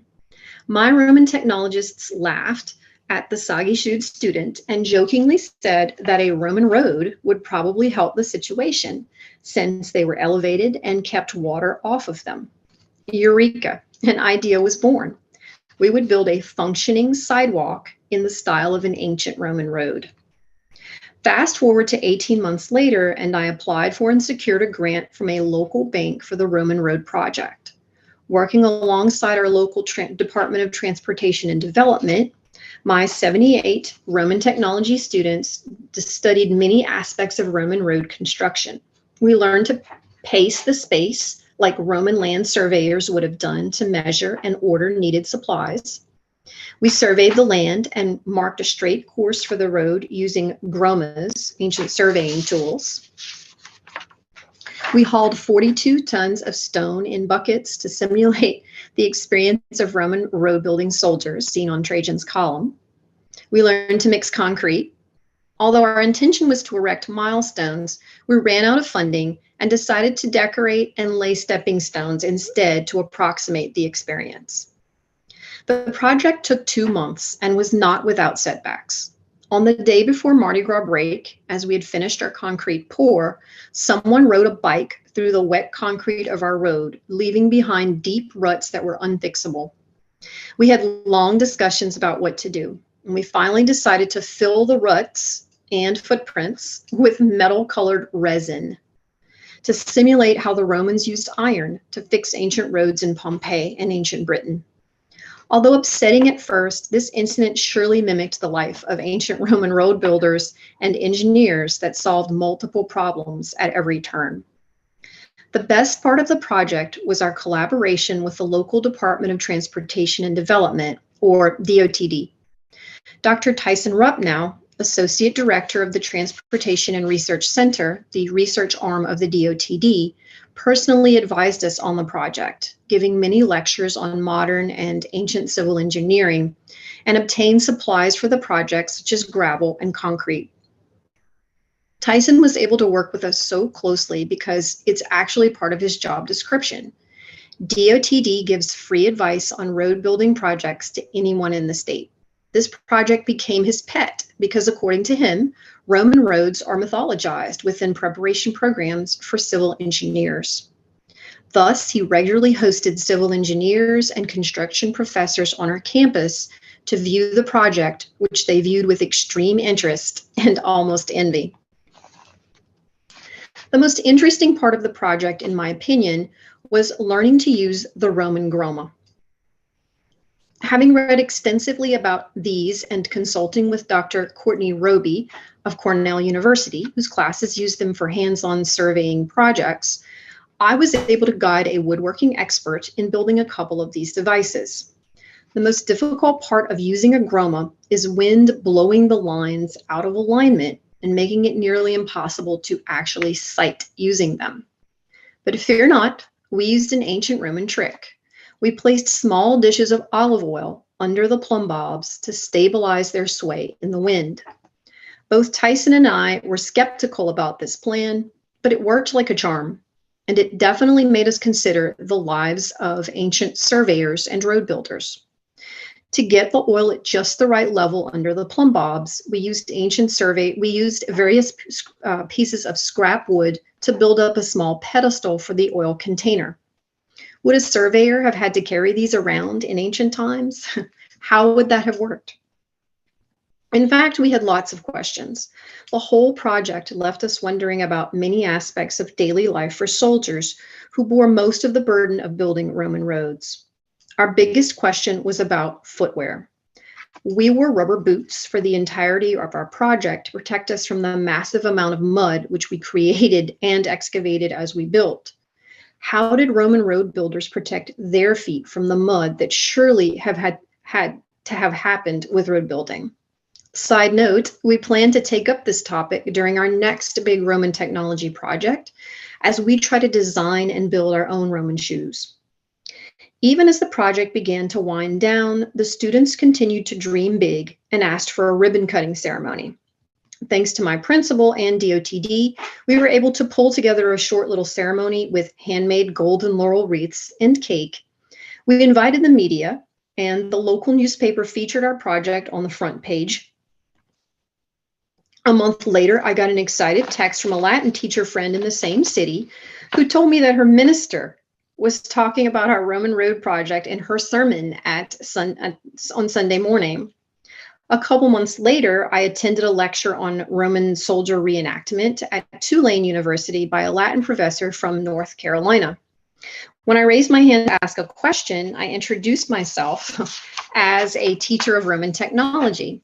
He stopped me and asked if we were the ones who had built the Roman road, that Roman road. Hopefully, we'll continue to spread the word that STEM and classics can indeed work together. As I finish up my story, let me ask you a question, listeners. Do you expect all of your students to become Latin or Greek teachers? It's something hard for classics teachers to accept, but not every one of our students is going to make our dreams come true. They are going to be something, though, and why not spark their interest in a STEM-related field while still teaching them the classics? American STEM fields, including civil engineering programs, are having trouble recruiting students, as is the STEM workforce. Instead of viewing STEM as our competitor, we classics teachers and promoters should be looking for ways to incorporate this popular and important pedagogy into our classes. Thank you. That was fantastic. Thank you so much. And we have a lot of people through the various chats that this video is going out on, saying that they really wish you had been their teacher. So I hear that a lot. I believe it. Would you mind just stopping your screen share? Because I think it's just a big picture of my face. Yes. Thank you very much. Okay, perfect. There we go. And I wanted to, we've got a few minutes before the next presenter is due on. I was wondering, do you get an awful lot of pushback from people when you talk about connecting STEM with the classics? And when you get that pushback, is it from typically one, like, do you get it a lot from classics? Do you get it a lot from other STEM teachers? Or just everyone thinks that this is an insane idea?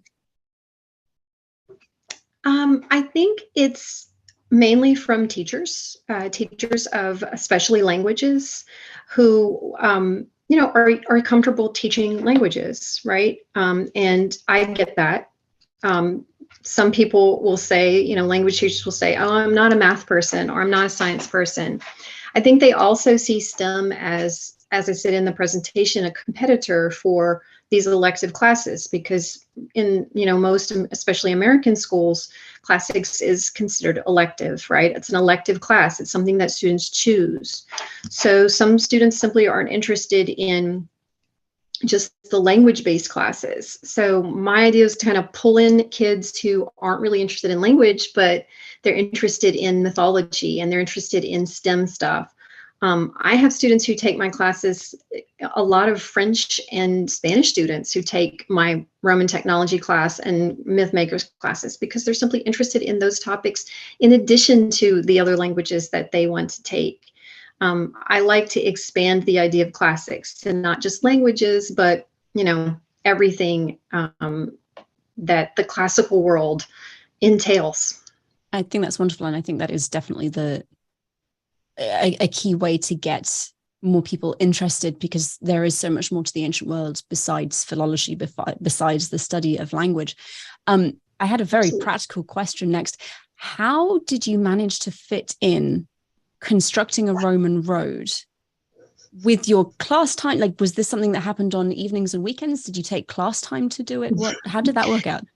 Okay, so just to be clear, this is an actual class. It's called Roman technology. So we do not study Latin. We do not study language during this time. It is just focused on different topics, Roman technology topics from the ancient world. And my definition of Roman technology is, if the Romans used it, then that is something we can consider Roman technology. So it's a very broad definition. So I loved Nermine's presentation before mine. I sent her a message. I wanted to connect with her because we actually do a hydraulics unit where we look at the shadoof. They actually build shadoofs and, you know, move water with them. So the Romans used shadoofs as well. There is archaeological evidence of shadoof use by the Romans. So I consider that Roman technology, even though it was probably invented by the Egyptians. We do a whole unit on writing, and we cover papyrus, even though, you know, papyrus is an Egyptian product invented by the Egyptians. So, you know, if the Romans used it, we're going to study it. So it's a very broad definition. And yes, we had time. I mean, when you have 78 people, this is one of the things we realized, you know, you think, oh my God, we've got to move 42 tons of stone by hand.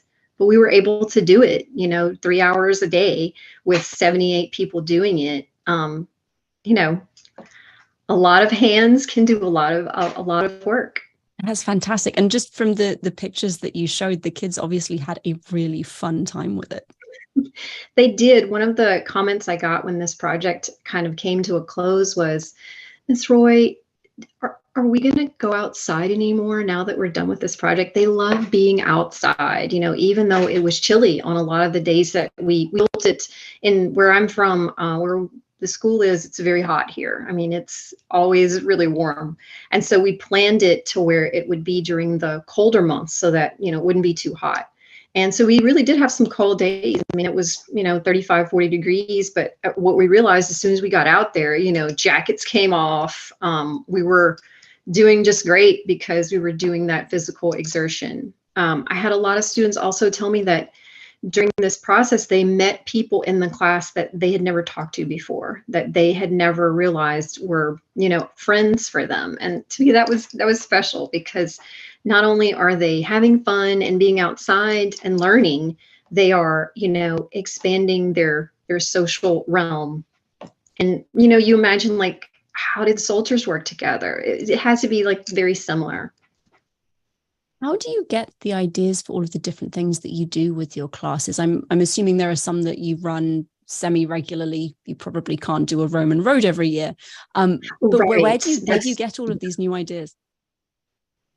The catapult idea is actually something I've kind of adapted. It's a very popular STEM lesson, actually. Almost every STEM curriculum has a catapult lesson in it. The catapult lessons are used to teach force and motion, which are very important concepts in science and STEM classes. So, there's that. I looked at some STEM stuff and said, wow, okay, there's a really classical component to this that's not really being covered by the STEM teachers, probably because they're not humanities teachers, they're not history teachers. They are covering from a purely scientific perspective, which is great. But, adding these layers of, background to it just makes it all the more meaningful. It's interesting to think of catapults. The first thing we start with is catapults were a weapon of death. I mean, they were meant to kill people. Here we are, like in STEM classes teaching, oh, let's build a catapult, yay! I think we should stop and say, wait a minute. Catapults are, yes, they're used in space technology now and airplane technology now, but they started from a very different, perspective. And I think it's important to remember that.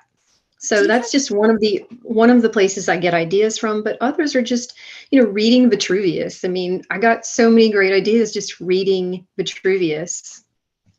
Do you have students be surprised at the range of technologies that the classical world produced that either they have heard of or are still in use in some form today?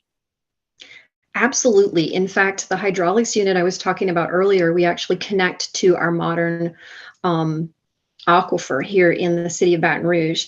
Our aquifer is actually, we have some of the best water in the country of the United States. And many people think, you ask students, where do we get our water? Many of them will say from the faucet. I mean, they have no clue, but they think that we get it from the Mississippi River, which we do not. We have an aquifer and it's great, but it's being overpumped by the chemical companies in our state, along the river in our city. So it's a great way to connect that to something that we're doing, that's affecting our lives in modern times. And then you take that and compare it to, okay, the Romans had a completely different way of managing water. They had, the Romans would take the water that wasn't very clean or didn't taste very good, and they would use that to flush out the baths, right? But the good tasting water, they would, filter it and use it to drink, because their system was set up to do that from the very beginning. Our water systems are not set up that way. So it's a really interesting thing to show kids about how, in some ways, ancient technology is more nuanced and better than ours. You said in your introduction that you have lesson plans available online for other teachers who are interested in combining these kinds of things in their own classroom. Would you mind just talking a little bit about that for people who are interested? Yes, the website is called creativeclassics.org. Important, the ORG, because I think if you put in creativeclassics.com, you'll come up with some furniture. So creativeclassics.org, and go to the button that says lessons. And there you will find all kinds of lessons. I have a mosaic lesson. I have a writing lesson. I have a lesson on Roman dice boxes. It's a STEM challenge where you just use cardboard and tape. It's super simple. There's not a lot of, expensive supplies involved in this. You're just using literally cardboard and tape to recreate something that was used by Roman soldiers as a symbol of status, in their daily life, playing games. So there's all kinds of things there that you can access for free.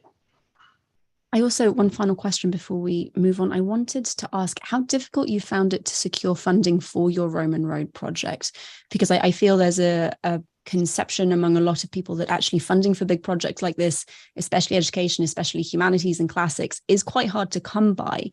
Did you find that was the case? For humanities, yes. For STEM, no. A lot of times, and this is again why I truly believe that harnessing our chariots to STEM projects is just a really good idea, because there is a lot of funding out there for STEM education. The STEM industry, they want workers, they want students to consider STEM as a career early on, and they've realized, they've done the research, they've done the work, that the earlier you can hook kids on, STEM, the better, the more people they're going to have to choose from. So when you apply for grants, oftentimes these grants are for STEM projects. So I find that, having that STEM aspect and adding in the humanities perspective just makes for a really unique project that stands out to the people who are, looking over these applications. And Really yes, helpful. the Roman Road project, we had a grant of 2,500, and then we also secured another one for 500. That was not nearly enough for what we wanted to do, but partnering with DOTD allowed us to get even more, access to funding and supplies. Our consultant, Dr. Rupnow, would literally call people that he knew in the field locally and say, we need 42 tons of stone next week. Can you do that for me? And they said, yes. I don't know how, it was just a great partnership. When you partner with people that know people and are friendly with the industry, it's just like a foot in the door. Really helpful advice all around. Natalie, thank you so much for sharing your time and your amazing projects. Absolutely. Thank you for having me. Of course. Okay, we will move on to our next presentation, which is From Beeswax to Bronze, Recreating an Ancient Naval Ram. So we've gone from creating an ancient Roman road to creating an ancient naval ram. We have presenting Stephen Dicasian. Stephen is a PhD candidate at Texas A&M University, studying nautical archaeology.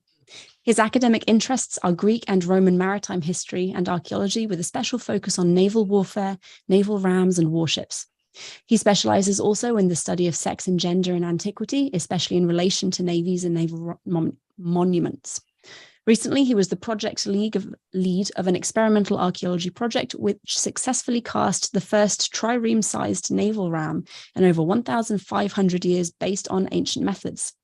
Stephen attended the American School of Classical Studies at Athens as part of the Summer Session Group of 2018 and the American Academy in Rome as part of the Classical Summer School Group of 2022. He currently runs communications for RPM Nautical Foundation, which conducts underwater archaeological surveys at the Battle of the Egadi Islands site in Sicily. Stephen, thank you so much for joining us. Thank you. I'll share my screen. Can you see that? Yes, thank you. Perfect. All right, so good afternoon, everyone. My name is Stephen Dicasian. I am, as she said, a PhD candidate at Texas A&M University, studying nautical archaeology. Nautical archaeology is just the study of the remains of boats and ships and the cultures that created and used them. My academic interests are, of course, Greek and Roman maritime history and archaeology, with a special focus on naval warfare, rams, and warships. So today I will be presenting my project, From Beeswax to Bronze, Recreating an Ancient Naval Ram. So recently, as you can see from the three pictures here, I was the lead of an experimental archaeology project, which successfully cast the first trireme-sized naval ram in 1,500 years based on ancient methods. So you can see pictured here the 3 steps as part of the major project that we conducted at Texas A&M. So before we get started, it's important to know what exactly I'm talking about. What is an ancient naval ram? So like I said, my main research concerns the naval ram, which is an ancient naval weapon. In essence, a naval ram was a penetrating weapon placed at the bow of an ancient warship near the waterline. Rams were used in both offensive and defensive naval maneuvers to strike or ram other warships to cause damage that could lead to an enemy ship being either sunk, swamped, or completely destroyed. The ram developed from an extension of the timbers that made up the bow of a warship. This combination, or this protrusion, sometimes called a forefoot or cutwater, and a bronze covering became the basis for naval rams in antiquity. So by the mid to early 5th centuries BCE, the ram had developed to its so-called final form, referred to in modern terms as the three-bladed waterline ram.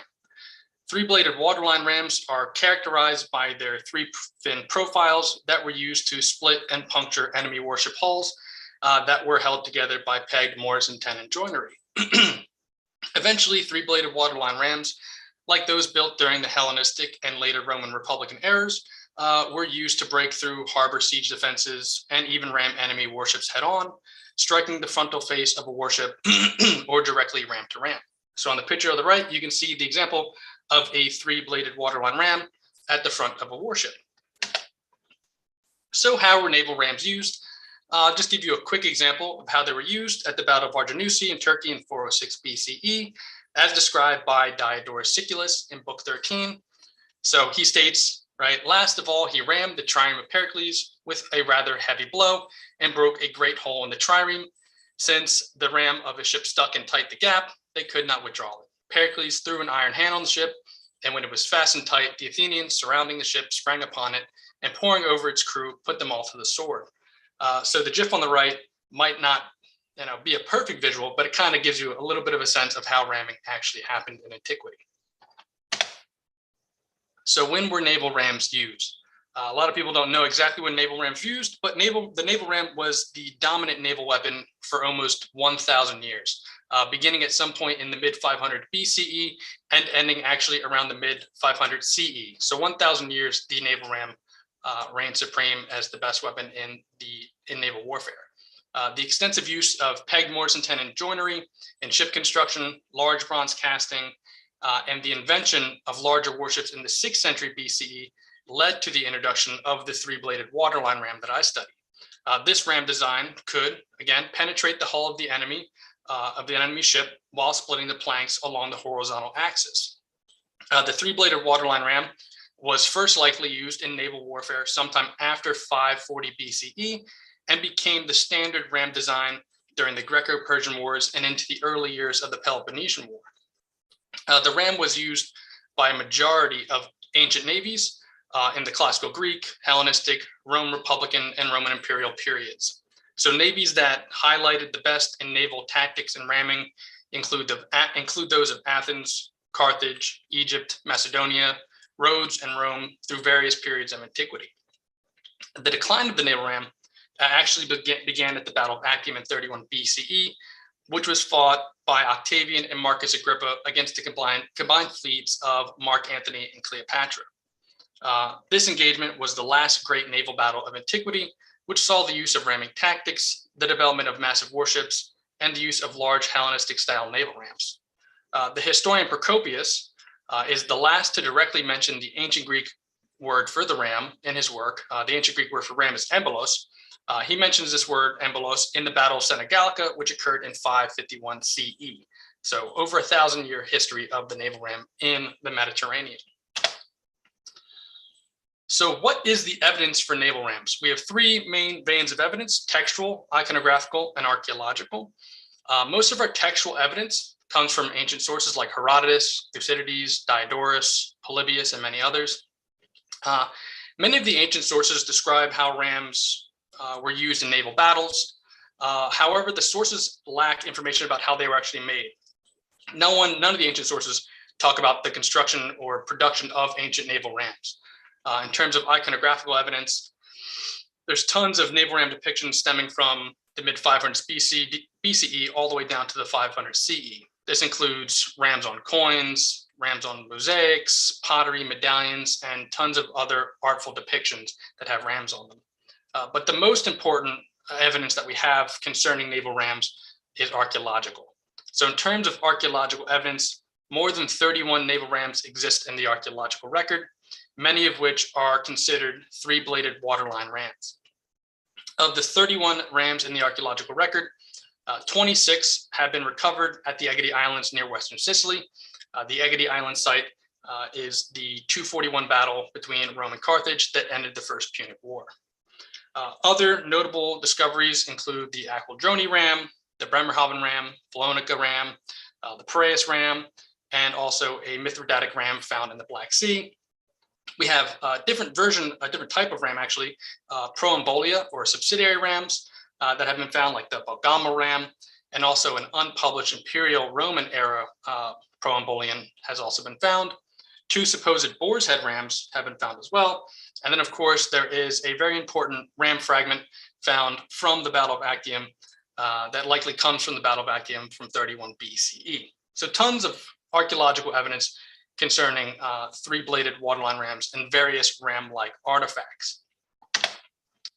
So like I said, not that much evidence comes from the ancient world concerning the construction of naval rams. As we find more rams, the question always came back to me in my research: how did they actually make these rams in the ancient world? And I couldn't find anything that really satisfied my question. I searched through all the textual, iconographical, and archaeological evidence, and just found some mentions of aspects of building rams, like the use of pitch, beeswax. The quote on the screen might show a hint of that. It doesn't really directly talk about the use of beeswax, but it talks about bees being found around the rams that were put at the Actium monument in Greece. So not directly, but indirectly. And of course, bronze is used to make rams. But however, there's nothing satisfying enough to show us how these rams were actually constructed in the ancient world. So we know that some of the materials to make naval rams must have included, right, wood, beeswax, pitch, various pine tar resins, bronze and stone tools, bronze for casting, refractory clay, and of course, lots of manpower. So based on ancient rams, or the ones that we have in the archaeological record, it has been argued that they were cast in bronze to the highest standards using a beeswax model in the lost wax casting method or sand casting method. The lost wax casting method is a method where a molten metal is poured into a mold that has been created by the means of a wax model. There has been 3 types of casting methods that have been suggested by scholars that the ancients may have used to make naval rams. Right, the first one they suggested when they discovered the first naval ram in the 1980s, the athlete ram, they said it was made using the sand casting method. This is unlikely, as the sand casting method didn't exist or wasn't used throughout antiquity, and many ancient peoples didn't use the sand casting method, so this ram likely wasn't built that way. The indirect lost wax casting method is possible, that many of the rams were built this way, but the direct lost wax casting method is probably the most likely method that the ancients used to build naval rams. And this is based on an evaluation of the rams we have in the archaeological record.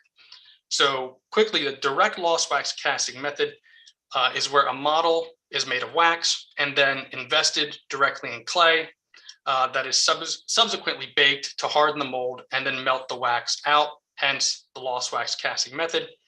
The bronze is then poured into the empty space left in the mold. The model is then destroyed in the casting process. Therefore, a new wax model has to be built for each and every new cast, hence the direct lost wax casting method.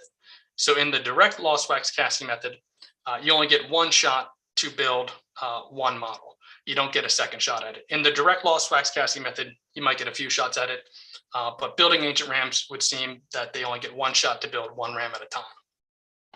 So I proposed a project to actually build one of these ancient naval rams.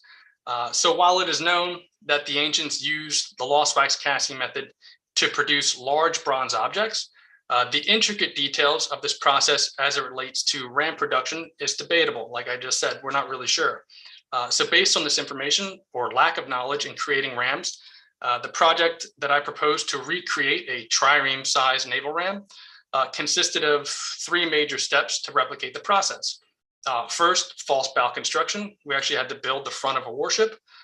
2, beeswax model creation. And then 3, of course, lost wax casting or direct lost wax casting. So the purpose of this experimental archaeological project was to understand the time, manpower, and materials needed to create ancient rams, which can inform us on the economic, social, and political apparatuses of ancient navies. The project involved a lot of other little side projects, like testing pine and pitch drying times, beeswax melting points in various sizes against different types of wood, and of course, building everything for the project by hand. I wanted to stay as close to the ancient process as possible, so I used mostly ancient tools, and when I could, just used my hands. Also molds, of course, built molds by hands, and then copper spikes, all these other little things that I didn't know I needed until the project began. So concept and design, my ram design was based mostly on the Egidi rams that I talked about before that were found off Western Sicily, but has elements of various other rams like the Athlit, Polonica, and Piraeus rams, to name a few. The design of my ram has similar sections to all other three-bladed waterline rams, right? You have the top, which we call the cow. You have the driving center with the three-blade design, and you have a bottom, which includes a bottom tailpiece and bottom plate. Once I had decided on the final design of the ram, I designed a ramming bow, right, the warship bow, based on the size of the ram I wanted. Now, this is not how they did it in Antiquity. You would, of course, build the warship first and then the ram, but I was going for a specific sized ram. So I built the ram first and then, or I designed the ram first, then I built the bow of the warship. So, of course, the first step of the project, bow construction. The first step of the project was to construct a trireme size ramming bow to serve as the beeswax model's core.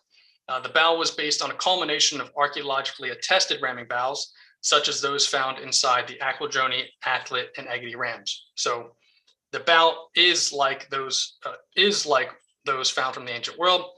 You can see the initial bow concept pictured in the left and the final design on the right. The bow consisted of 6 major timbers, ramming timber, port and starboard wales, a keel, chalk, and of course a small stem.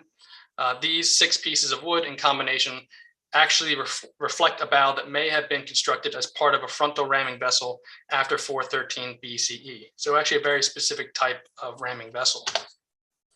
The most complex and hardest part of the project was, of course, building the ram beeswax model.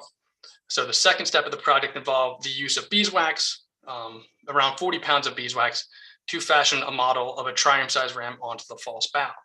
So based on relevant academic scholarship and my own personal experience working with beeswax, I took the following measures and techniques to build this model. The first part was actually we coated the bow in pine tar pitch to slightly oversize the model. So when we casted it, it compensated for the shrinkage during the casting process. The cold beeswax blocks were broken down and separated for each section of the ram. So we knew how much beeswax would be in each section. The beeswax was melted into blocks and sheets and half blocks using both pre-made molds, and then some were worked by hand. The beeswax was then hard pressed and sculpted directly onto the bow while it was still warm. Each section was sculpted to a desired thickness and smoothed together. And then once the central core was finished, the fins were added and fixed to the rest of the beeswax model. The fins are the most important part of the ram, right? The actual part that does damage to a ship. The fins were built in 2 methods using both freehand sculpting and pre-made molds. And then after the addition of the fins and fin cavities were shaped and smoothed by hand. So once the beeswax ram was completed, decorative additions were made, such as an inscription on the cow and raised and sunken inscriptions on the fin plates. So of course, the last part of the project was to cast it in bronze. The casting of the ram took place at the Pyrology Foundry and Studio in Bastrop, Texas. The foundry used a similar method to the one used in Antiquity to cast the model, right? Several sprues and channels were added to the beeswax ram model to allow the molten bronze to be poured in for casting. The beeswax model was then placed in a casting slurry, which created a protective shell around the model. This shell was then heated to melt the beeswax out of the model, leaving the empty shell with the sprues and channels still intact. The molten bronze was then poured into the shell, filling the areas where beeswax once was. The bronze was then allowed to cool, and then the shell was broken open, leaving an exact replica of the beeswax model in bronze behind. So that is still the direct lost wax casting method, just in a more modern sense. We did run into some issues when casting this. The beeswax model was too heavy, thick, and oddly shaped to safely cast in one piece, unfortunately. So we had to separate it into 3 sections. Again, the cow, bottom plate, and driving center, which is not a big problem. They were all casted again in the direct lost wax casting method, head down like they would have been in antiquity, and then the three pieces were joined together. So how does the ram that I built actually compare to others in the ancient world? The result of the casting was actually a really good looking ram with no visible cracks, no breaks, and no fissures, just like some of the ones that survived from the ancient world. You can see my ram compared to others. You know, it looks decently good. As you can see, you know, from a closer look, there are some differences. And as you look closer, these differences are important. There's differences in the blade style, in the creation of the blades, the flaring of the back, the slope of the tailpiece. And these always tell us something about the intricate production of these individual rams and the people who built them, but I'm not going to go into that right now, of course, because that's for every single ram is different. Every single ram is unique. So compared to just one ram, the Egedy one ram, one found in Western Sicily, the ram I built is almost identical, not exactly, but they weigh the same. They're almost 300 pounds, ballpark, almost 400 pounds. They have the same dimensions. Some aspects are missing though, right? Spike holes. I didn't have any spike holes. I wasn't going to put it back on the bow yet. A long tailpiece, fin plates.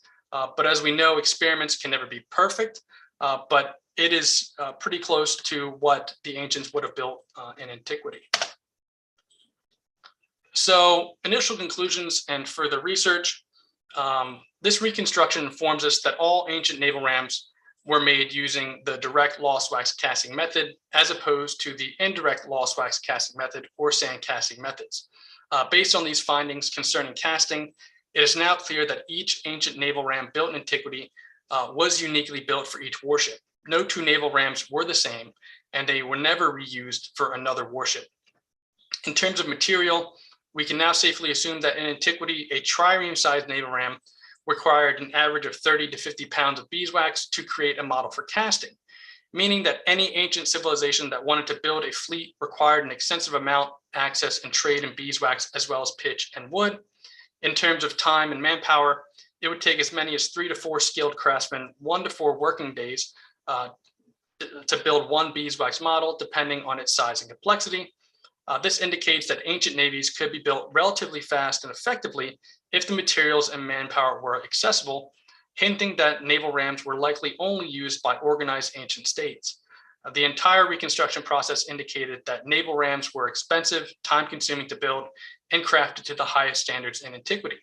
And of course, further research may include testing the ram to understand its ramming capabilities and strength, because of course it is a weapon and we built the weapon, so why don't we use it for its purpose? And where is the ram now? The naval ram, called the Discretion naval ram, the initial Egedy rams that they found in Western Sicily also have personal names, so it's not crazy to name it after myself, resides in the conservation laboratory at the anthropology building on Texas A&M University campus in College Station, Texas. So it is the first naval ram to be cast by ancient methods in 1,500 years, and it is the only naval ram outside the Mediterranean basin. So I just want to give a quick thanks to the other people who worked on this project, Dr. Christopher Dostal, Glenn Greco, and Dr. William M. Murray for his project suggestions, Pyrology Foundry, and of course, a special thanks to SASA for putting together and hosting this conference. Thank you. Stephen, thank you so much. And I have to say, if I had also built a naval ram, you'd best believe I'd been naming it after myself, regardless of ancient practices. So I think that's, or archaeological practice, I think that's entirely reasonable. We have a couple of questions. Do the ancient rams that survive in the archaeological record have any hints that let you see how they were constructed? So some of the ones from the Egedy Islands, we have around 26 now from the Egedy Islands battle.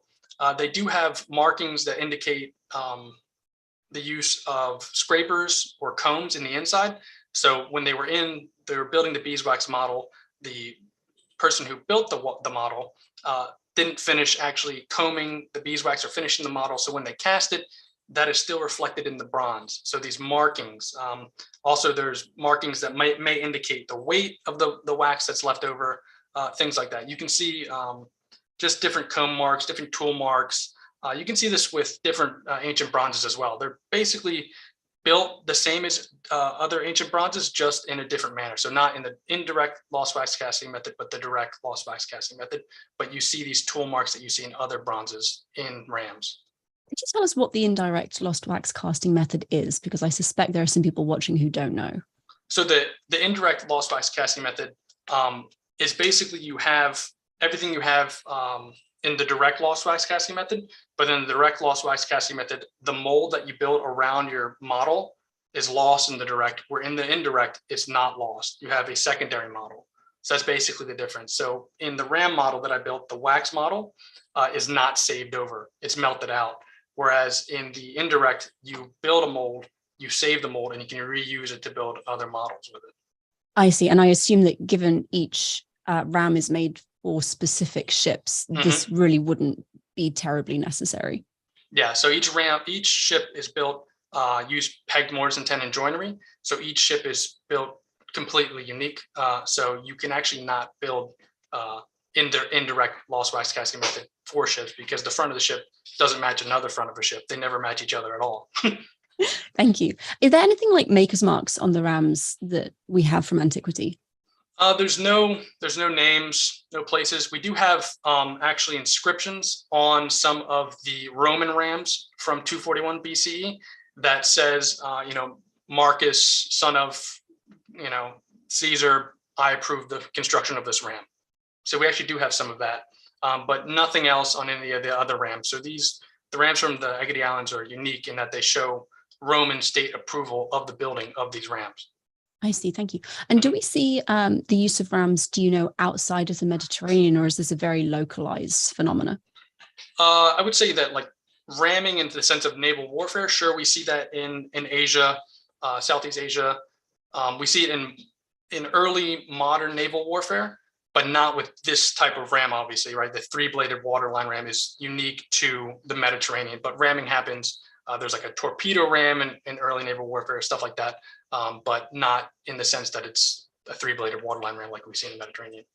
Thank you. And you mentioned some other different ram styles. How much do they differ from other Mediterranean rams?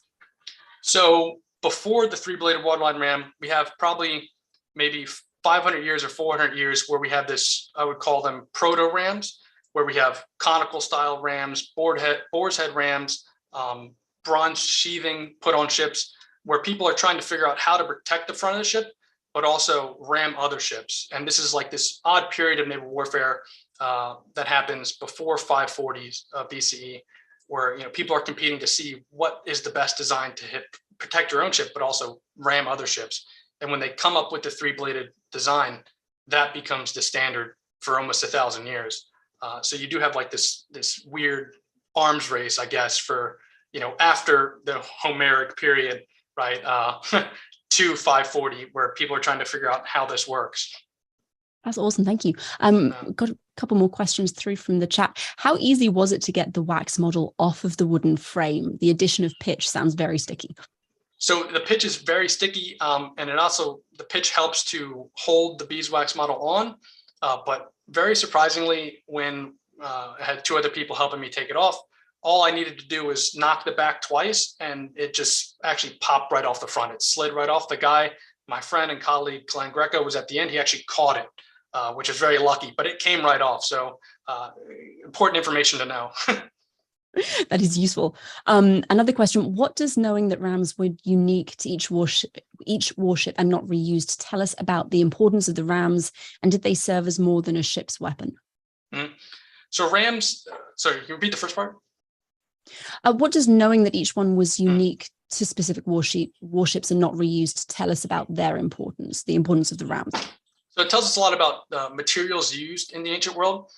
So if you can reuse rams, that means you can put them on different ships, you can save supply, you can save time. But since they're built in such a unique manner, it means that there has to be a lot investment invested in bronze, in beeswax, in the construction site, in the ship itself. So if you're able to reuse them or mass produce these rams, it means that a variety of other ships could be built, and I guess naval warfare would be not as unique as it is in the early periods. And to the second question, I forget what it was already, sorry. Sorry, did they serve as more than a ship's weapon? Not necessarily. We see a lot of rams, once they are used up as ship's weapons, taken off the ship and put in monuments, put in homes, as decorations, as trophies of victories. That happens a lot, right? Octavian's victory at Actium in 31 BCE, he builds this massive monument to his victory over Mark Antony and Cleopatra in Greece, Nicopolis, where he puts the largest rams of Cleopatra's navy on the monument to show that he's the ultimate victor of this civil war. So rams are actually really important. Three-bladed waterline rams are really important to show Roman and Greek victories in naval warfare by collecting them after the battle, because they are such unique pieces. If they weren't unique, you wouldn't necessarily want them to put them in a monument because they're not that important. But since they're so complex and hard to build and so unique, they're very important and very time-consuming, very costly. So you take them, they're shiny, you put them up in a monument to show that you're the ultimate victor. Do we know if they had any impact on the like this, maybe not the speed at which a ship could go, but the hydrodynamic nature of a vessel? Certainly the larger rams would probably affect the hydrodynamic nature of a ship. The ram I built is relatively small compared to some of the ones built during the Hellenistic period. So the ram that I built is probably a trireme size, maybe even a quinquereme or 5 size ram, depending on how you look at it. But the largest ram built in antiquity, you can see from the Octavian's victory monument, is massive. It probably weighed almost 2 tons of bronze, and I built one that only weighed 360 pounds of bronze. So if we think about it that way, there has to be some kind of effect on the hydrodynamics of a ship that has a 2-ton bronze ram at its bow. Got to think about how massive that ship has to be to carry, and that's not even including like the weight of the ship and all of the people on it. That's impressive. Well, I don't have any more questions, and there's nothing else coming through the chat, so we'll leave it there. Stephen, thank you so much for your time and for sharing your research with us. Thank you so much.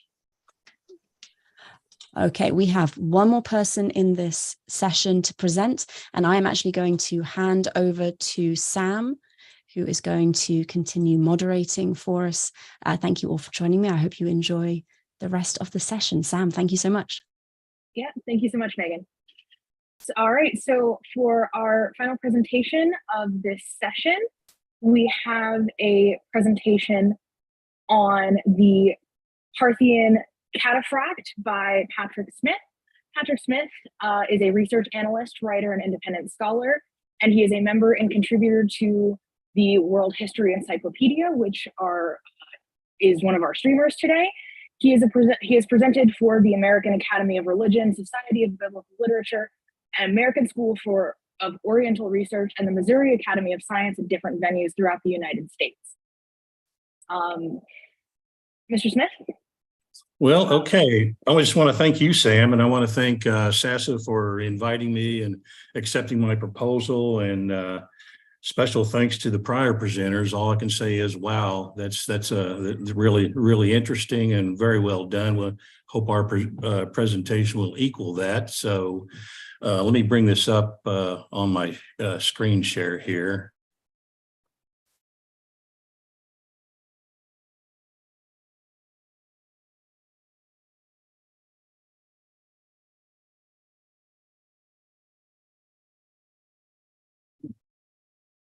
What we want to talk about today is one of Parthia's main military assets, the cataphract, a combination of heavy horse and rider that was fully armored.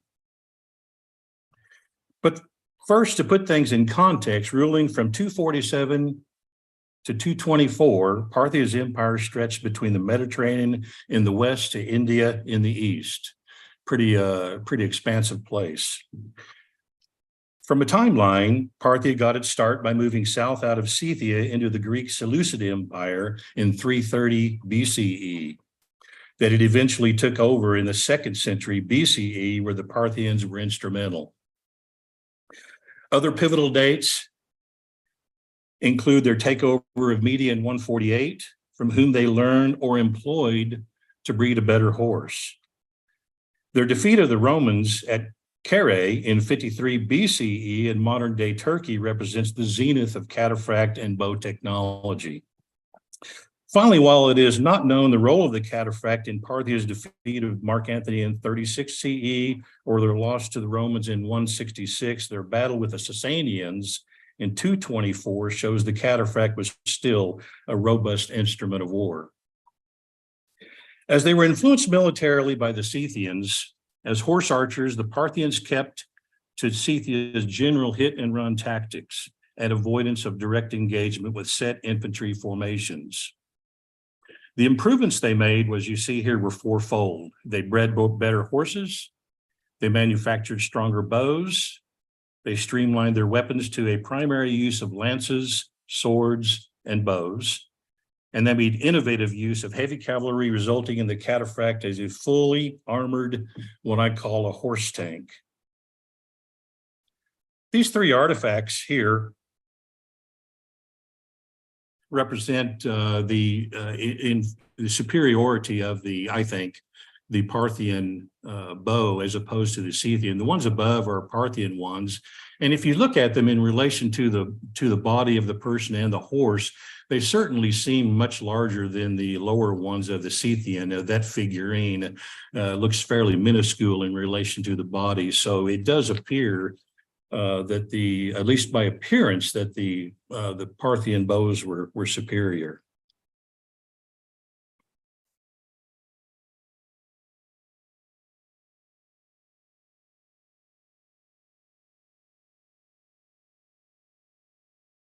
The bows were of a composite recurve construction that the Scythians invented.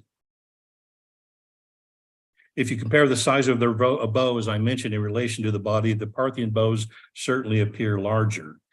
Plutarch mentions how Parthia's large and mighty bows shot arrows that tore through every covering, whether hard or soft. As a cataphract and horse archers worked in concert, half the equation for Parthia's military success was the horse.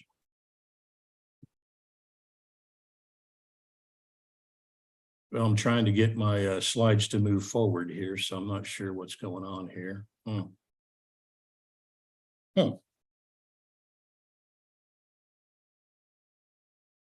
There we go. Breeding better horses, of course, was essential. And key for Parthia was their takeover of Media, a nation known for their superior breeds. Polybius mentions royal studs cared for by the Medes. Strabo mentions a plush meadow in Media where 50,000 mares grazed, indicating Media's influence. Strabo also compares Parthian horses to the horses of Media, which he says were the best and largest in the king's province. Then indicating Parthia's achievement in breeding a better horse, Strabo says their horses were superior to all other breeds. For one, as you can see, as he says, because of, quote, their fleetness. That they were the fastest around meant their riders could quickly chase down the enemy or more easily escape when pursued. Finally, in contrast, as their light infantry horse was bred for speed and maneuverability, their heavy horse cataphract, or focus, would have been bred for a combination of size, speed, and courage in close combat. The purpose of the cataphract was to work in concert with their fast, nimble, and more numerous horse archers. According to Cassius Dio, when they were not mopping up fleeing combatants, the heavy horse cataphracts, their riders, as you see, each with a lance, ran pell-mell into enemy formations. Besides those not impaled, such a massive animal at top speed would, like a bowling ball, have scattered soldiers left and right, even causing those near the area of impact to be jostled. Besides those directly killed or trampled, with bodies flying, fighters fleeing, and soldiers down, the cataphract would have created gaps of vulnerability, their main purpose, into which Parthian horse archers shot. Multiple cataphracts attacking a formation at once would have had a devastating effect up and down the line of defense. But what did the cataphract, horse and rider, look like more completely? As Simon Nechev and I worked on the image you see for world history, his artistry, of course, how did we come to this rendition? For starters, besides the heavy horse that the rider commanded, the rider would have been held in place with a saddle. An important advent before stirrups was the integration of the pommel and cantle onto the rider's seat. These help the rider to stay on when jostled, give stability when the horse breaks, and assist maneuverability in a turn. While some ancient images appear to show, such as this one in Dura Europa graffiti, to show Parthian riders without saddles, but material evidence concerning their availability is definitive. According to Elena Stepanova's detailed recreation based on finds dating to the 4th century BCE, the Scythians crafted an ingenious 4-part saddle of split pommels and cantles.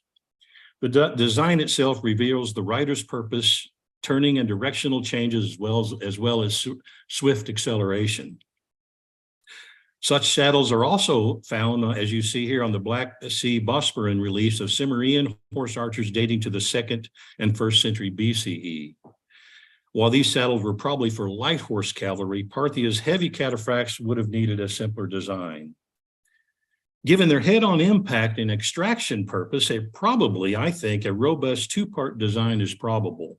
While the cantle and pommel helped cradle the rider on impact, the pommel would keep the rider from being unhorsed as he pulled back from the melee, something the Gauls, in fact, tried to do at the Battle of Kayleigh by grabbing the rider's lances.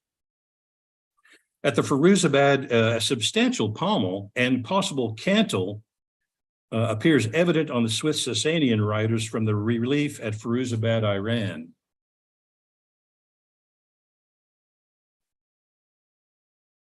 And as you can see, the left, you see of the 3 circles that I made there, the left one I was going to try to point to, but I can't find my pointer. But that could be a full cantle, but it could also be a sword hilt. But you see the second one from left to right, that definitely is a split pommel. But yet over here, of the same group of Sasanian riders, you have a full pommel with holes in it, which is interestingly, you can, some saddles even today have these type holes, perhaps serving a rope type purpose.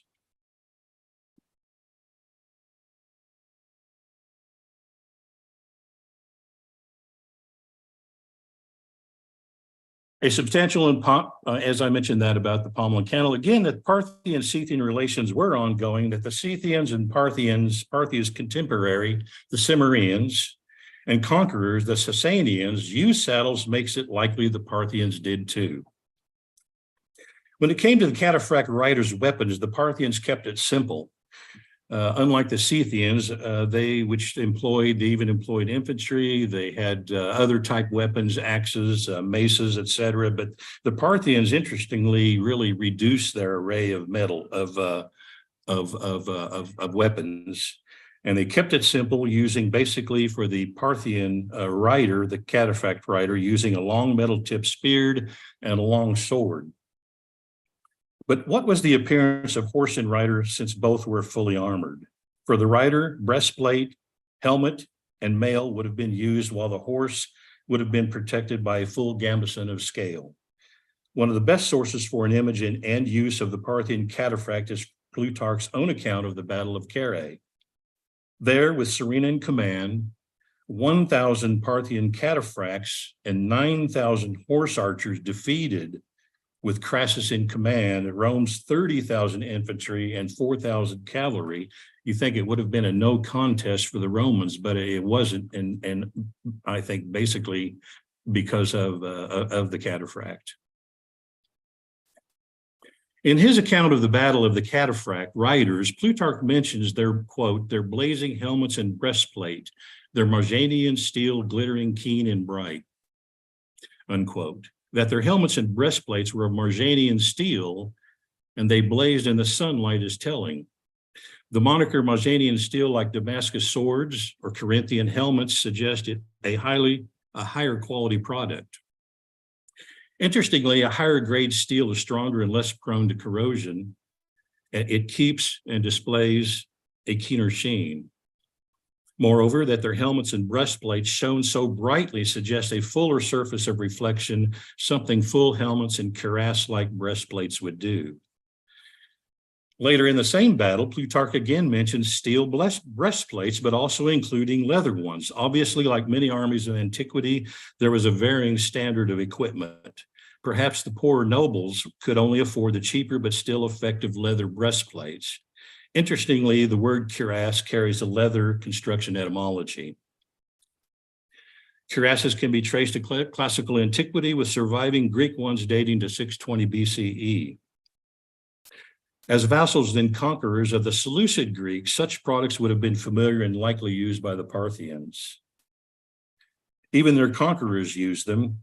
Carved to celebrate Sasanian victory over the Parthians in 224 CE, the Firuzabad relief in Iran shows full breastplates on Sasanian and Parthian riders alike. And if you look at the left relief, you see the individual with a helmet and scale protecting it. That is the Parthian king. And then the other two riders to the left of him and then to the right, these were Sasanian warriors. But just as sure was the availability of Greek-style helmets. Their cousins, models, and sometimes allies, the Scythians to the north, used them, as Scythian Cuban bronzed helmets date to the 6th century BCE, with cheek pieces and neck protection. The use of Greek helmets of Corinthian, Attic, or Chalcidian type are beginning to become popular in the 5th century BCE. Then, along with the helmets and breastplates, Plutarch also mentions the use of mail, likely invented by the Celts and one of the most popular forms of personal armor. Used through medieval times, mail consisted of tiny metal rings joined together to form a metal fabric. Worn like clothing, mail provided the wearer a degree of maneuverability lamellar and laminar armor does not. As nations have used it more often in combination with other types of armor, the Parthians at Carrhae used coats of mail underneath helmets and breastplates. One of the pivotal moments of the battle was when, after Crassus's main body was pummeled and pinned down by the arrows of Serena's horse archers, Publius, with Roman cavalry, broke out in chase after the Parthian cataphracts. As the Parthians led Publius on for some distance, their mail-clad horsemen suddenly whirled about to confront the Romans. As this was happening, Parthia's horse archers kicked up a huge cloud of dust, causing the Romans to close rank in confusion. That made easy targets for Parthia's horse archers. Desperate to escape this mess, Publius once more charged the cataphracts, but as Plutarch again refers, the mail-clad horsemen with longer pikes made it a no contest against the scantily clad Gauls with small spears. Thus, it is probable the appearance of Serena's cataphract riders at Carrhae included a full helmets and combined use of mail and breastplates. In preparation, they would have at first dressed in their usual tunic and trousers, and I think very possibly, perhaps they would have padded those, since the disadvantage of mail is it does allow blunt force trauma. They then would have covered themselves head to ankle with mail, and over that, the breastplate and helmet. Finally, bearing in mind, the Romans would have slashed and stabbed at anything and everything, extra protection of shins, arms, hands, and feet would likely have been employed. As the Greek-style greaves were known and used by the Scythians, leather or metal greaves for the shins would have made sense for the Parthians. For the horse, while Plutarch describes Parthian horses clad in plates of bronze and steel, and Herodotus mentions early use of scale armor by Persian soldiers, images like the Dura Europus drawing of a Parthian horse and those of Sarmatian horses on Trajan's column suggest scale was a popular choice for the heavy horse of antiquity. Consisting of overlapping metal plates sewn onto a cloth or leather undergarment called a gambeson, the Parthian heavy horse was, except for legs and tail, enveloped in scale. While there is some debate about what a cataphract is, much of the confusion stems from a conflation of heavy cavalry and cataphracts. While heavy cavalry at different countries fielded them, performed different purposes, the Parthian cataphract, defined as a tank of sort, was meant to punch through enemy lines. But the Parthian cataphract also evolved, and that is the nature of warfare. Countering tactics combined with intellectual and material innovation all add to the ongoing changing nature of military asset, defensive or offensive. And even at the battle between Serena and Crassus, things quickly changed. As Crassus smartly stacked the depth of his front lines into a square column formation in anticipation of cataphract impact, Serena just as smartly chose to put his cataphract tanks on hold and instead unleashed a punishing array of arrows from his horse archers. As we saw, anticipating a breakout of Crassus' heavy cavalry, this is when Serena feigned retreat, putting his cataphracts in flight, running the Romans into an ambush of more arrows and one-on-one heavy cavalry combat. Again, as to appearance, the Firuzabad relief clearly shows Parthian and Sasanian riders wearing breastplates.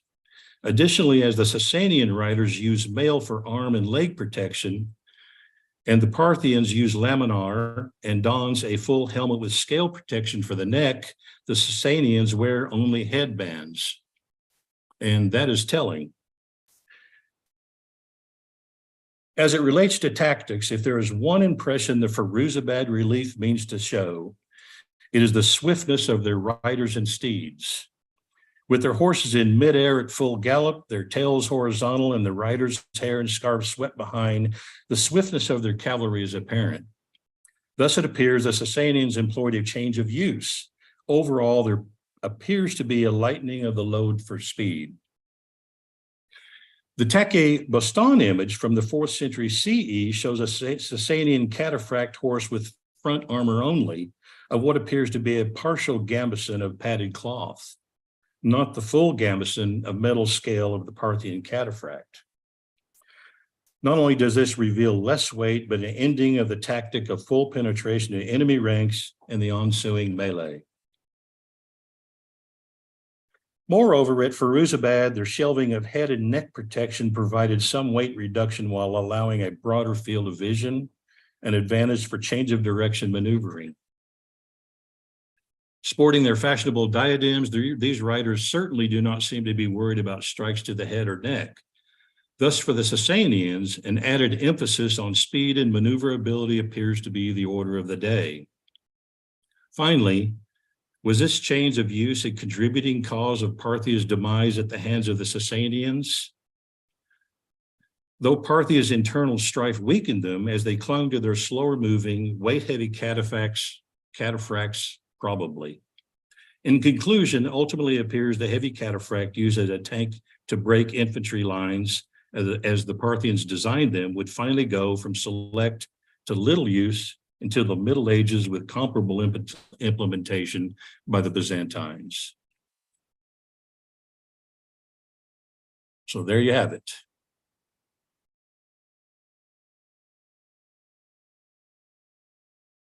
Amazing. Thank you so much. So we do have a couple of questions. Give me one moment. So for the first question, type this in the chat as well. Yeah. So in terms of archaeological data about the bows and the difference between the bows that were used, yeah, do we know if there's a difference in the types of wood or materials used to construct the weapons? I'm glad you asked that because I was wanting to talk about their bows.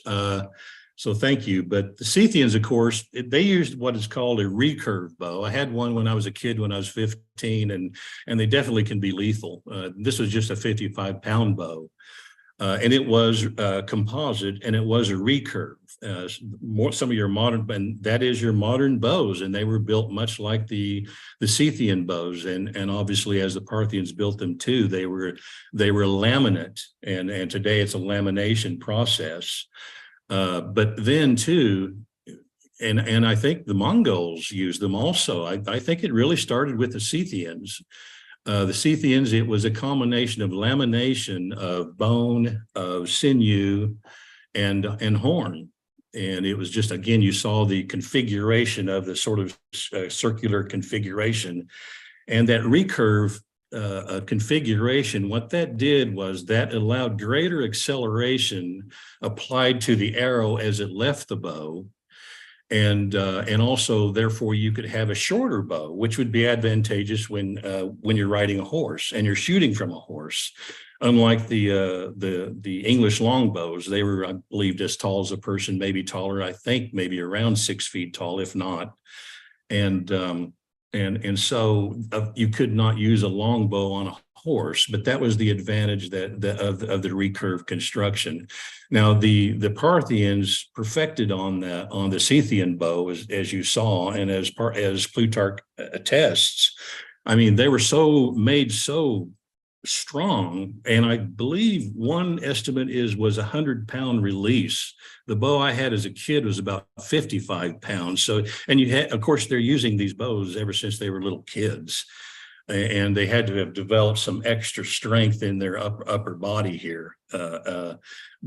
So those Parthian bows were larger, but as I was getting ready to say, Plutarch does mention how they tore through everything hard and soft. And the Romans really suffered, I mean, at this battle. And not only did they lose, Crassus lost his life, Publius, his son, lost his life. I'd have to look back, but I'm not sure anyone survived. But more importantly, to the Romans, the Parthians took the Roman standards. And that was a psychological blow to Rome. It's like stealing their soul. You know, these standards had magical powers to them, and they represented the might of Rome. And this was used later as a bargaining chip between the Parthians and Augustus in 30 BCE or CE. That the Romans did get their standards back. But yeah, anything else? Yeah, I've got a couple more questions in the chat. So one was that you mentioned that chainmail was invented by the Celts. Do we know how this technology transfer would have occurred? You mean from the Celts to others after them? Yes, specifically from like the Celts to Persians. From the Celts to the Parthians? Mm-hmm. Well, of course, the Celts would have passed that on to the Scythians. And the Scythians the Parthians would have adopted that technology from the Scythians. The Parthians would have adopted that technology from the Scythians, and of course, as I mentioned, that was used even until medieval times. And the advantage, as I mentioned, was like a fabric, so it wouldn't be so cumbersome as some of the laminar that the Romans used, or the lamellar type of protection. So the advantage of it is you had maneuverability. You could wear it like a piece of clothing. The disadvantage of it was that it did allow for blunt force trauma. Plus, also, it was weighty on the shoulders. So some of these fellows, they used the laminar type of scale or type of metal in their abdomen to hold up the male shirt, so it wasn't so heavy on the shoulders. But to answer your question directly, I don't know how the transfer of the technology, but we do know it was transferred, and of course they used it up to and during medieval times. Interesting, thank you. And we have one more question. Are there examples of reverse engineering between the Parthians and Scythians? Would they try to replicate efficient bow or saddle designs? Well, like I mentioned to you too, like I mentioned on the Parthian bows, of course, it's interesting how the Parthians really learned from the mistake that the Scythians made, especially when they went up against some of their opponents. The Scythians used infantry. In fact, I believe they served as their own infantry.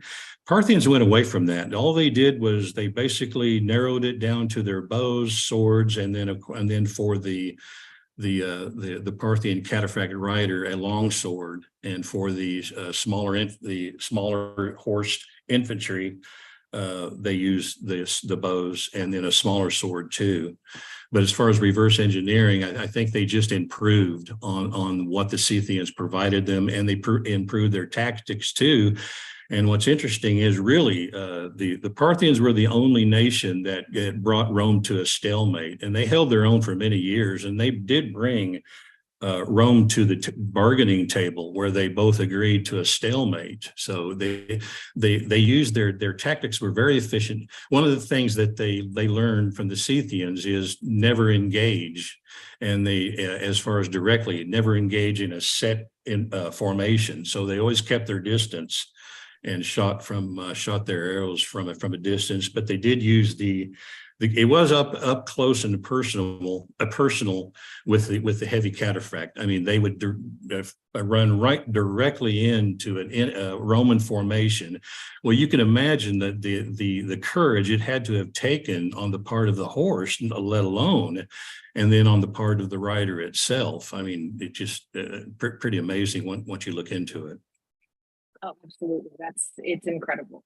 Thank you so much for this presentation. It was wonderful to listen to. Okay. Thank you. Okay. Thank you, Sam. Okay. Yep. Bye. I have a wonderful rest of your day. All right. So before I introduce our final keynote speaker, I would like to take one moment to let everyone know that there is 1 hour left to donate to enter our raffle, which will get you a goodie bag of SASA merch. And now to introduce our final keynote speaker, I would like to introduce Dr. Adrian Mayor, who will be discussing, pardon me,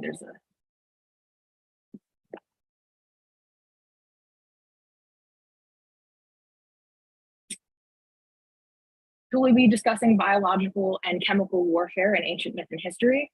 Dr. Mayor is a classical folklorist and historian of ancient science, and she's the author of many books, including Flying Snakes and Griffin Claws, Greek Fire, Poison Arrows, and Scorpion Bombs.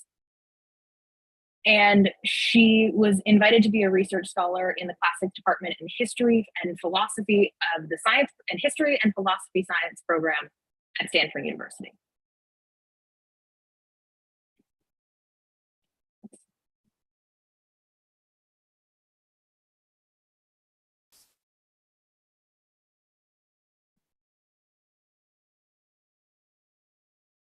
Okay, it seems like we're having a little bit of a technical issue with Dr. Mayor. Just give us one moment.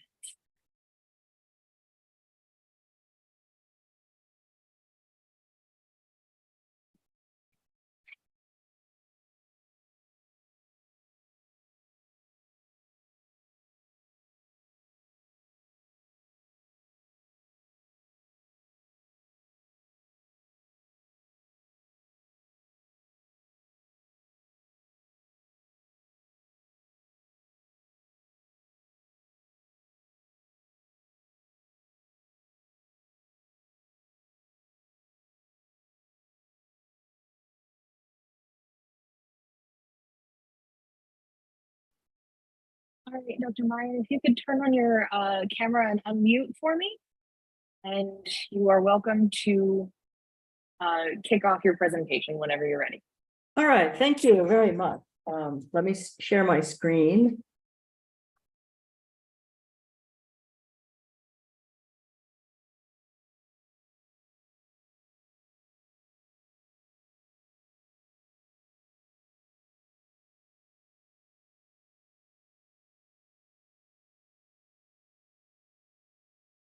And I'm trying to get to the slideshow now.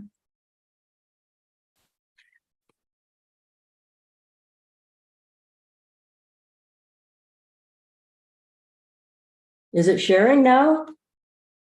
Yes, it is. Okay, thank you. Thanks so much. This is just a great honor for me to be invited to the SASA 3rd annual conference. And I want to thank the organizers for a fabulous conference so far. I've really enjoyed the papers. And I also want to note that much of my research and writing was done as an independent scholar before I became affiliated with the university. So I really support everything that you're doing here. My question today is just how ancient is biological and chemical warfare? And the answer is pretty surprising.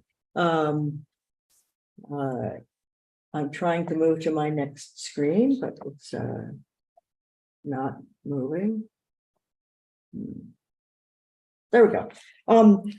I think the answer is very surprising for how ancient biological and chemical warfare was and when it was first imagined and carried out in antiquity. The roots of humans' genius for turning natural forces into weapons, they turn out to be much deeper and older than we might have imagined. Most people, and myself included, once assumed that biochemical warfare was a relatively recent innovation or invention. Surely the ability to turn poisons, germs, chemicals, and other dangerous natural agents into weapons, wouldn't that require a scientific understanding of toxicology, biology, epidemiology, and chemistry? And plus, wouldn't you need advanced technology and sophisticated delivery systems?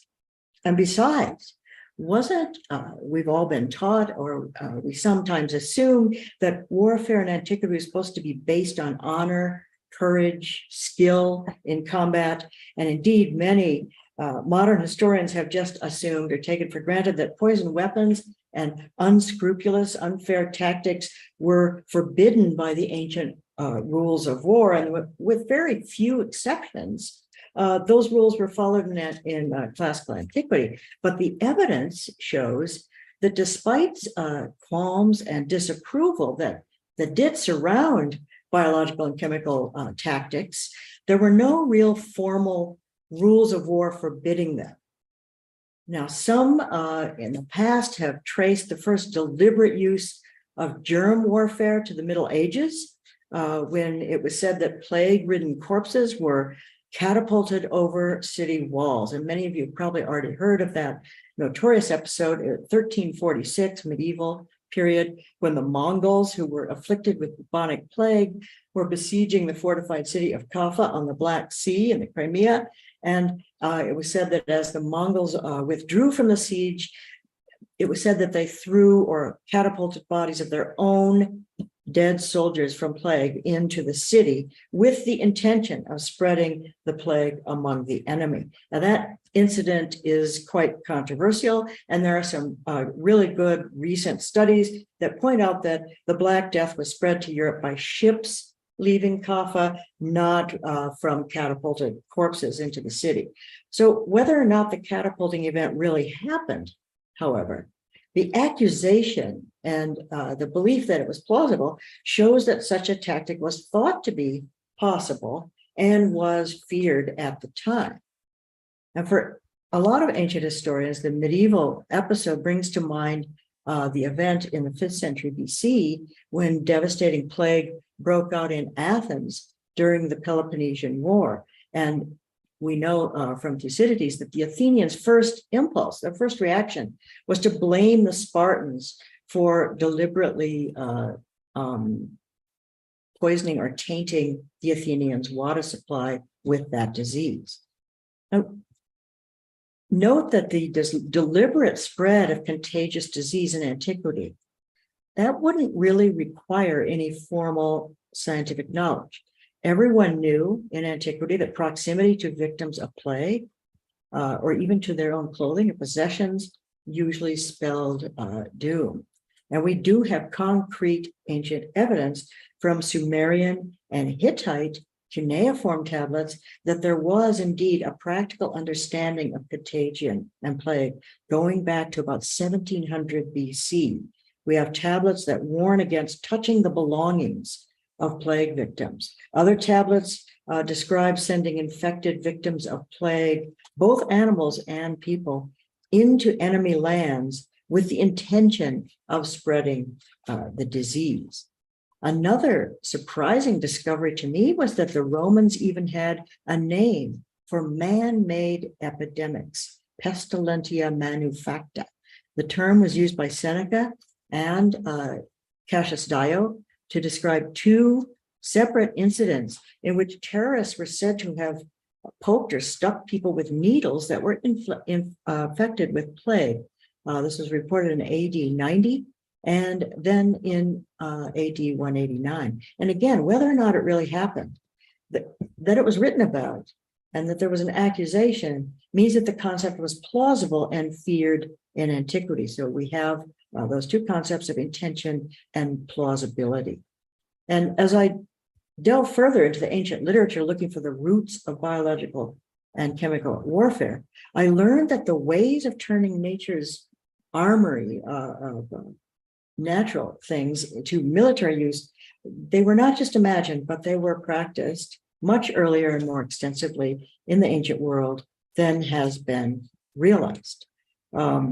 It turns out that the ancient attitudes about gaining an unfair advantage by using poisons and other sinister weapons, secret weapons, were complex and ambivalent. Underhanded secret strategies to avoid face-to-face combat entailed practical and ethical problems. And that realization, that stands out even in the earliest myths about the invention of biological weapons. The concept of creating poison weapons is deeply embedded in Greek mythology. There was the great Greek hero Heracles, who you could say started it all. In his second labor, Heracles set out to slay the Hydra, which was a poisonous serpent with many heads and fangs, all dripping venom. And Heracles' brute strength and his ordinary weapons were useless against the Hydra monster. Every time he chopped off one head, two more grew back. So to destroy this 100-headed monster, Heracles finally did resort to fire, and he used a burning pine resin torch to cauterize each neck before it could generate any more heads. But in the myth, the Hydra's central head was immortal, couldn't be destroyed. So Heracles chopped off that head and quickly buried it alive deep underground. And then he placed a huge stone over that spot. This isn't the real boulder, but it'll stand for that mythological boulder. In antiquity, Greek and Roman travelers used to point out a big boulder on the road to Corinth as the place where Heracles had entombed the Hydra's horrible, indestructible head. And it was imagined as perpetually oozing venom underground, but at least it was trapped deep under the earth. And then after destroying the Hydra in the myth, Heracles dipped his arrows in its venom. And with that act, he invented the first biological weapon described in Western literature. But that's not all. It's remarkable to me that the ancient myth of Heracles' invention of poison arrows, it goes on to predict the practical and the ethical dilemmas that have surrounded the use of biological weapons since earliest time. The monstrous Hydra with its ever-multiplying heads is a fitting symbol of the proliferating problems that are created by biological and chemical agents of death up through modern times. And even Heracles' way of disposing of the indestructible Hydra head, that has a modern counterpart. Today, we also resort to what scientists call the geological solution of getting rid of toxic weapons of mass destruction, for instance. We bury them deep in the earth under solid rock, in the desert, like at Carlsbad, New Mexico, or in the more controversial plan for Yucca Mountain in Nevada, and many other places around the world. And we hope that no one will be harmed by the poisons that are continually seeping underground, something like the Hydra's head in the Greek myth. And the ancient Greeks already understood that by their very nature, biological and chemical weapons tend to be very difficult to control. Like the Hydra's head, unexpected problems seem to proliferate and multiply, and the weapons seem to take on a life of their own. And the potential for friendly fire, for blowback, collateral damage, that's always looming with these kinds of weapons. In the Greek myth, Heracles' invention of poison arrows set in motion a chain of unintended consequences. His new hydrovenom weapons accidentally killed several of his best friends.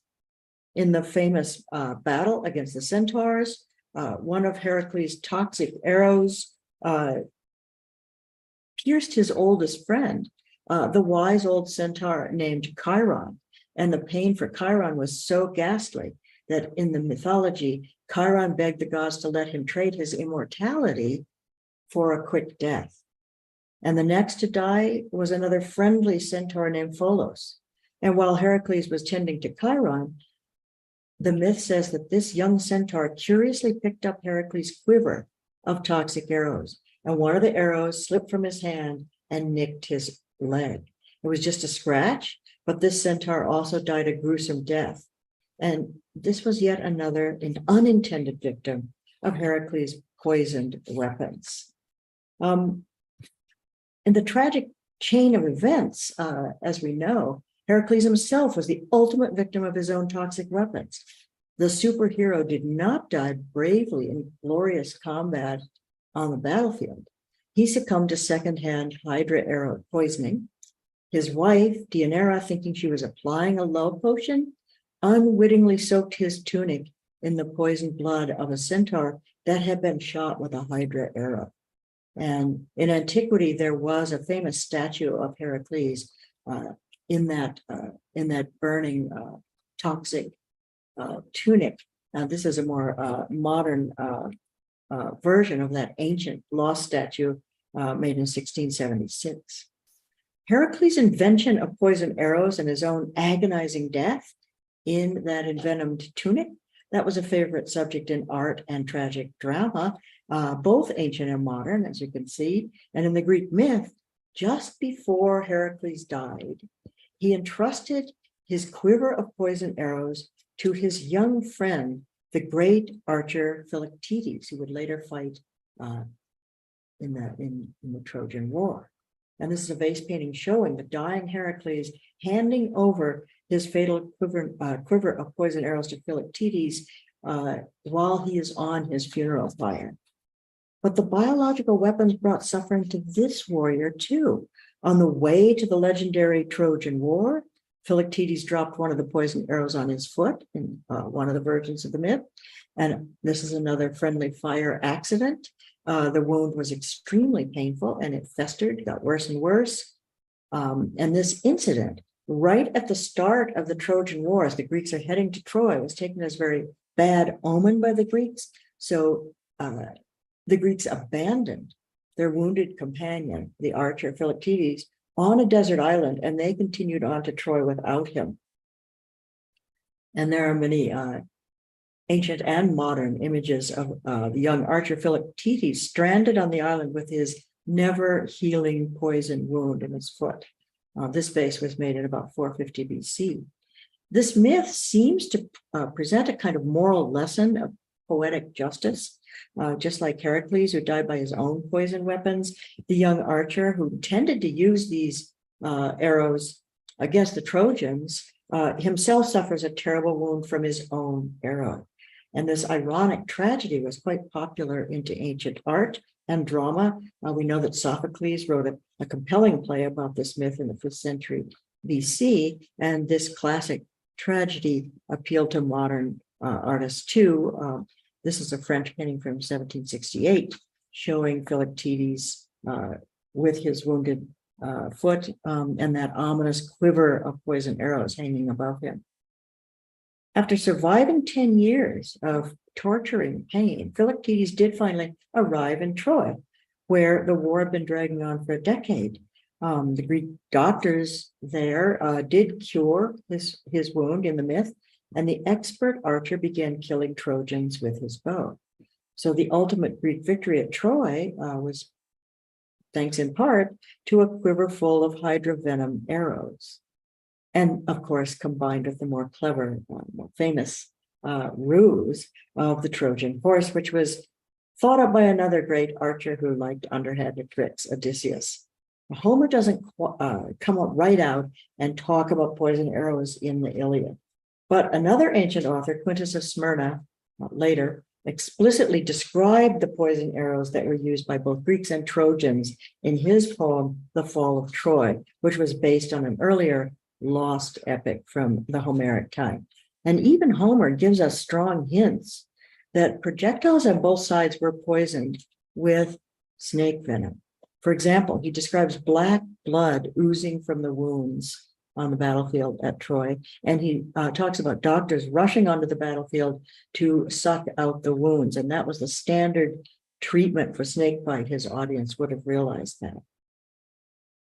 Well, even without Homer's hints, though, his Greek audience knew that they knew the story of Philoctetes, that he had inherited Heracles' toxic arrows, and they knew about his accident on the way to Troy, and they also knew a tale of Heracles' own son, Telephus. Telephus also suffered a friendly fire injury on the way to Troy, and this happened when he tripped and fell against the spear being carried by the great warrior Achilles. And Telephus's wound never healed. Telephus suffered for years, just like Philoctetes. In the myth, his poison wound was finally healed with rust scraped from the original wounding agent from Achilles' spear. And here we see an image of that from ancient and modern times. Rust or bronze patina was one of the many antidotes used for poison war wounds in antiquity. And notably, archaeologists have found kits that were used by field medics in Rome on the battlefield that contain supplies of rust. The myth of Telephus suggests that even the noble Greek champion Achilles apparently treated his spear with some noxious substance. And in Homer's Iliad, Achilles himself was destroyed, as we know, by an arrow that struck his heel. And that was supposed to be the only vulnerable place in his body. But now, if you stop to think about it, that detail in the myth is a strong hint that the fatal arrow must have been steeped in poison, because normally a wound in the heel would be a superficial injury, unless the point somehow delivered poison into Achilles' bloodstream. The main character of Homer's epic poem, The Odyssey, the wily hero Odysseus, we have clear evidence that he used poison weapons, because in the Greek myth, we know that Odysseus was a master of unconventional warfare, and Homer in the Odyssey describes Odysseus traveling to Western Greece specifically for the purpose of finding a special plant poison to put on his arrows. And the local king strongly criticized Odysseus for poisoning his arrows. But classical scholars suggest that it was hellebore that Odysseus was looking for, a very common plant in Western Greece. And that, of course, isn't the only possibility. A great variety of poison plants was known to the ancients. Arrows were sometimes treated with the highly toxic monkshood, which is also known as aconite. And this is a hillside in Turkey that is covered with monkshood or aconite, another common plant around the Mediterranean. And aconite has been used on weapons around the world wherever it occurs. Henbane, yew, hemlock, oleander, deadly nightshade, belladonna. These are just some of the many lethal arrow drugs that are mentioned in ancient Greek and Roman texts. Well, one of the favorite lessons of Greek myths is whatever goes around comes around. So it should come as no surprise to learn that Odysseus, according to ancient legend, died from a wound inflicted by another ingenious biological weapon. According to legend, Odysseus was accidentally stabbed by a spear tipped with the poisonous spine of a stingray. Homer's passage about Odysseus poisoning his arrows and then the local king's objections, I think that's a really perfect incident that reveals the ancient tensions about what was fair in warfare.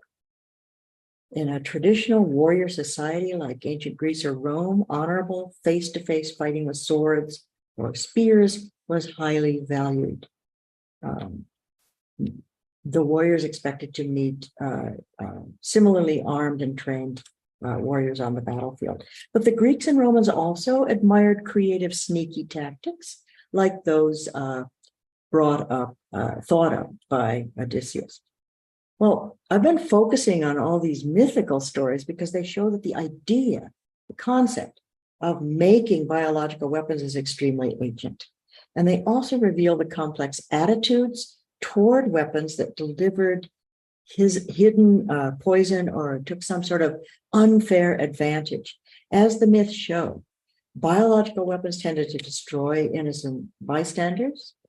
They could suddenly turn against a person or your companions. Besides collateral damage, they could cause suffering far beyond what was expected with traditional weapons. And if you think about this, you don't even have to be a skilled archer to use poison arrows, because a simple nick or scratch could kill or cause lifelong suffering. Poison weapons, they really sort of cancel out the courage and the skill of warriors who expected to face equally armed foes in a fair fight. So toxic weapons really allowed one to take life without taking risk. As I say, so far I've been talking about myths, but killing enemies by borrowing the destructive forces of nature was not just a fantasy spun by myth makers. Biological and chemical warfare was actually carried out. It's documented in ancient sources. And I found more than 50 ancient authors who provide some evidence that a remarkable array of biological and chemical weapons were planned or devised or actually saw action in historical battles around the Mediterranean, in North Africa, and in the Middle East, and in China and India. Now, not all of these unconventional weapons fit our strict modern definitions of biological and chemical warfare, the definitions that are current today. And some of these historical accounts could be legendary, or they could record intention. But these historical writings do represent the earliest evidence we have of the intention, the desire, the principles, and the actual practices that later evolved into modern biological and chemical weapons. Just some definitions. Biological weapons are based on viable living organisms, and they tend to multiply in the body and increase in fatal effects. So it would be venoms, plant poisons, germs. Deploying animals and insects is another category of biological warfare. And one of the most ancient examples of a very simple but effective bioweapon was probably discovered very early in human history. Scholars point out that that would be hurling beehives or nests full of furious wasps and hornets. And later, during the Roman Empire, catapults were used sometimes to lob beehives at the enemy. What about the ancient history of chemical weapons? Chemical weapons can be defined as poison gases, choking and blinding clouds of dust or smoke, and violently combustible materials that are not quenched by normal means, by water.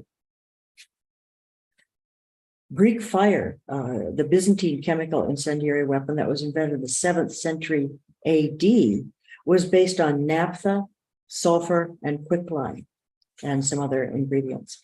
In antiquity, there were many early precursors of Greek fire, which, of course, is a precursor of our modern napalm. In the 1st century BC, a choking, blinding cloud of caustic quicklime was created by the Roman commander Sertorius to defeat his enemies in Spain. He stirred up a cloud, he used horses to stir up a cloud of finely powdered limestone or quicklime, and this dust causes corrosive burning on contact with the eyes, nose, and throat. And he counted on the prevailing winds to blow this into the eyes, nose, and mouth of the enemy when he began the battle. This very same lime dust technique was used in ancient China. And it was also used in a naval battle between the English and the French in 1217. And note that the use of this weapon requires favorable winds, or there could be serious blowback effects. One of the earliest historical instances of a poison gas was described in the 5th century BC by Thucydides During the Peloponnesian War, the Spartans attacked Plataea by creating an enormous fire outside the wall, and that was fueled with highly flammable pine resin. But the Spartan innovation was to toss in lumps of sulfur. Sulfur dioxide gas was the result, came from the fire. And once again, prevailing winds were very important. I found many other recipes for making poisonous smokes and clouds of corrosive dust in ancient Chinese, Indian, Greek, and Roman military handbooks. The sheer variety of biochemical options in antiquity is staggering. Besides arrows steeped in snake venom, germs, or plant poisons, ancient armies also could poison enemies' water supplies or their wine or food with deadly toxins. This was done by Julius Caesar and several Carthaginian generals. And the earliest documented case of poisoning the water supply of a besieged city occurred during the First Sacred War in Greece against Kira in 590 BC. And for this incident, we have several ancient sources. So it really makes a convincing case that this was a well-known incident that happened in about 590 BC. In that case, the sources tell us that the poison was hellebore, that powerful plant toxin that I mentioned earlier. And notably, some of the sources implicate a doctor in plotting this early use of biological warfare, which of course harmed non-combatants.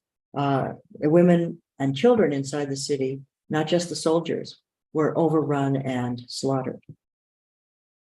The Romans claimed to deplore such tactics, yet they too resorted to poisoning wells in Asia Minor. Another tactic was to force the enemy to camp in a malarial swamp. You didn't have to understand malaria, you just knew that it was, you would be doomed if you camped in a particular wetlands. Other sources tell us of drugging enemy troops or booby-trapping temple treasures by hiding plague-infected materials such as cloth to infect any enemy looters. If the cloth had belonged to a smallpox victim, for instance, it could remain virulent for years. According to some Roman sources, the Great Plague during the reign of Marcus Aurelius was brought back to Italy by his own army after they looted items from a sealed chest in a temple in Babylon.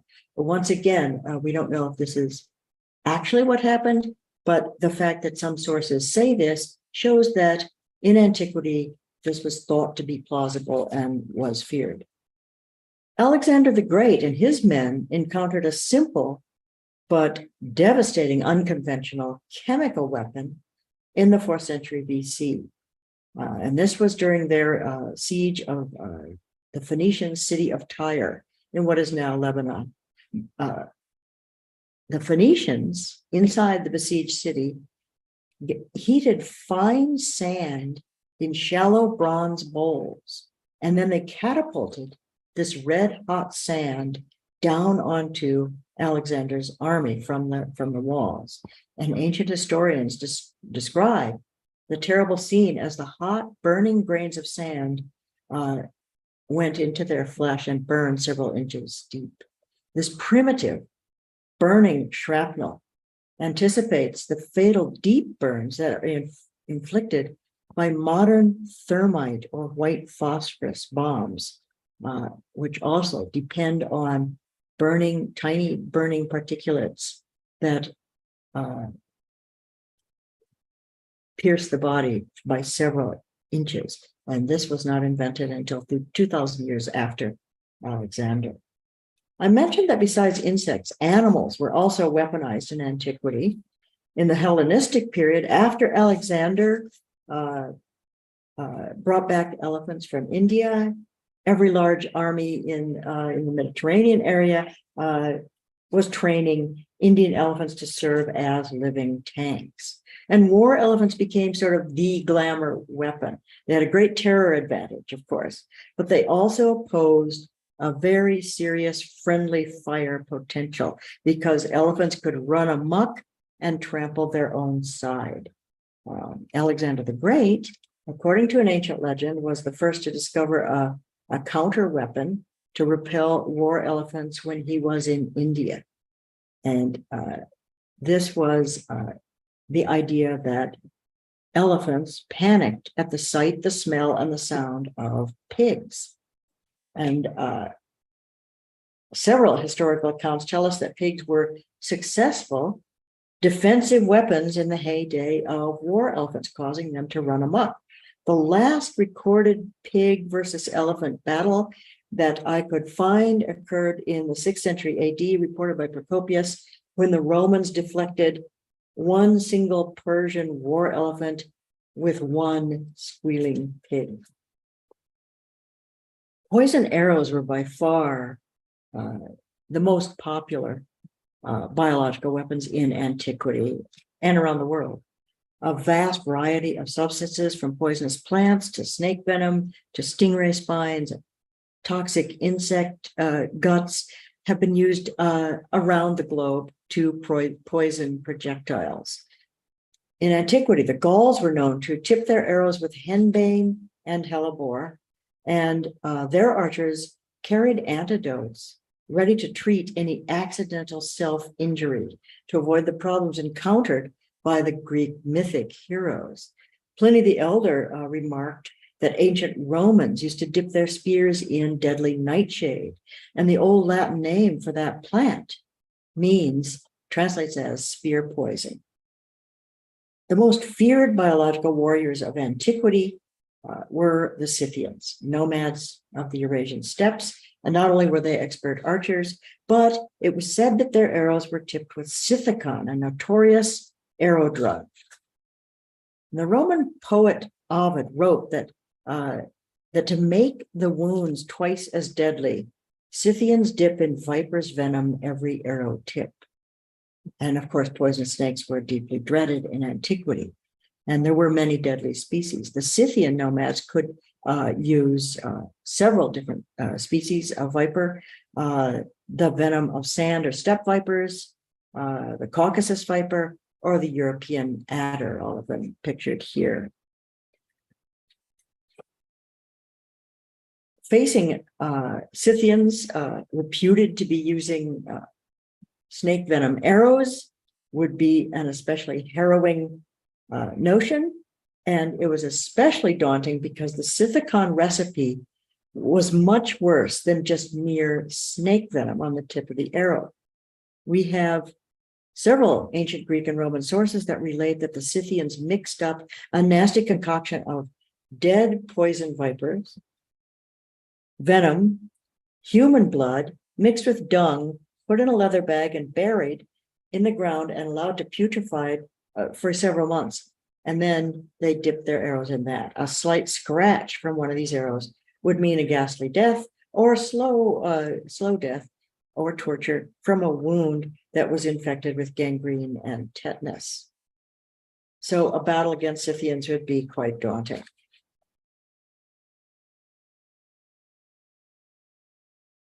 The recipes for creating horrid poisons from deadly snakes in India were also reported. According to the natural historian Aelian, writing about AD 200, one of the most feared poisons of India was derived from the so-called purple snake from the hottest part of Asia. According to Aelian, this snake had a dark purple body and a head as white as milk. It was said to be very docile, very tame, not aggressive.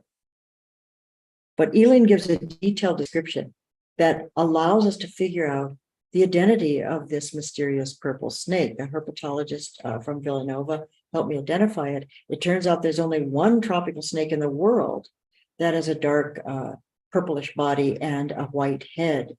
The Azemiops viper was discovered in Asia by scientists, modern scientists, in about 1880. It is poisonous, but it's very docile, as Aelian said. And Aelian says that collecting purple snake poison was difficult and kind of dangerous. To extract the venom, the snake was suspended alive, head down over a bronze pot to catch the dripping venom, which congealed into a thick, sort of yellowish gum or gel. And when the snake finally died, the first pot was replaced with another to catch the liquid flowing from the rotting dead snake. And after 3 days, this foul liquid gelled into a deep black substance. The two poisons were kept separate. Elian says they killed in two different ways.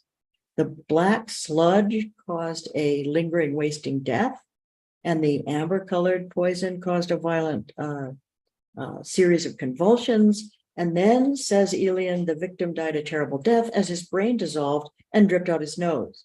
And now I assume everyone's feeling really queasy, and that reaction was exactly the intention of poison arrow makers in Scythia, who obviously told a lot of people about the recipe of their Scythicon, and the fact that Elian knows the recipe and the results of the poison snake venom from India.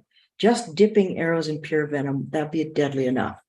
But soaking them, your arrows, in the most grotesque poisons, and then broadcasting the disgusting recipes and symptoms to your potential enemies was and remains an important psychological aspect of biological warfare. The very idea of facing archers supplied with Scythicon or purple snake poison would have been a horrifying prospect, and that approach of broadcasting your possession of biological weapons is part of psychological warfare today. But the element of surprise could also be effective. Alexander the Great in 327 and his men faced dangers as they marched through India. Outside Harmatilia in Pakistan, they met a new and grave danger. Diodorus says that the Harmatilians had smeared their weapons with a mortal drug. And his description is vivid. The wounded men went numb, then they suffered stabbing pains and convulsions, and their skin became cold and pale, and then they vomited up bile. Black froth oozed from the wound, and then purple gangrene spread rapidly, bringing a terrible death. And it was remarkable, said Diodorus, that even a mere scratch brought the same gruesome death to Alexander's men. Well, the Greeks were baffled and demoralized, but the Hindu doctors that were traveling with Alexander's army, they immediately recognized the symptoms of snake bite. And they realized that the people of Harmatilia had coated their arrows with the venom of a deadly viper. This is what Diodorus tells us. Now, because India is so famous for its cobras, modern historians have assumed that it was probably cobra venom. But in fact, death from cobra venom is relatively painless. You die from respiratory paralysis. And my herpetological consultant, Aaron Bauer, concluded from Diodorus's and other historians' descriptions that the venom came from a different snake, just as deadly, called the Russell's viper, responsible for numerous deaths in India and Pakistan today. The venom causes exactly the same symptoms described by Alexander's historians.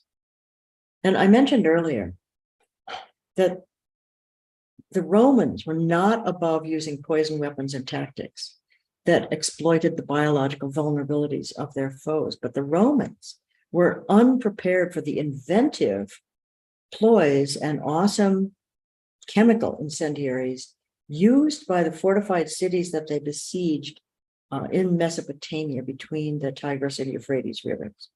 For the Romans, petroleum and naphtha were mysterious, rare substances. But in Mesopotamia, since about 900 BC, the people of Mesopotamia had found myriad uses for the sticky, flammable oil that seeped from the sand, including military applications. Petroleum fire was first used against a Western army in the 1st century BC in the Roman wars in the Middle East. Roman historians struggled to describe, find words to describe the new chemical incendiary that they were encountering in the Middle East. According to Pliny the Elder, the defenders of Samosata, city on the Euphrates, had a secret weapon. Pliny called it a flammable mud that came from nearby pools. Once it is ignited, marveled Pliny, It's impossible to quench with water. The Roman siege of Samosata in 68 BC failed miserably because their soldiers' armor and bodies were melting in the intense heat of the burning naphtha that was being poured down from the walls of Samosata. That same year, another Roman historian reported that at Tigranocerta on the Tigris River, you can see just east of Samosata in this map, the barbarians, quote, have an extraordinary chemical that burns up whatever it touches and cannot be extinguished. The streams of flowing naphtha consumed the Roman siege machines and incinerated the soldiers. A combination of corrosive fire and venomous creatures was deployed against the Romans in AD 199. Yet another attempt to control the Asian provinces. The Roman Emperor Septimius Severus twice tried to storm Hatra, the stronghold of the confluence of the trade routes in the desert of northern Iraq, not far from the town of Mosul. And here are the ruins of that fortress. You see it's completely surrounded by desert. Holed up in their fortified city, the citizens of Hatra planned their defense as the Roman legions advanced across the desert. Their first weapon was chemical. They collected burning naphtha from nearby oil fields. Roman historians reported that a remarkable sticky substance enveloped the Roman army in searing flames as they were preparing their siege, forcing Septimius Severus to retreat. Well, Hatra's other defense was biological. Severus was preparing his second attack on Hatra, and the people of Hatra had already collected hundreds of stinging scorpions and other insects from the desert, and they packed them into sealed clay pots. Scorpions were deeply feared in antiquity, especially the giant species of the Middle East. So let's imagine the scene at Hatra. Just as the Romans were about to breach the city walls using ladders, the defenders above began hurling down the clay pots full of scorpions. And as the clay pots shattered on their armor and ladders, quote, the rain of hideous insects fell onto the exposed skin of the soldiers. And this comes from the Roman historian Herodian. And digging in, he says, they bit and stung the men. This is an actual X-ray of a clay pot filled with live scorpions from Iraq. National Geographic recreated this scorpion bomb from Hatra for their special issue on poisons. The terror effect, if you think about it, just the terror effect alone would have been horrifying, no matter how many men were actually stung. The combined defensive tactics of Hatra, first chemical fire and then scorpion grenades, probably accompanied by naphtha, caused Severus to actually give up his siege in less than a month for, quote, fear his entire army would be destroyed. Now, that is a rare thing for a Roman army. They usually stuck out their sieges and they usually won, even if it took them years. Well, this has just been a partial list of the many ways that nature was weaponized in the ancient world. All these tactics and more, some of them are rather crude, but others are quite sophisticated. All these tactics were reported in the literature of Greece, Rome, and there are reports from India and China as well. And you notice that all of these weapons and strategies were conceived of without modern scientific knowledge, of course. All that was required was experience, observation, diabolical creativity. I think my screen is stuttering. I'll say that sentence again. All that was really required was experience, observation, diabolical creativity, and a willingness to resort to unfair, underhanded weapons fashioned from whatever natural resources were at hand. And that is the innovation of these kinds of unconventional weapons. But wielding weapons that are based on lethal poisons, on volatile chemicals, wind-borne clouds of smoke or dust, unquenchable flames, liquid fire, virulent pathogens, toxic creatures, unpredictable animals. Wielding those kind of weapons and using those tactics poses dangers not just to the victims, but to the perpetrators themselves. And this boomerang threat was just what the ancient Greek myths had warned about with the story of Heracles' Hydra weapons. Moreover, these kind of weapons can also harm non-combatants. There's a high chance of that. Moreover, in cultures that value bravery and military training, toxic weapons were often viewed as the equivalent of a cowardly ambush. And yet, we know that those same warrior cultures also admire clever ruses of war. So despite this general sense that biological weapons were cruel and somehow dishonorable, they were sometimes rationalized in certain circumstances. And the justifications, I think, will sound very familiar to us today. When one was outnumbered or facing troops that were superior in skill, bravery, superior in technology, biological strategies give a real advantage. Desperate cities that were under siege resorted to biological options to protect themselves. And I'm going to say that again because I see my screen is stuck. Desperate cities under siege also resort to biological options at times to protect themselves from invaders. Sometimes generals order biochemical strategies out of frustration with long sieges and stalemates, or to avoid casualties, or they might want to avoid the uncertainties of a fair fight. They're avoiding face-to-face combat. Holy wars or sacred wars, they encourage the ruthless killing of civilians as well as soldiers. So there are no qualms against using biological chemical weapons. Whenever a population is identified as uncivilized or barbarians or somehow less than human, there were few qualms about using inhumane weapons.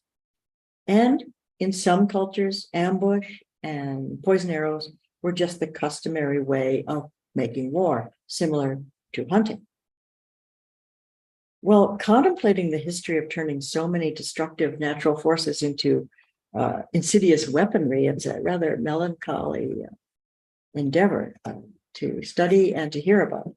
The evidence from ancient myth and history shatters the notion that there were ever times when biological and chemical warfare was unthinkable. But the evidence also shows that doubts about the use of such weapons arose as soon as the first archer dipped his arrow in poison. And I think that could be a reason for hope. So I'll conclude with another little glimmer of hope taken from the legends that grew up around Heracles' Hydra venom arrows. At the beginning of my talk, I described what happened to the archer Philoctetes, who in the myth inherited Heracles' quiver of poison arrows and then experienced the dire effects firsthand when he was on the desert island. After the Greek victory in the Trojan War, the war veteran Philoctetes wandered around the Mediterranean with his bow and arrows, fighting as a mercenary before settling in Italy. But at the end of his life, the legend is that the old warrior chose not to pass on the terrible poison weapons to the next generation, as Heracles had done to him. Instead, the legend says that Philoctetes dedicated his bow and arrows in a temple of Apollo, the god of healing.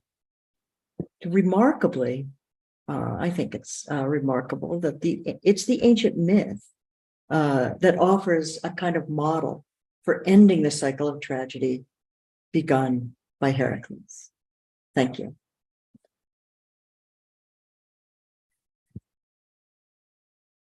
Thank you so much for that, Dr. Mayer. That was a wonderful presentation. It was very interesting to hear the details of how this type of warfare was used. And we do have a couple of questions from the chat if you would like to go over those. Can you read me the questions? Yes, ma'am, I absolutely can.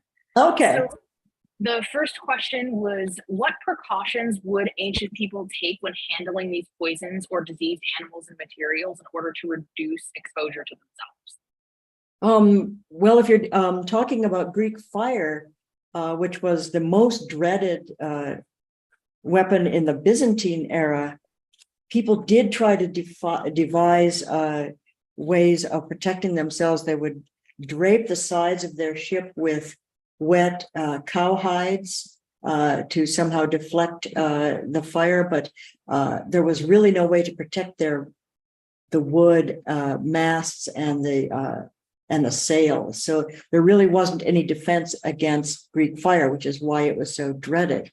On the other hand, I talked about Plataea when the Spartans built the huge fire outside the walls. And we also know that Persians and other ancient armies used fire arrows against soldiers on the walls of cities.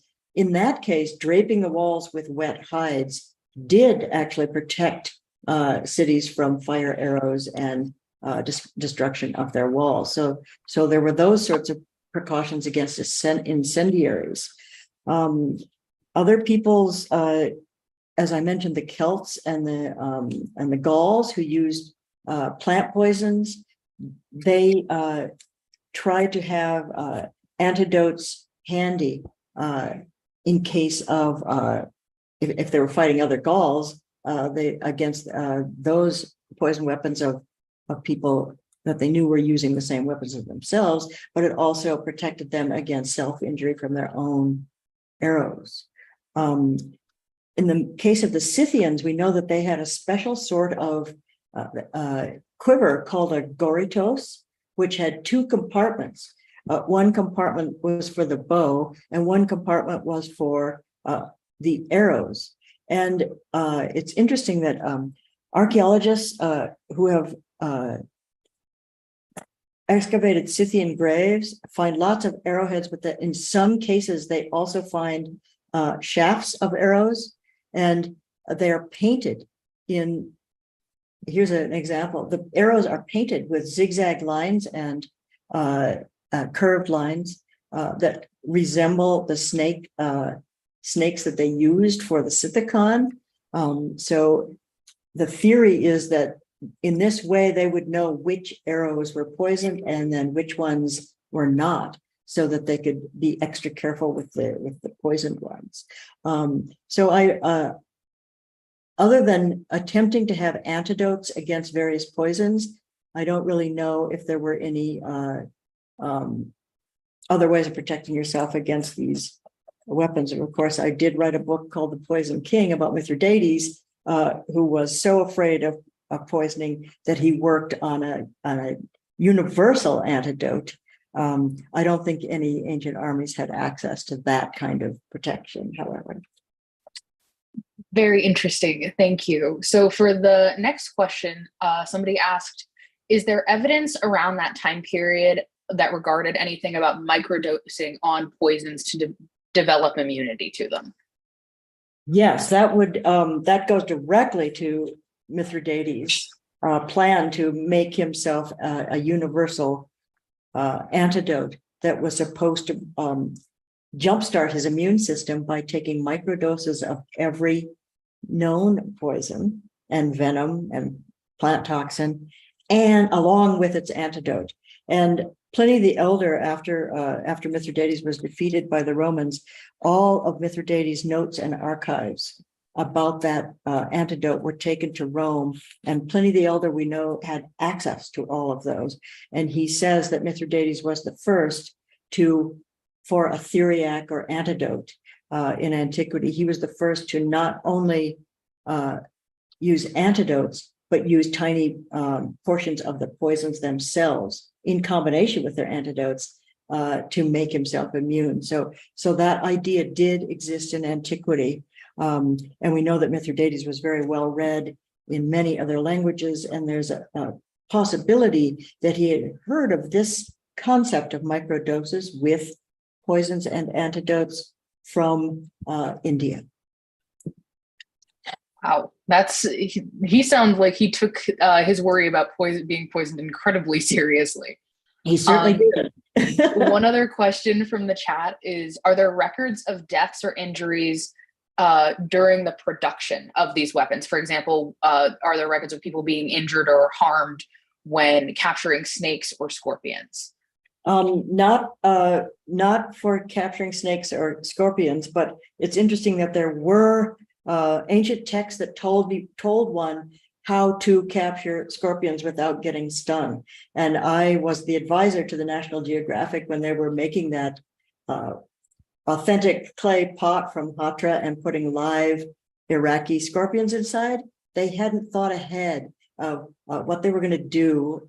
How were they going to put the live scorpions? And these are giant 6-inch long scorpions that they got from an exotic pet shop in Rhode Island, took to Washington, D.C., and now they're asking a photographer to take a photograph of them inside of a pot. So I pointed out that in antiquity, one method was to drug them with hellebore enough to put them to sleep and then put them in the pot and then wake them up with another plant that wasn't mentioned in the text, unfortunately.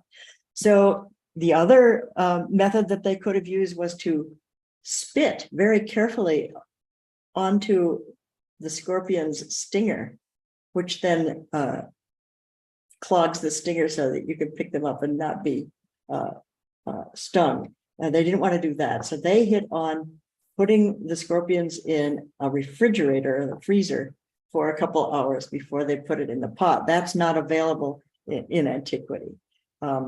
But I think the idea of knocking them out and then reviving them was probably what was used. Now, there were also reports of people getting injured when they were trying to make Greek fire.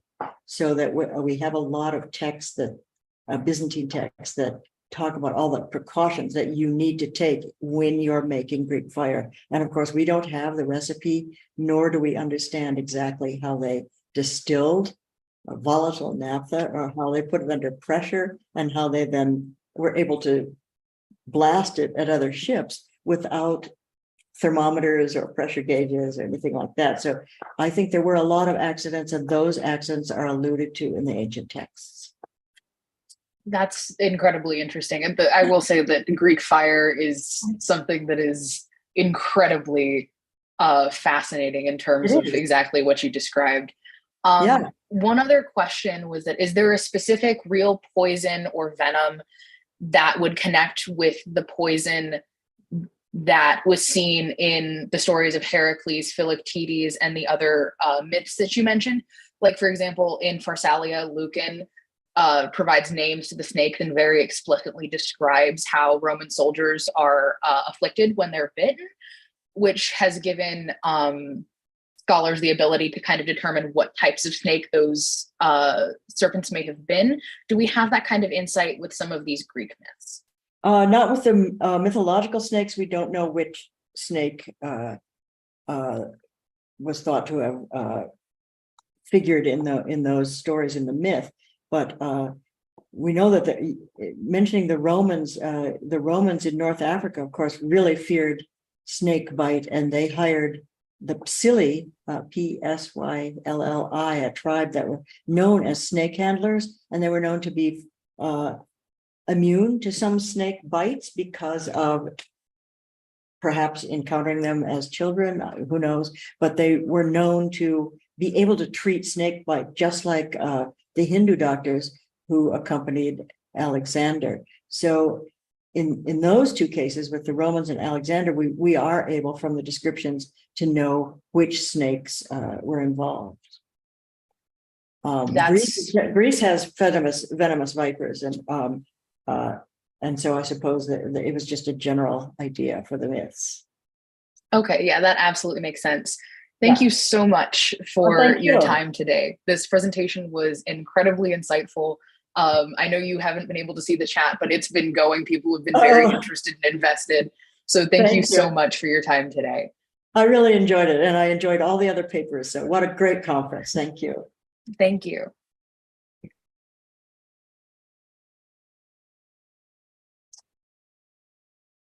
All right, so now we have the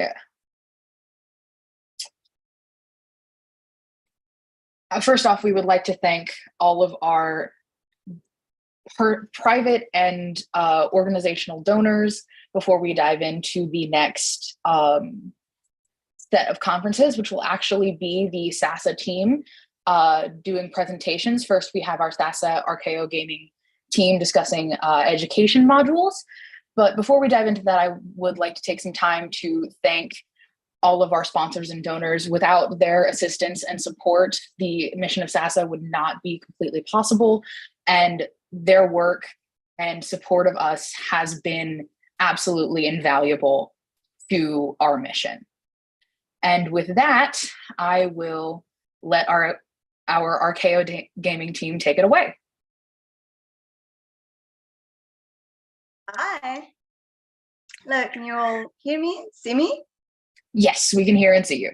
Okay, that's it. Then let me just share the screen with you. And in the meantime, hi, I'm Emma. I'm temporary leader of Archaeo Gaming team.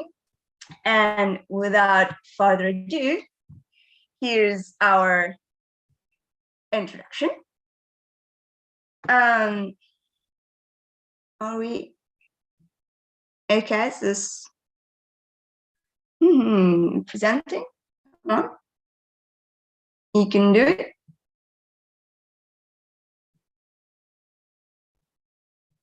Yeah. Okay, here we go.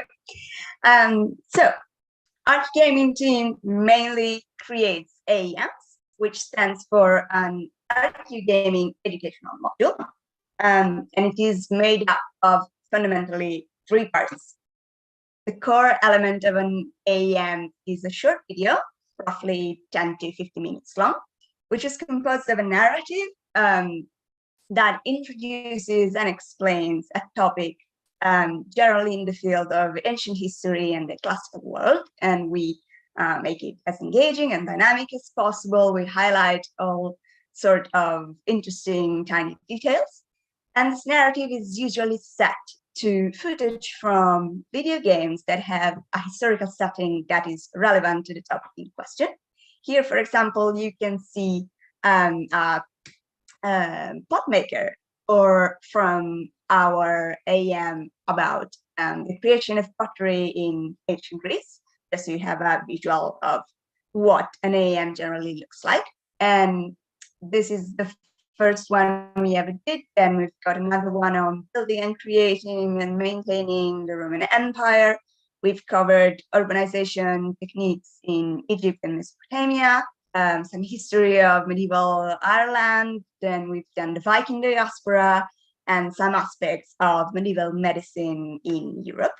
And as you've seen from our lovely pot maker, AEMs generally follow some characters, so we can have a view of types of works that people would do. We can follow and explain techniques that would have been invented or developed. We can know some sort of social structures and organizations and types of technologies that would have been created. All videos are let the viewer is taken through the module by a narrator, which is generally a historical figure of authority for the time period.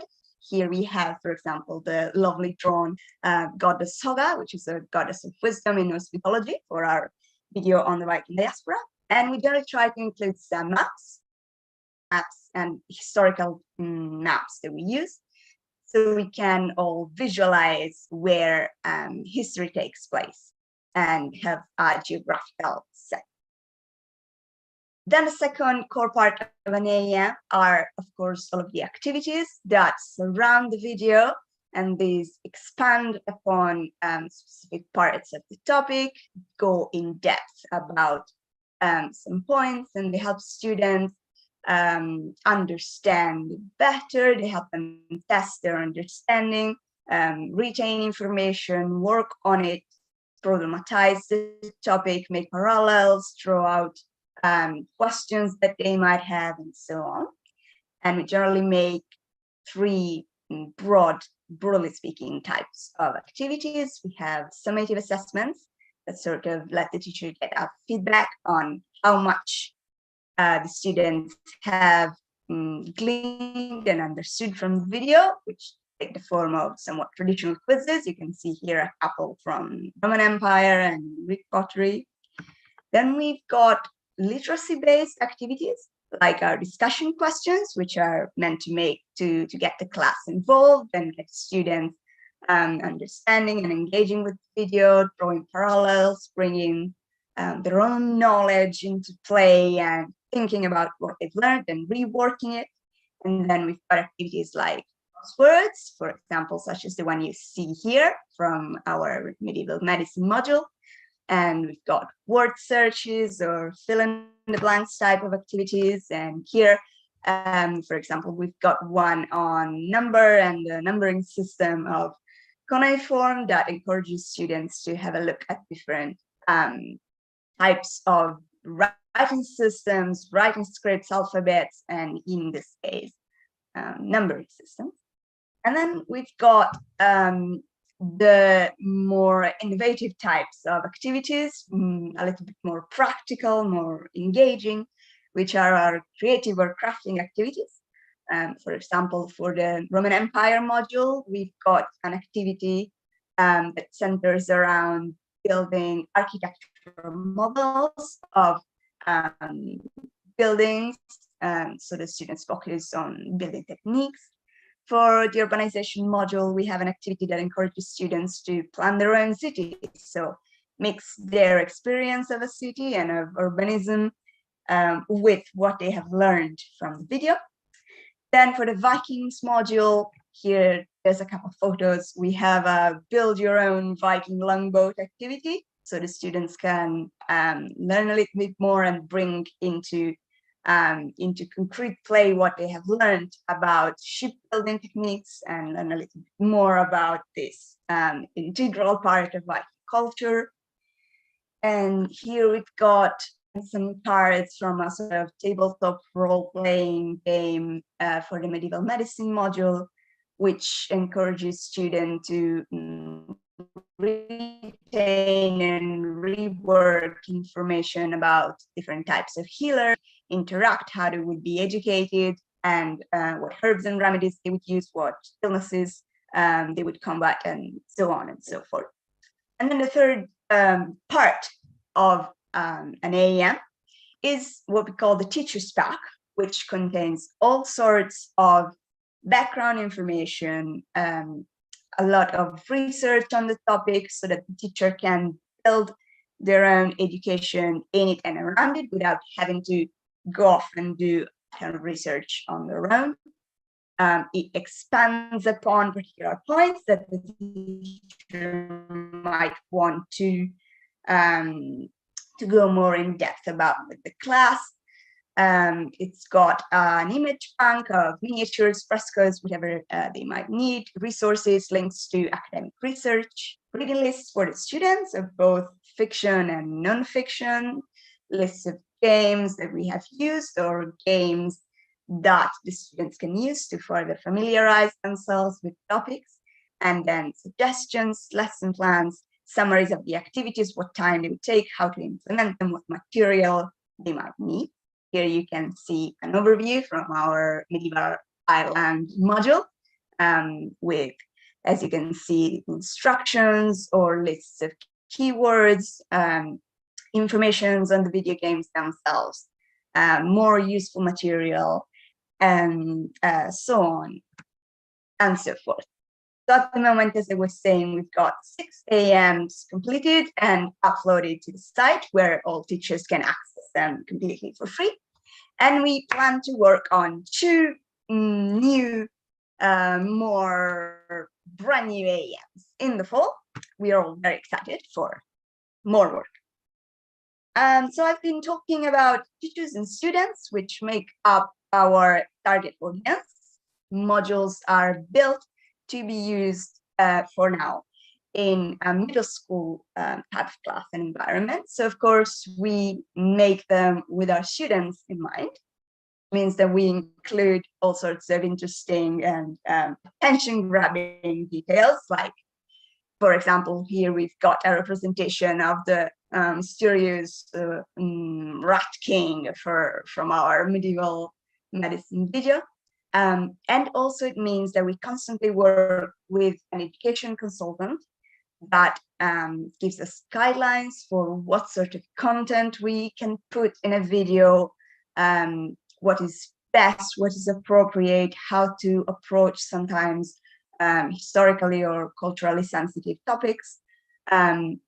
And this consultant gives us guidelines that we start from, and then checks all of our teachers back. They check our activities, and they check our script, our video, the final product, to make sure that everything is up to standard and the most useful and engaging that we can make it. And of course, we build it for the teachers, for them to be able to use to enrich the experience of the students and their own experience of teaching and continuing educating themselves. And we build them to make their lives easier. So of course, we check that they can fit in a curriculum of history or social studies. We have all sorts of activities, plans, lesson plans, advice, instructions, and so on. And we base our work on studies and research about the use of video games and gaming in the classroom to engage the students. And we make sure that all of our material is up to learning standards and so on. Let me now tell you a little bit about how we go about creating an AEM. The first phase is, of course, so much research on whatever topic we select, which is both independent reading and education, and also, of course, mainly is guided research. We are followed by a scholar, an academic, an expert in the field, so a different one for every AEM, of course.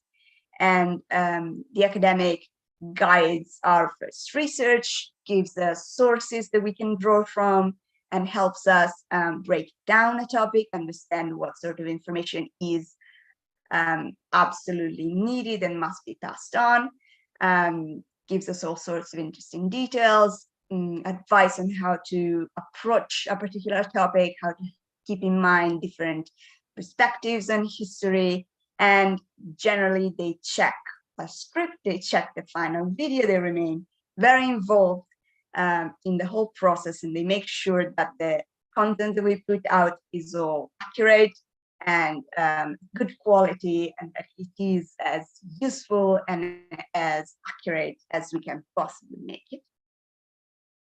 When we have a solid foundation, we move on to brainstorming phase, which is quite chaotic as normal, where we throw out all of our ideas. We understand what information we want to put in the video, what scenes we want to build, how we want the narrative to be. And we also start playing through the video games that will be our source of footage to make sure of what we have. And here's where there's an interesting dynamic between gamers and non-gamers, where non-gamers will spit out ideas and gamers will back them up or rein them in and say, no, you just invented this, this isn't possible, or yes, we can go ahead with this. And here's where we put together the framework. We choose what narrators we could use, how we want the story to flow, how we want it to connect. We then move into writing out our ideas and connecting the scenes, building dialogue, building a narration. And at the same time, we start recording footage from the games and interweaving it and matching it with the scenes to make absolutely sure that we have what we need to tell the story that we want to tell. And here the script is usually quite a mess of question marks and different comments, but I promise it gets much more polished before final steps. And when we've made some inroads, we move into planning activities, developing them, gathering material, testing them to make sure they can be done in a classroom, gathering resources, writing up the teacher spec where we put whatever information doesn't end up making it into the video, and so on. Last few steps, we record the narration. We usually make subtitles. Currently, they're only in English, but we're working at SASA on having, within the next few phases, subtitles also in different languages. We assemble the video, which is usually a part of the work that we outsource to a professional videographer to make certain that the final product is up to a professional standard and polished and fluid and has absolutely no kinks. And then we upload the content to the website where you can find it at this link. I'll maybe pop all of the links in the chat later. And where all teachers can access it and use it and implement it absolutely for free within their lessons. Lastly, let me tell you very briefly about our team. We are currently roughly 6 people working on this, pending 2 more that might join us in the fall. We are mainly volunteers, and of course, we have our lovely interns and videographers, as I was saying before. We are both gamers and non-gamers, which creates a lovely dynamic, as I exemplified above. And we come from all walks of life, all places in the world. We work and study in different fields, in history, linguistics, education, archaeology, and most importantly, we are very passionate about our work. We love the job that we do. And so if you guys feel that you fit these most relevant qualifications, feel free to join us. We are recruiting for the fall. And with this encouragement, I leave you and thank you for your attention.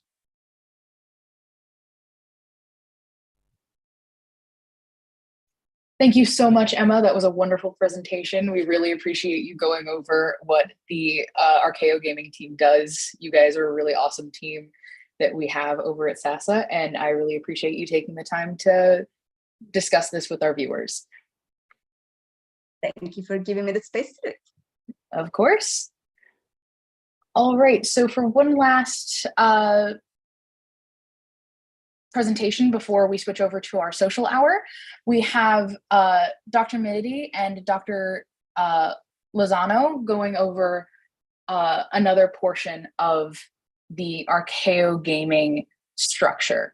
So if y'all would be able to turn on your mics and cameras, and I'll let y'all get started. Yes, excellent. Hello. Are we visible? Are we audible? Okay. Yes, you are. That's good. Hi. So hi, everyone. Welcome. I'm Dr. Kate Minity, and I'm joined today by my friend and also doctor, recently minted doctor, David Serrano Lozano. And we are some of the faces of the Archaeo Gaming Live team. So if we can get to what is Archaeo Gaming, actually, it would be easier for everyone. Archaeo Gaming is a term coined in 2013 and then popularized in 2018 by Dr. Andy Reinhardt. And it is the archaeology in and of video games. So the study of how archaeology is represented in video games, how archaeology can be made in video games. For instance, when players can create buildings and their own civilizations and their own cultures. Think about No Man's Sky. And also the archaeology of video games as the physical cartridges that sometimes, are found, for instance, in the desert. Or the preservation of older game media, which are actually like a topic that was in the papers like a few days ago, because we are at the moment in which everything is digital, and so the physical copies of games are starting to get lost. So this is Archaeo Gaming in short. What we at SASA do with Archeogaming Live is we have a mix of live gameplay and expert commentary on games that deal with antiquity, and not just classical antiquity. So we invite experts to comment on in-game history, literature, archaeology, pop culture things, and their expertise, essentially. And we try to find a way to merge together research, academic insights, and also some insights on how games are made and developed. As we will see, we had some game developers as our guests to explain to us what we were doing while we were playing and how the game was developed. And ultimately, our goal is always to make research and academic insights and gaming insights available to a wider public, and to valorize this research while also interacting with our audience. So we have a simultaneous chat function, so people can ask questions or comment on the game, or just exchange memes and make fun of us for failing at certain parts of the game. And we try to foster like a good conversation. It's a safe virtual space usually. And we also try to answer every question that people can have about the game or about the expertise or about anything else in real time. So sometimes you will see many of the same faces pop up on in the chat. We have quite the following right now. And we have been doing a lot of stuff this year with our live events. We've represented several ancient civilizations, ancient Greece, ancient Egypt, ancient Chinese, or East Asian mishmash, should we say, with Immortals Phoenix Rising. We had our first jump into a civilization that still exists, a culture that still exists, which is the Sami culture with Skabma Snowfall, which was one of the great surprises of the year. And we looked at representations of archaeology and of cultures in general, and like how we can merge the fun part of games with the more scholarly part that is essentially a reception study, right? Because games are something that has become popular culture. And for many people, games have become the gateway into ancient civilizations and the study of ancient history and classics, and not just classics. So we try to have an open dialogue with experts and among us as well about, how archaeology is represented in games and how games are represented in the past and how this general field can evolve, which is essentially what archaeogaming is doing. We had a fantastic list of specials and events for this year. We played some of my favorite games. We played Age of Mythology. We played Skabma Snowfall, which was a great surprise. We played the Eastern expansion of Immortals Phoenix Rising. We played a Parthian, which was another favorite. We played a controversial but very successful Shadow of the Tomb Raider. We had a whole series exploring the Total War series, and we'll see what is coming for next year. And we are currently doing a whole series on The Legend of Zelda with Tears of the Kingdom. And we also had some specials about the more scholarly side of it. So we had a meeting with the editors of Women in Classical Video Games. We talked about and explored the virtual reality Oracle project. We had a fantastic roundtable that then has become a paper for conferences and is now becoming an article on myths and the Marvel Cinematic Universe. With several experts. We went crazy with Doki Doki Ragnarok because we always have one special in which we just played for fun. We talked about this new game that will come out, which is Akhenaten Rule as a King. We had some very interesting talk about the Punic Wars with Pokemon Africanus, and we had a surprise gaming special in a galaxy far, far away with Star Wars Jedi Survivor. Our guest list, as you can see, is always long. We have expanded from last year, many recurring names, many new names of which we are very happy. And for next year, we hope to do even better. And compared to last year, we have grown as a Twitch channel. We have streamed more. We have made more episodes. We have had more experts. We've played more games and we had more followers. Our specials have been well received, as have been some of our gameplays, especially, of course, Tears of the Kingdom, which is fantastic, but also Age of Mythology, which is a great classic that came out way too many years ago. And for next year, we have great plans. And so I will leave David to introduce himself and our plans for next year. Much, Kate, and thank you for the opportunity to be here introducing myself. I am just, as she said, a fresh PhD from the Spanish University in Santiago de Compostela.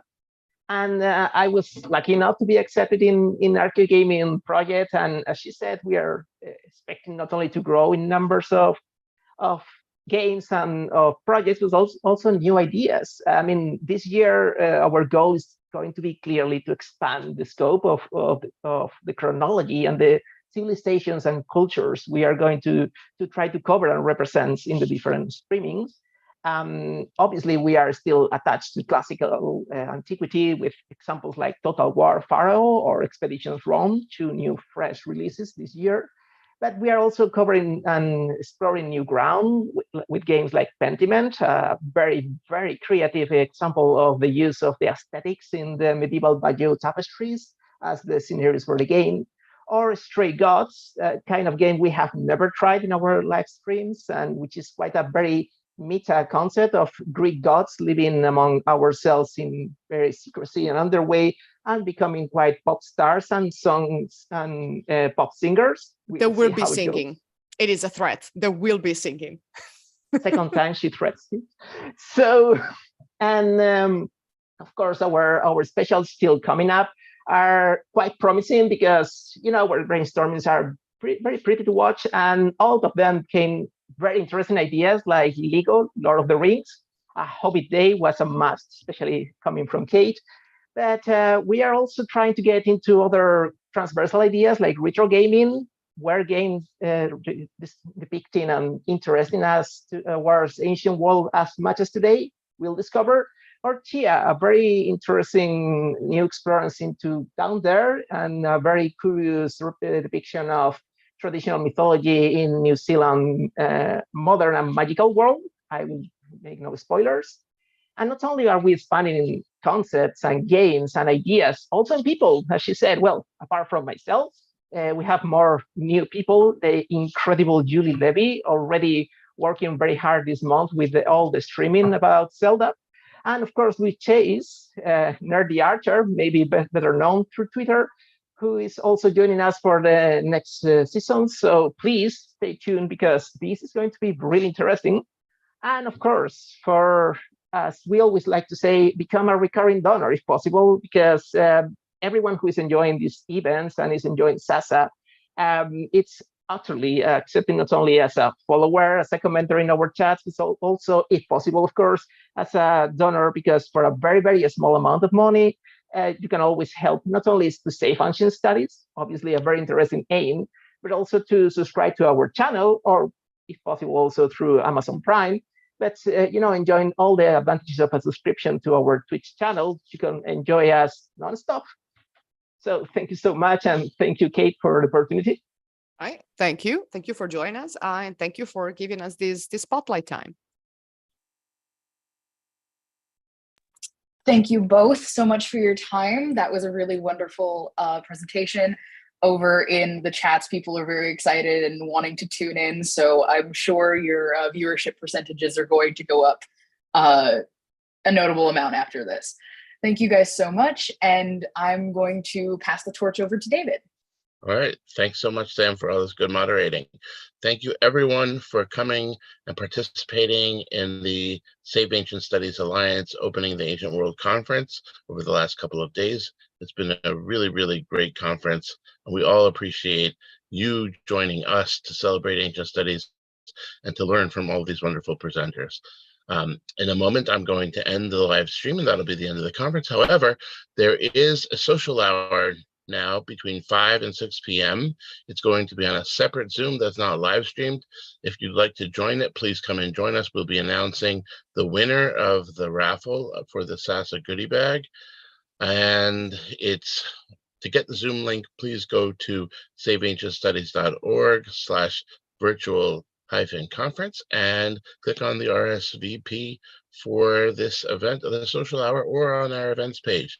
See you all there.